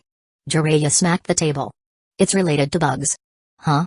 Jiraiya continued, now with exaggerated seriousness, these insects grow in the special environment of Mount Myabaku. They feed on unique plants, so their bodies contain special energy that helps with sage training. Minato seemed to consider it, though he wasn't entirely convinced. At first, Naruto thought it made sense. Then he remembered how Jiraiya once sold an egg for 20 ryo, and it started to sound more like a tall tale. Do you think I'll believe that? You storytellers always twist the truth, claiming you're gathering research, but you're either playing games or avoiding writing. How could you say that to me? I, the great Toad Sage, a famous novelist in the ninja world, would never lie to you. You absolutely would. At that moment, Karen, who had been helping Kushina with the cooking, stepped out of the kitchen. What are you all arguing about? You, bugs. She swiftly threw a frying pan at the table, smashing it and squashing the bugs in the process. Kushina and Haku rushed in after hearing Karen's shout. Kushina surveyed the scene and, after hearing what had happened, grabbed Naruto by the ear. Don't bring disgusting things into the house. I know. It hurts. Jiraiya and Minato let out a sigh of relief. They were glad not to have to eat those specialities. Kushina then released Naruto and added, if you really want to send them something, send it directly to their offices next time. Okay. Naruto rubbed his ear, feeling his energy return. Jiraiya and Minato, no. In unison, alright, you three, clean up this mess. Yes. All three later, Kimimaro and Kakashi, who had arrived late, looked on with puzzled expressions as Naruto, Jiraiya, and Minato busily cleaned up. Haku smiled gently. Today, too, was a day of family harmony. From that day on, Naruto's life became even busier and more fulfilling. In the morning, he took advantage of Kakashi's habit of being late to do some exercises. When Kakashi finally showed up, they took on a few small tasks. As Kakashi often said, even the simplest tasks help build teamwork. In the afternoon, the team trained together in taijutsu, ninjutsu, and chakra control, all the basics that couldn't be neglected. After 2 or 3 hours of training, Naruto would head to Mount Mayabaku to practice absorbing natural energy. Sasuke went to a remote area to train with his thunder swords, and Sakura gained practical experience at the hospital. Meanwhile, Kakashi would find a place to relax, though sometimes he ended up being dragged into strange duels with Gai. Several ordinary months passed like this. During that time, Kakashi, hoping to prove that the mishaps of previous missions were mere coincidences, picked up some C-rank missions like escorting caravans or driving away bandits. The missions were all completed successfully. Naruto never encountered Kisame, much to his disappointment. He'd recently learned 2 powerful water-style jutsus and was eager for a rematch. Despite Naruto's regrets, time marched on. Hidden Leaf Village's 61st year arrived with the clinking of glasses and the laughter of its residents. The previous year had been unforgettable for Naruto and his team. Whether it was graduating from the academy, taking their first exams, or facing war, each event had added to the colorful tapestry of their lives. On New Year's Day, Naruto finally used toad oil to maintain a temporary, incomplete sage mode, raising a 2-story toad statue like Fukasaku. Naruto squatted a few times under its weight and excitedly asked, do you think if I do 100 squats, 100 push-ups, and run 10 kilometers every day for 3 years with this on my back, I'll break my limiter and become stronger than the Sage of 6 Paths? Fukasaku? Chapter 138. Fukasaku didn't quite understand Naruto's thought process, so he simply told Naruto to put down the stone statue, and then... Ow! Naruto was hit with a stick again. He still wasn't used to this kind of pain. Naruto, you've done well with this stage. Next, you need to absorb natural energy without relying on toad oil. Got it. Then, the first thing is to practice staying completely still. Follow me. Naruto followed Fukasaku to an area filled with jagged stone peaks, each one slender and sharp, like an enlarged thorn. Is this called a karst landform? Naruto wondered. His knowledge of geography wasn't the best. Fukasaku used his tongue to pick up a slate from the foot of one of the peaks and climbed up, signaling Naruto to follow. Naruto remembered from the anime that the next part of the training involved balancing on top of the spikes using the slate. He had to sit on it and remain perfectly still. Even the slightest distraction would cause him to fall. Naruto tapped the slate. Although it wasn't as sturdy as the floor tiles at his home, it felt strong enough that he wouldn't be impaled by the spikes for centuries to come. Imitating Fukasaku, Naruto climbed to the top, placed the slate down, and sat on it, trying to maintain his balance. Within seconds, Naruto felt an itch on his head and instinctively wanted to scratch it. And then, Naruto tilted, and both he and the slate fell. Shoo! Fukasaku's tongue shot out instantly, wrapping around Naruto's ankle to prevent him from hitting the ground headfirst, but the slate had already shattered. Although Fukasaku caught him, Naruto's momentum caused him to swing in a small circular motion, with Fukasaku's tongue as the radius, until he ended up plastered against the mountain wall. Let's say Fukasaku's tongue is 5 meters long, And the angle between Naruto and the vertical is 45 degrees when Fukasaku catches him. What would Naruto's angular and linear speed be when he hit the wall? Fukasaku pulled Naruto back and said, "Naruto, you need to focus more." Yeah, I get it," Naruto groaned in pain. He slowly got back up, picked up another slate, and prepared to try again. Before sitting down, Naruto had an idea. He left the imprint of the Flying Thunder God on top of the pillar, marking it with the word step. This was Naruto's way of learning Sage Mode, but his distracted mindset wasn't helping him master it. However, with the Flying Thunder God mark, if he fell again, he could teleport back before hitting the ground. That way, Fukasaku wouldn't have to keep saving him. If Naruto reacted quickly enough, he could even save the slate, reducing their consumption. After all, the slates were limited, and Naruto thought it was necessary to cultivate immortality sustainably.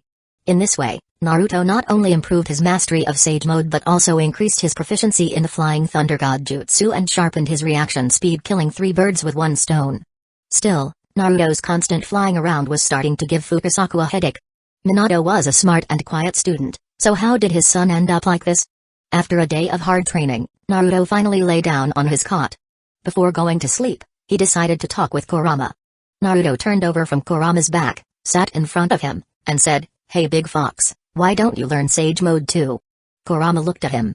"Why would I want to learn something like that?" Naruto rolled his eyes. "Because you've got nothing else to do?" "Not interested."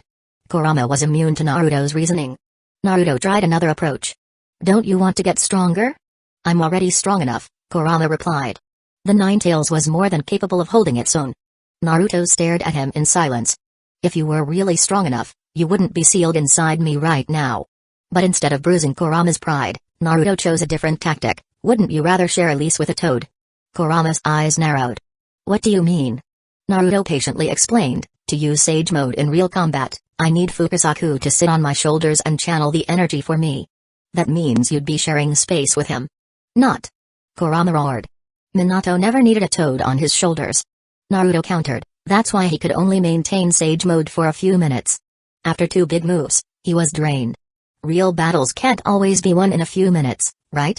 Kurama grumbled, "Isn't my chakra enough for you? Why do you need to involve those toads?"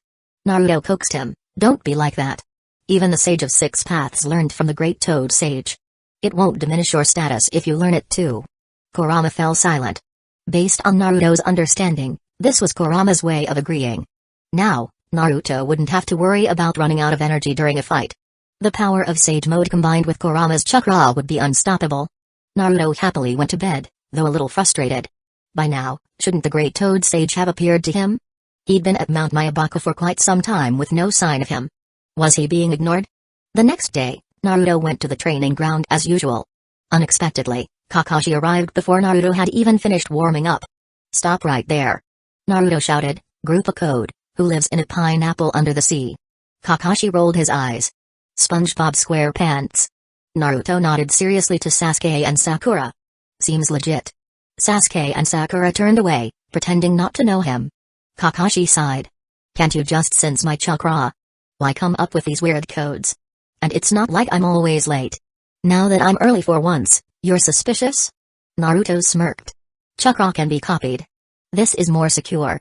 Yes, Naruto had come up with multiple secret codes for Team 7. He had even given them code names for missions: Kakarot, Vegeta, Bulma, and Sakata Jintaki.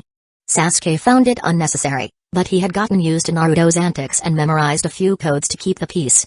Sakura just followed along because Sasuke didn't object. Kakashi initially refused to play along, but Naruto threatened to bring Kushina to raid his house. Thinking of his collector's items. Kakashi wasn't giving in to threats. He just thought that, as a ninja, maintaining vigilance was essential. So, yes, secret codes were important. "Alright, let's get to business. Pack up, we've got a mission at the border." Naruto asked casually, "What rank is it?" "A C rank mission." Chapter 139. After leaving Hidden Leaf Village and walking for a while, Kakashi leisurely closed the book in his hand, the familiar creak of the spine breaking the silence.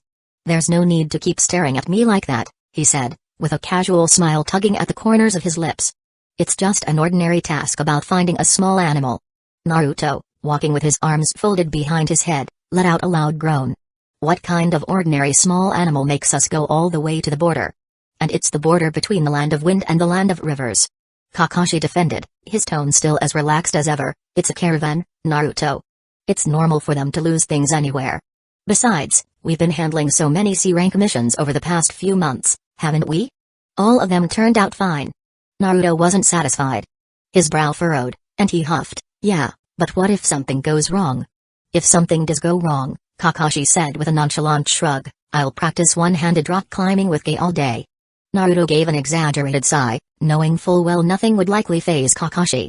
Still, he stood tall, ready for anything that might happen. This time, the mission had been commissioned by a caravan that had lost its pet ferret on the treacherous border between the land of wind and the land of rivers. The caravan couldn't afford to linger in the area for long, so they posted the mission in Hidden Leaf Village, hoping that a team would be able to retrieve the missing animal. The mission wasn't anything extraordinary at first glance, just find the ferret and deliver it to a nearby village. The caravan would collect it on their way back. However, the distance to the border and the dangerous location elevated the task to a C-rank mission. As the group continued walking, Sakura spoke up, her brows slightly furrowed in thought.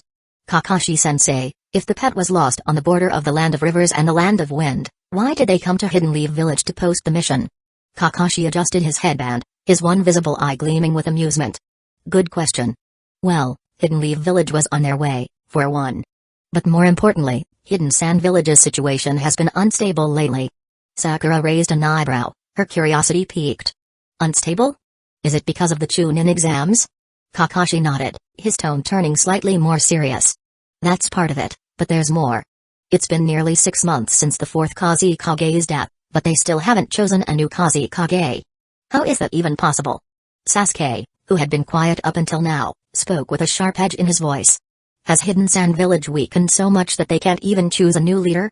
Kakashi sighed softly. It seems unbelievable, doesn't it? But apparently, the higher-ups in Hidden Sand Village have been arguing about the selection. Right now, Baki is acting as the temporary Kazekage. He's brought in 2 retired elders to assist him, but it's far from a stable situation. Naruto, who had been listening intently, suddenly brightened. One of those elders has to be Ebizo, right? And the other? Granny Chio. The one who likes fishing and pretending to be dead. Kakashi smiled under his mask, amused by Naruto's enthusiasm. That's right. Sakura, still concerned, asked, is it safe for us to head to the land of wind during all this turmoil? Kakashi gave her a reassuring nod. There's no need to worry. We're still allies with Hidden Sand Village. We just need to show our mission certificate when we get there. But be aware there have been reports of bandits attacking villages and kidnapping villagers near the border, so stay alert. Naruto's mind immediately went to Gaara. Any news about Gaara? Kakashi thought for a moment, his expression softening slightly. Nothing out of the ordinary. I've heard he's been taking on a lot of missions in the Land of Wind lately. Naruto sighed, a mix of relief and concern flickering in his eyes. Not satisfied with Kakashi's answer, he decided to consult Kurama. Hey, Big Fox, have you talked to Shukaku lately? Kurama, who had been resting lazily inside Naruto's mindscape, stretched out and flicked his massive tail. Why? Picking a fight already? Why not go ask Kushina directly? Naruto laughed. Nah, I'm just curious if he likes his new home. Haven't you guys stayed in touch over the years? Kurama, propped on his paws, gave Naruto a knowing look as if he had seen through everything. You're worried about that boy with no eyebrows, aren't you? Naruto scratched the back of his head, grinning sheepishly. A little. I wonder if his dark circles have faded. Can you check? Kurama let out a small chuckle, amused by Naruto's persistence. The administrator has invited Naruto, Uzumaki and Shukaku to join the group chat. As soon as Shukaku entered, his voice boomed, you stinking fox. Naruto couldn't help but laugh, his eyes crinkling at the corners. Not this again. You really need a new way to greet people. Kurama grinned, his sharp teeth gleaming. Who's surprised? Little Tanuki, not only has your strength stagnated over the years, but your vocabulary hasn't improved either. Shukaku bristled, his temper flaring. You too. He snarled, still bitter from waking up after a long slumber. It wasn't the defeat that stung. He was used to losing to Kurama, but the sealing technique Naruto had applied. When Shukaku woke up in the desert, he was overjoyed at first, thinking he was free.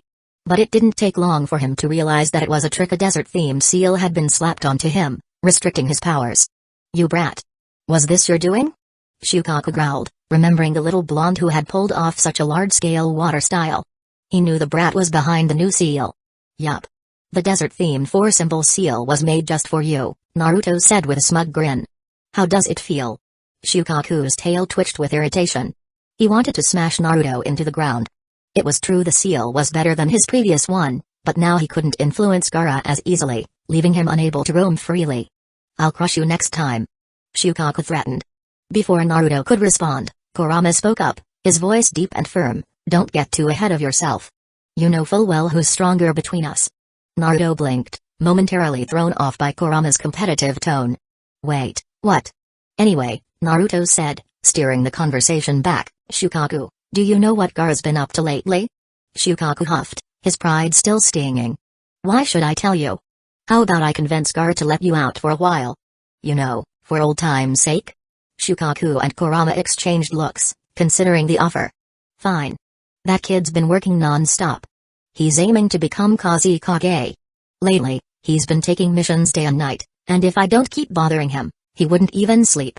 Naruto's face softened, remembering Gaara's determination to change Hidden Sand Village. His dark circles are still there, huh? In the anime, Gaara had protected his village from Deodara and ended up paying the price. Despite the initial indifference from Hidden Sand Village's higher-ups, the villagers later recognized him as the hero who saved them. "Where is he now?" Naruto asked. "He's dealing with bandits at some seaside village." "I see. Thanks, Shukaku." Naruto exited the group chat, deep in thought. He had a feeling this mission would soon involve the legendary Jewel Stone. The Jewel Stone was rumored to contain immense life energy, capable of incredible feats, including granting immortality. However, if the body couldn't handle it, the stone's power would lead to death or mutation. Naruto wondered if it might be worth sending those involved to Hidden Rain Village, to keep the stone's dangerous secrets from falling into the wrong hands.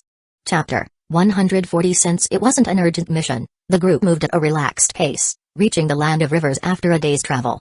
Kakashi opted for a different route than the one he took last time, so they didn't pass by Granny Sancho's curry shop. Hidden Leaf Village shinobi rarely makes the same mistake twice, especially when it involves curry. That evening, they set up camp in the wilderness. Naruto unpacked the cooking utensils and ingredients he had brought, while Kakashi took charge of cooking. Kakashi's culinary skills were impressive, particularly when it came to preparing fish. The meal was so delicious that Naruto could even outpace Kakashi's lightning-fast reflexes to grab extra servings. After dinner, the three young shinobi rubbed their full bellies and sat by the campfire, watching Kakashi tidy up. Sasuke blushed slightly. It had been a long time since he had eaten so much. Maybe it was because Naruto hadn't visited his house for food lately. Surprisingly, nothing had changed since they were children. Naruto always ate more when they competed over food. Kakashi glanced at his three students and advised, "Shinobi shouldn't overeat during missions. It makes you drowsy, lowers your guard, and affects your combat readiness." "But Kakashi-sensei, your cooking was just too good." Sakura groaned. "I've been trying to lose weight, and now I've eaten way too much."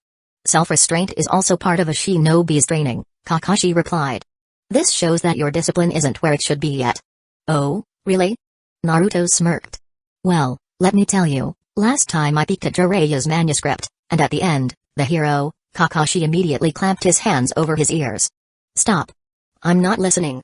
Spoilers are a death sentence." Despite his reaction, Kakashi hadn't lost his composure entirely. Some things just couldn't be said lightly. Naruto laughed, and when Kakashi saw that Naruto wasn't going to spoil the ending, he relaxed and lowered his hands. "Mr. Kakashi," Sakura began in a mock-serious tone, "self-restraint is also a part of a shinobi's training. If you're so worried about a book, maybe your discipline isn't strong enough either."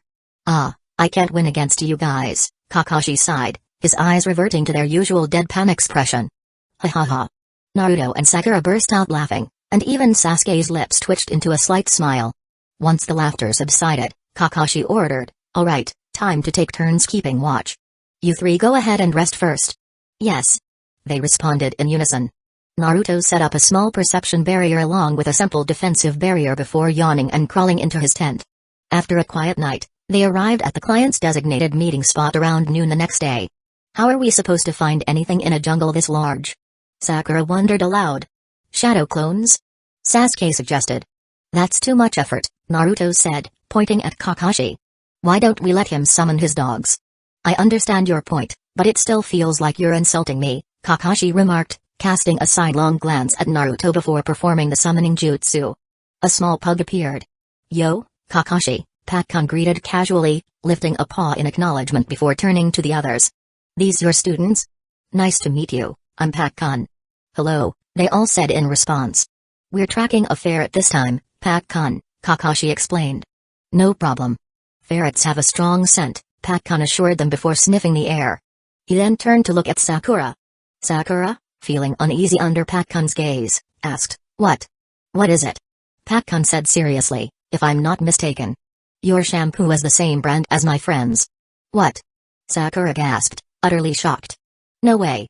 Kakashi's eyes curved into a smile. Pac-kun's a tracking ninja dog. His nose is never wrong. Sakura stood frozen in disbelief. Even the dog uses the same brand? Pac-kun, scratching his ear with a hind leg, continued proudly, same brand, but the fur on my friend is softer. PFFT. Ha ha ha ha. Naruto couldn't contain his laughter, and even Sasuke had to turn his head to hide his grin. I'm throwing out that shampoo when we get back. You seem upset. Pac-kun thought for a moment before offering, how about I let you rub the pads on my paws? They're soft too. Who'd want to do that? Sakura yelled, raising her fist. Kakashi-sensei, why did you even summon him? Alright, calm down, Kakashi intervened quickly, knowing Sakura's punch would knock Pac-kun out cold. No more fooling around. Pac-kun, start tracking. Understood, Pac-kun said as he began sniffing the ground. I've got the scent. Pac-kun called back. The ferret is up ahead. The group followed Pac-kun deeper into the jungle, leaping between the trees. Naruto couldn't help but feel disappointed that there were no vines to swing from like Tarzan. Stop, Pac-kun commanded after landing on the ground. He sniffed at a set of footprints. The scent matches these tracks. Looks like someone else might have captured the ferret already. Kakashi crouched down, studying the footprints. They're about the same size as you three, but the depth is off. Either they're carrying something heavy, or they're wearing armor. Naruto frowned. According to the plan, they should have caught the ferret by now. Were they too late? Kakashi stood up. Let's keep going, but stay alert. The group nodded and continued following Kakashi and Pac-kun. They crossed through the jungle and over a valley, the grass beneath their feet slowly giving way to the rocky terrain of the Gobi Desert. We're close, Pac-kun warned.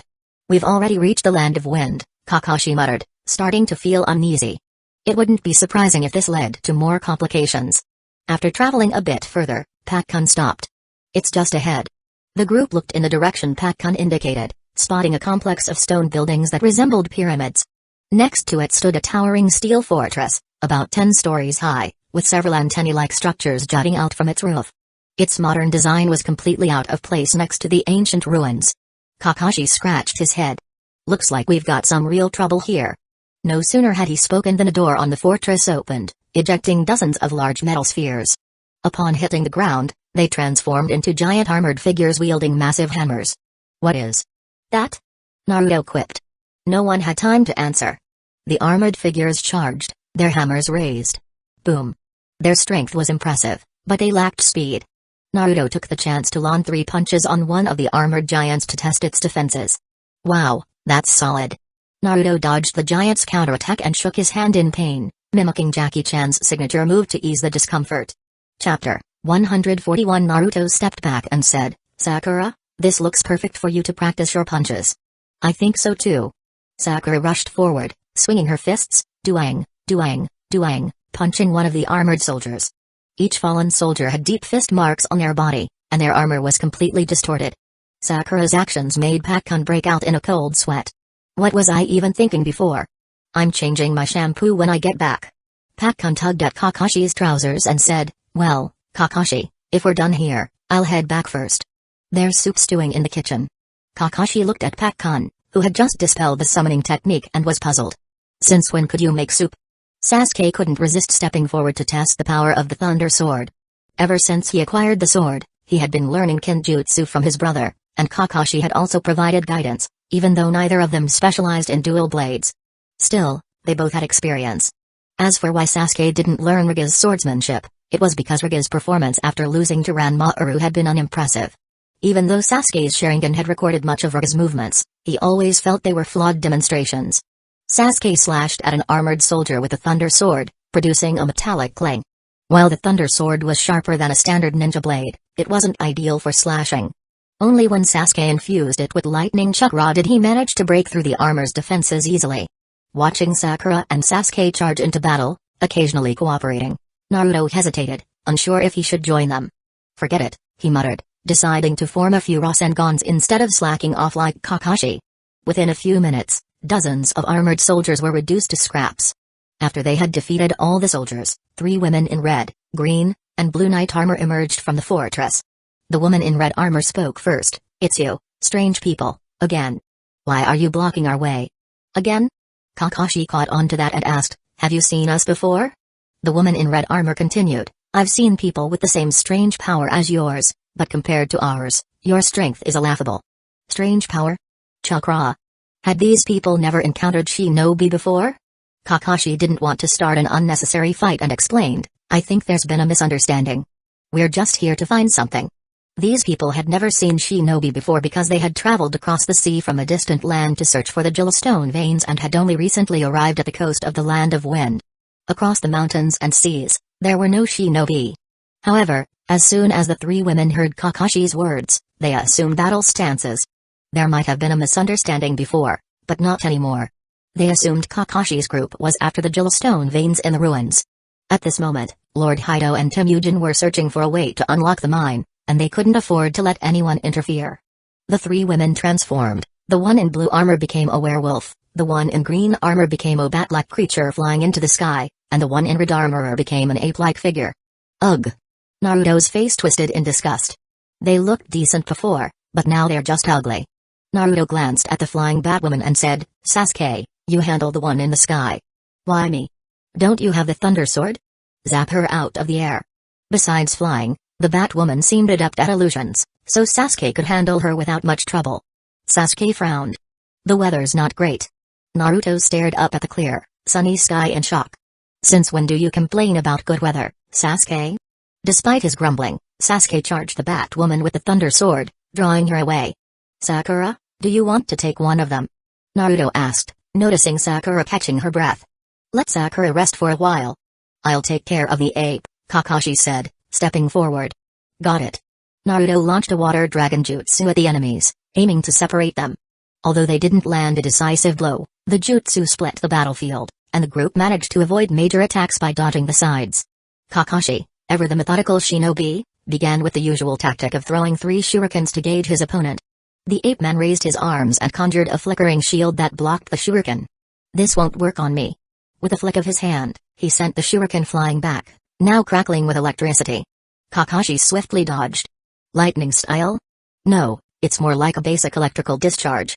"Lightning tornado!" The ape-man shouted, launching 2 bolts of lightning that twisted together, spinning toward Kakashi. "Earth style, earth wall."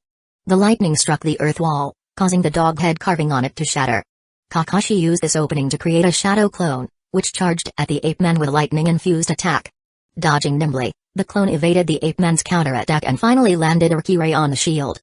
The ape-man gritted his teeth, focusing all his strength on holding the shield, but Kakashi's real body appeared behind him, piercing through his defenses. Cough. "How could I?" The ape-man collapsed, reverting to his human form. Kakashi glanced over at Sasuke and sighed. The kid's fighting style had completely changed.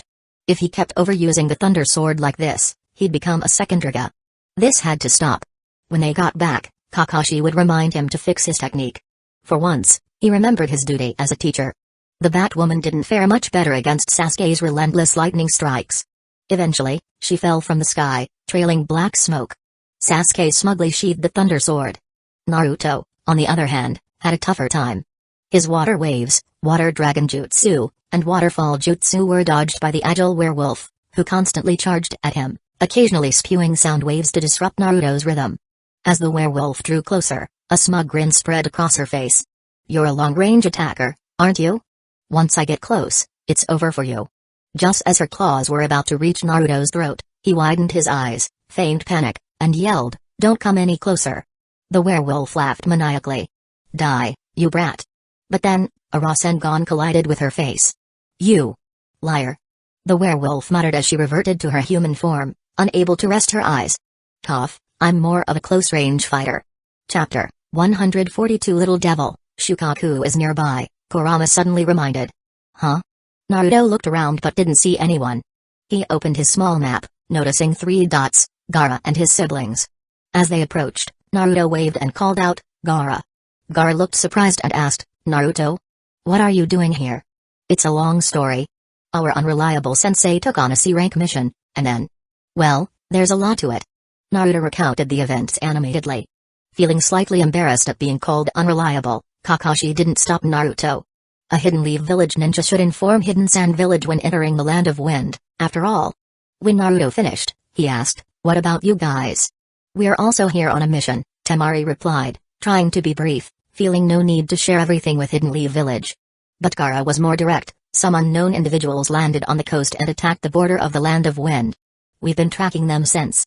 Kankuro interjected, "Hey, Gaara, this is..." Gaara wasn't concerned. "It's fine. We can't trust them." Temari and Kankuro exchanged helpless glances, though their voices held a hint of affection. Naruto, skipping formalities, asked directly, "Do you need help?"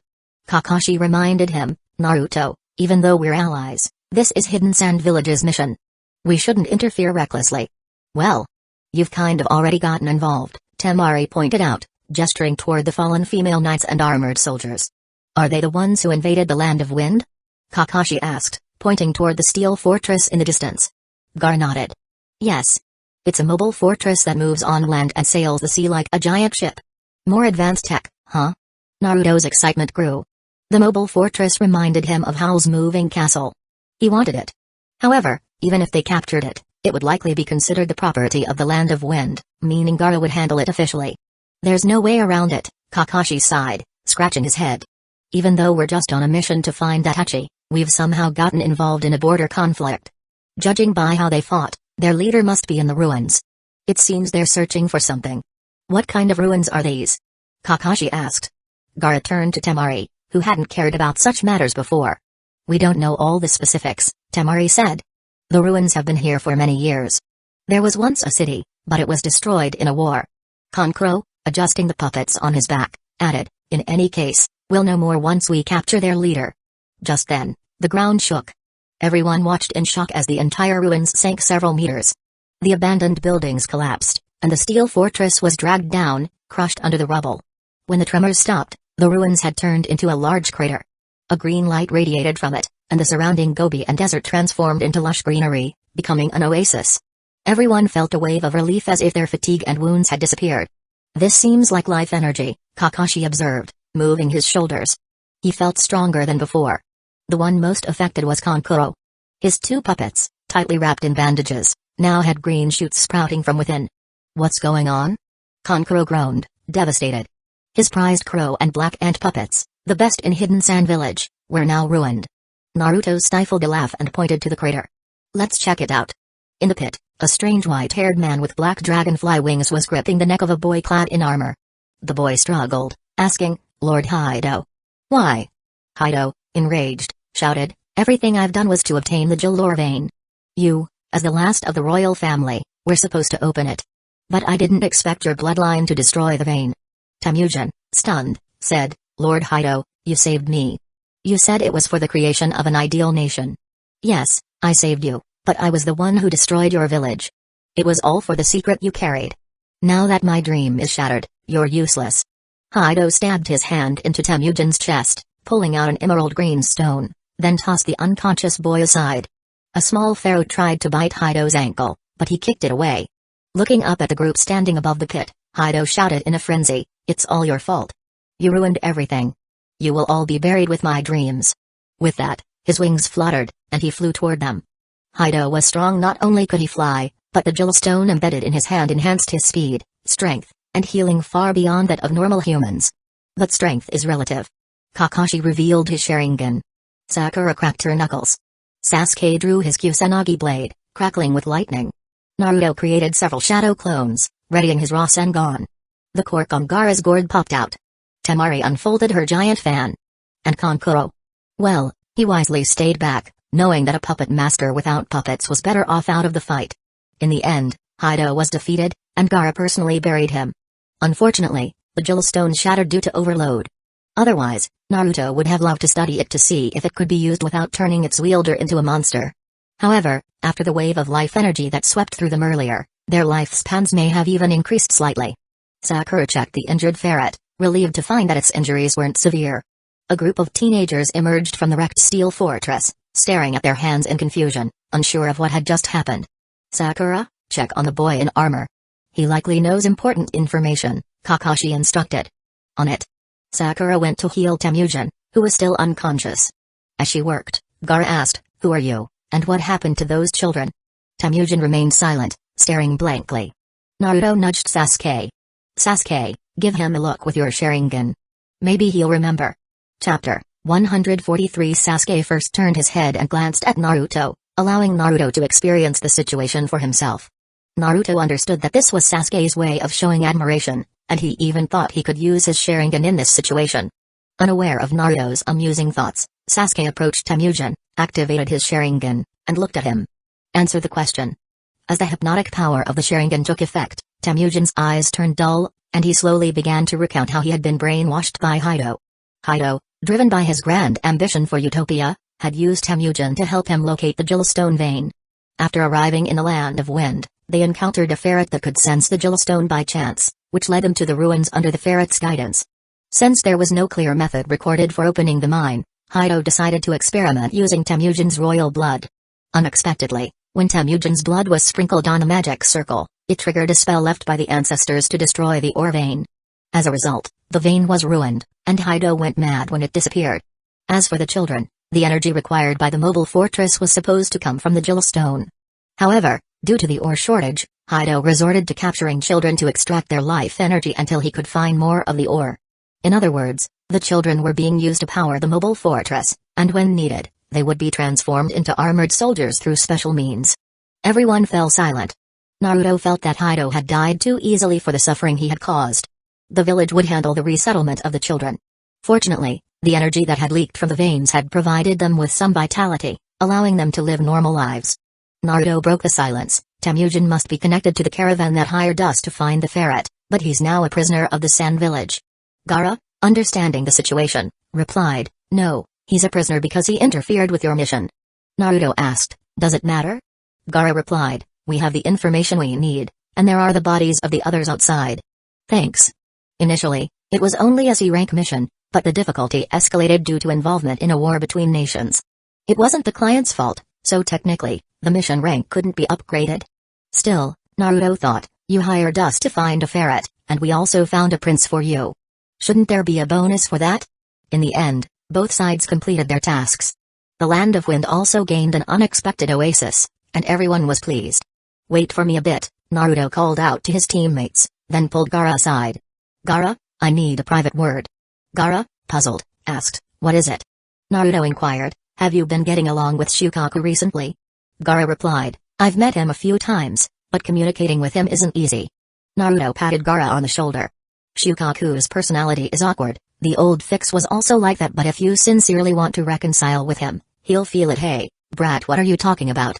Kurama raised his voice against the allegations. But Naruto ignored him. "I'll do my best." Gaara knew Naruto had managed to coexist with the Ninetales, and he didn't want to remain in constant conflict with Shukaku. "Oh, one more thing," Naruto added, slightly embarrassed. "I promised Shukaku that I'd ask if you could occasionally let him take his avatar outside to play." Gaara showed no resistance and nodded. "I understand, as long as he doesn't cause any harm. You can negotiate the details with him, like how many times a week and for how long." Afterwards, they handed over the ferret and Temujin to the village as per the client's instructions. Without the Jewelstone, Temujin was just an ordinary boy, and they no longer had to worry about him. Kakashi, relieved that the troublesome mission was finally over, sounded almost cheerful. "Alright, the mission of finding the lost ferret is complete." Naruto, exasperated, quipped, "We were supposed to find a lost ferret, not a lost ship girl. Why are you so happy?" Kakashi asked, "Ship girl? What's that?" Naruto, realizing Kakashi was focusing on the odd part, explained, "A ship girl is a girl born from sailors' fond expectations of their ships. They're beautiful, kind, and powerful."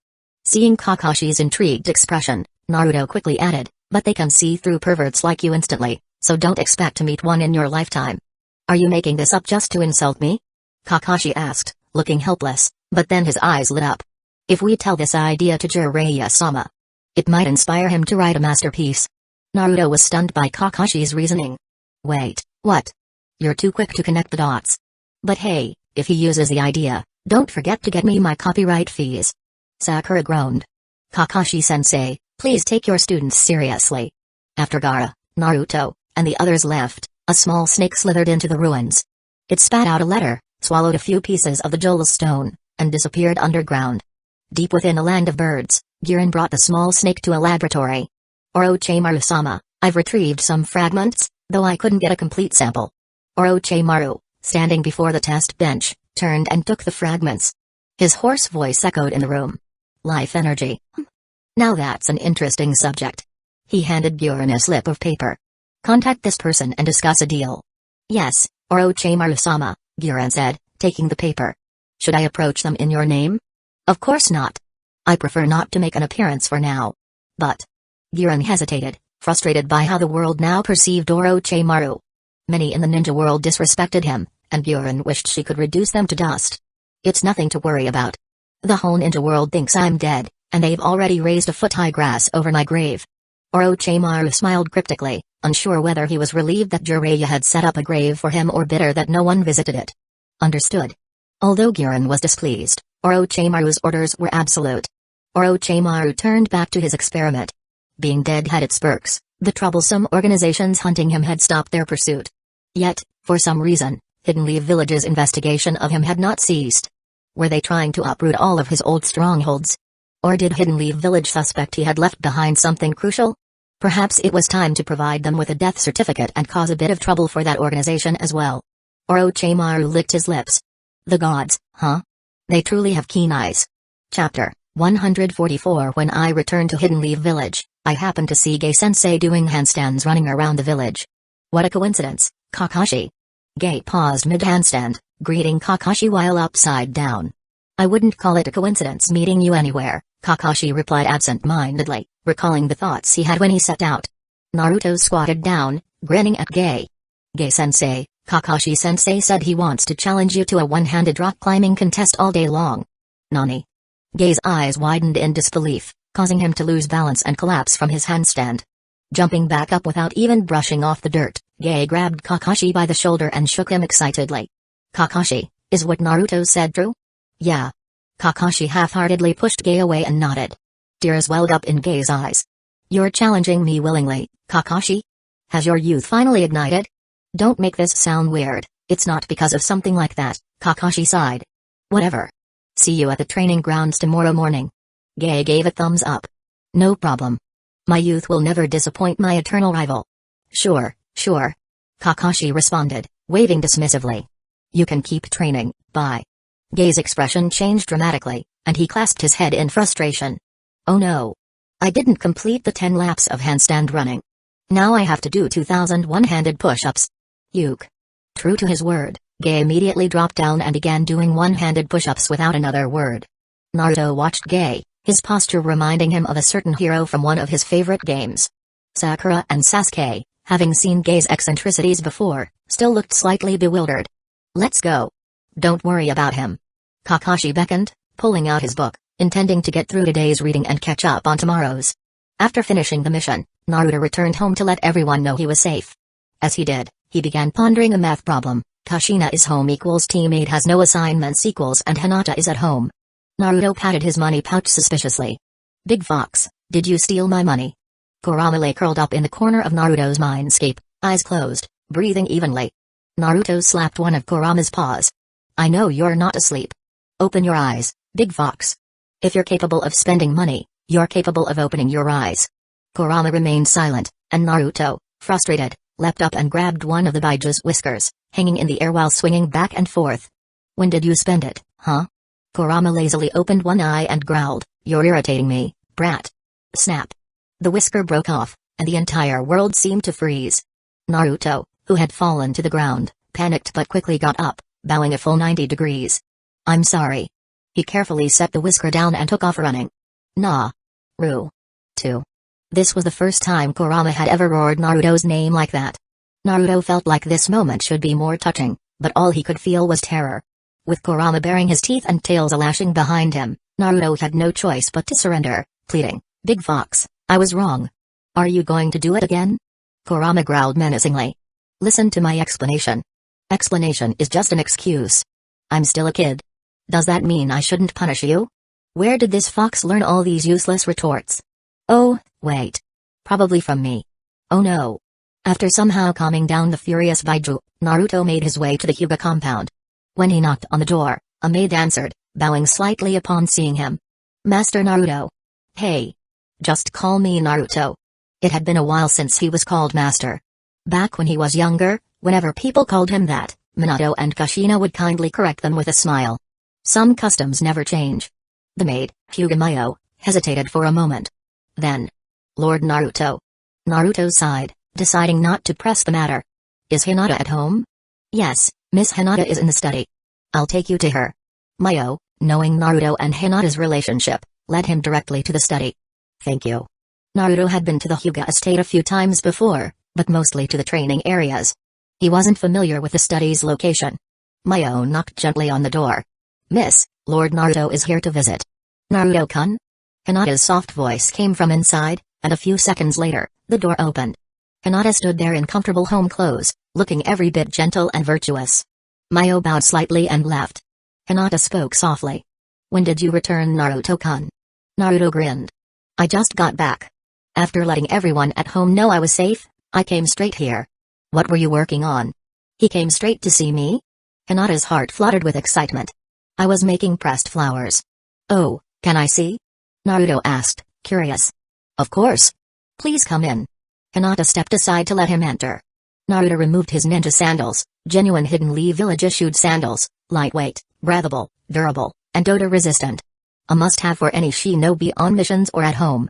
The study was modest, with bookshelves on both sides, filled with scrolls and books. On a table near the shelves lay an unfinished flower press project, surrounded by various flower stems and leaves. Naruto glanced at Hinata's work. Is this from the lake we visited last time? Hinata nodded shyly. Yes. The scenery there was beautiful, and I finally found some time to press the flowers. Naruto smiled. It looks great. This is the first time I've seen someone do this. Hinata, you should finish it. I'd love to watch. But it will take a while. Are you sure it's okay? Hinata glanced at him, uncertain. It's fine. I can watch you for as long as it takes. Naruto teased, his tone playful. Hinata's face flushed. Why would you say something like that all of a sudden? Hey, let's get started. Naruto pulled a chair next to her and sat down, watching as she resumed her work. With a sigh, Hinata focused on the project. Her hands moved skillfully, piecing together a delicate scene with careful precision. Hinata, as a ninja, used her chakra to enhance her work, controlling the flowers with ease. Her dexterity made the process look effortless. Naruto rested his chin on his hand, watching both the art and Hinata herself. As Hinata tucked a strand of hair behind her ear, Naruto's heart began to race.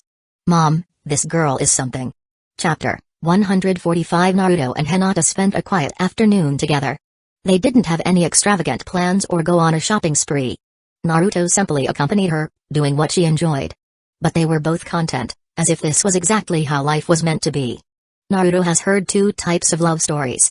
One is where you wore a white shirt, and the sun was shining just right that day. The other is where she playfully acted spoiled, and you bought her a gift. Which one is better? Everyone has their answer, but what Naruto desires in his heart is probably what he has right now. The next day, Kakashi went rock climbing with Akebi, and Team 7 had the day off.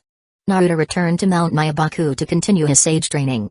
Sitting on a slab atop the spikes, after countless falls, Naruto could now last a few minutes. It would still take time before he fully mastered calming his mind. Naruto couldn't control his restless mind, but he knew that even the smallest progress was better than none, though he sometimes despaired at the slow pace of mastering sage mode. When Naruto fell for the 38th time that day and returned to the peak using the Flying Thunder God Jutsu, Shima suddenly arrived. Little Naruto, can you take a break for a while? Naruto panicked, thinking, she's not here to drag me for dinner, right? Then, he fell again. This time, Naruto descended to the ground and asked, what's the matter? Fukasaku also descended and said, what's going on, my child? Shima explained, the Great Toad Sage wishes to see Jiraiya and Minato. Can you let them know to be ready?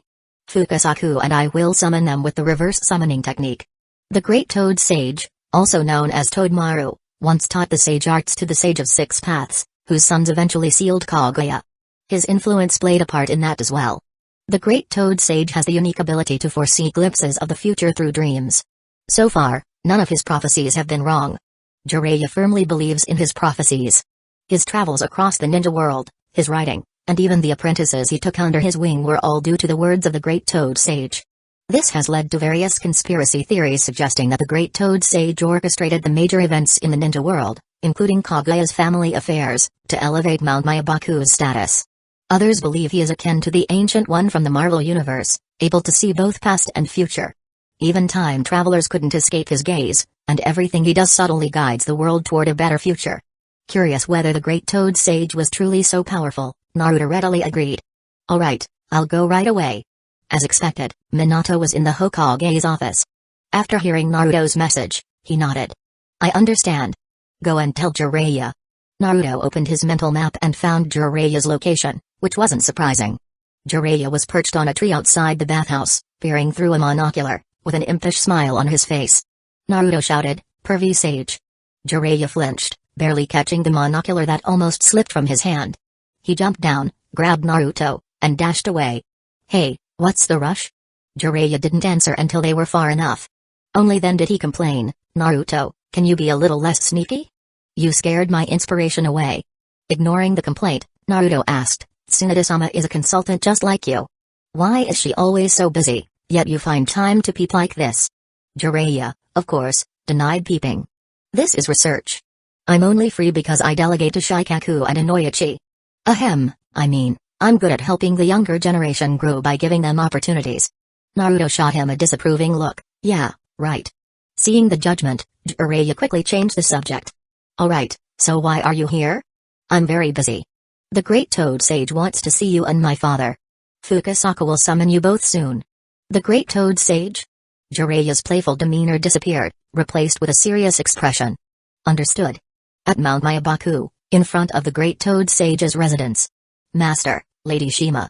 Fukasaku-sama, Shima-sama. Jiraiya and Minato greeted the elder toads with respect. Shima complained, oh, so Jiraiya still remembers me. You haven't visited in so long. Jiraiya sheepishly scratched his head but didn't reply, not wanting to admit that he avoided coming just to escape Shima's insect-filled meals. Fukasaka quickly intervened, now, you can catch up later. Let's go in. Naruto raised his hand. Can I come too? Jiraiya frowned, Naruto, this is serious. Don't cause trouble. Fukasaka reassured them, it's fine, Naruto can join us. Naruto grinned triumphantly, eager to witness the conversation. He thought, pervy sage, trying to stop me from seeing this? I'll remember this grudge. Inside, the Great Toad Sage's residence was simple. The most notable features were the large backrest and armrests, along with a massive footpath bearing mystical markings. That's right, a footpath. Naruto had always thought it was a throne, but it turned out that the Great Toad Sage didn't sit on a seat, but instead soaked in a water basin. So this ancient sage, with a doctor's cap on his head for thousands of years and oil beads around his neck, had been squatting in a water basin this whole time? Naruto thought, no way. How could such a laid-back toad be the mastermind behind it all?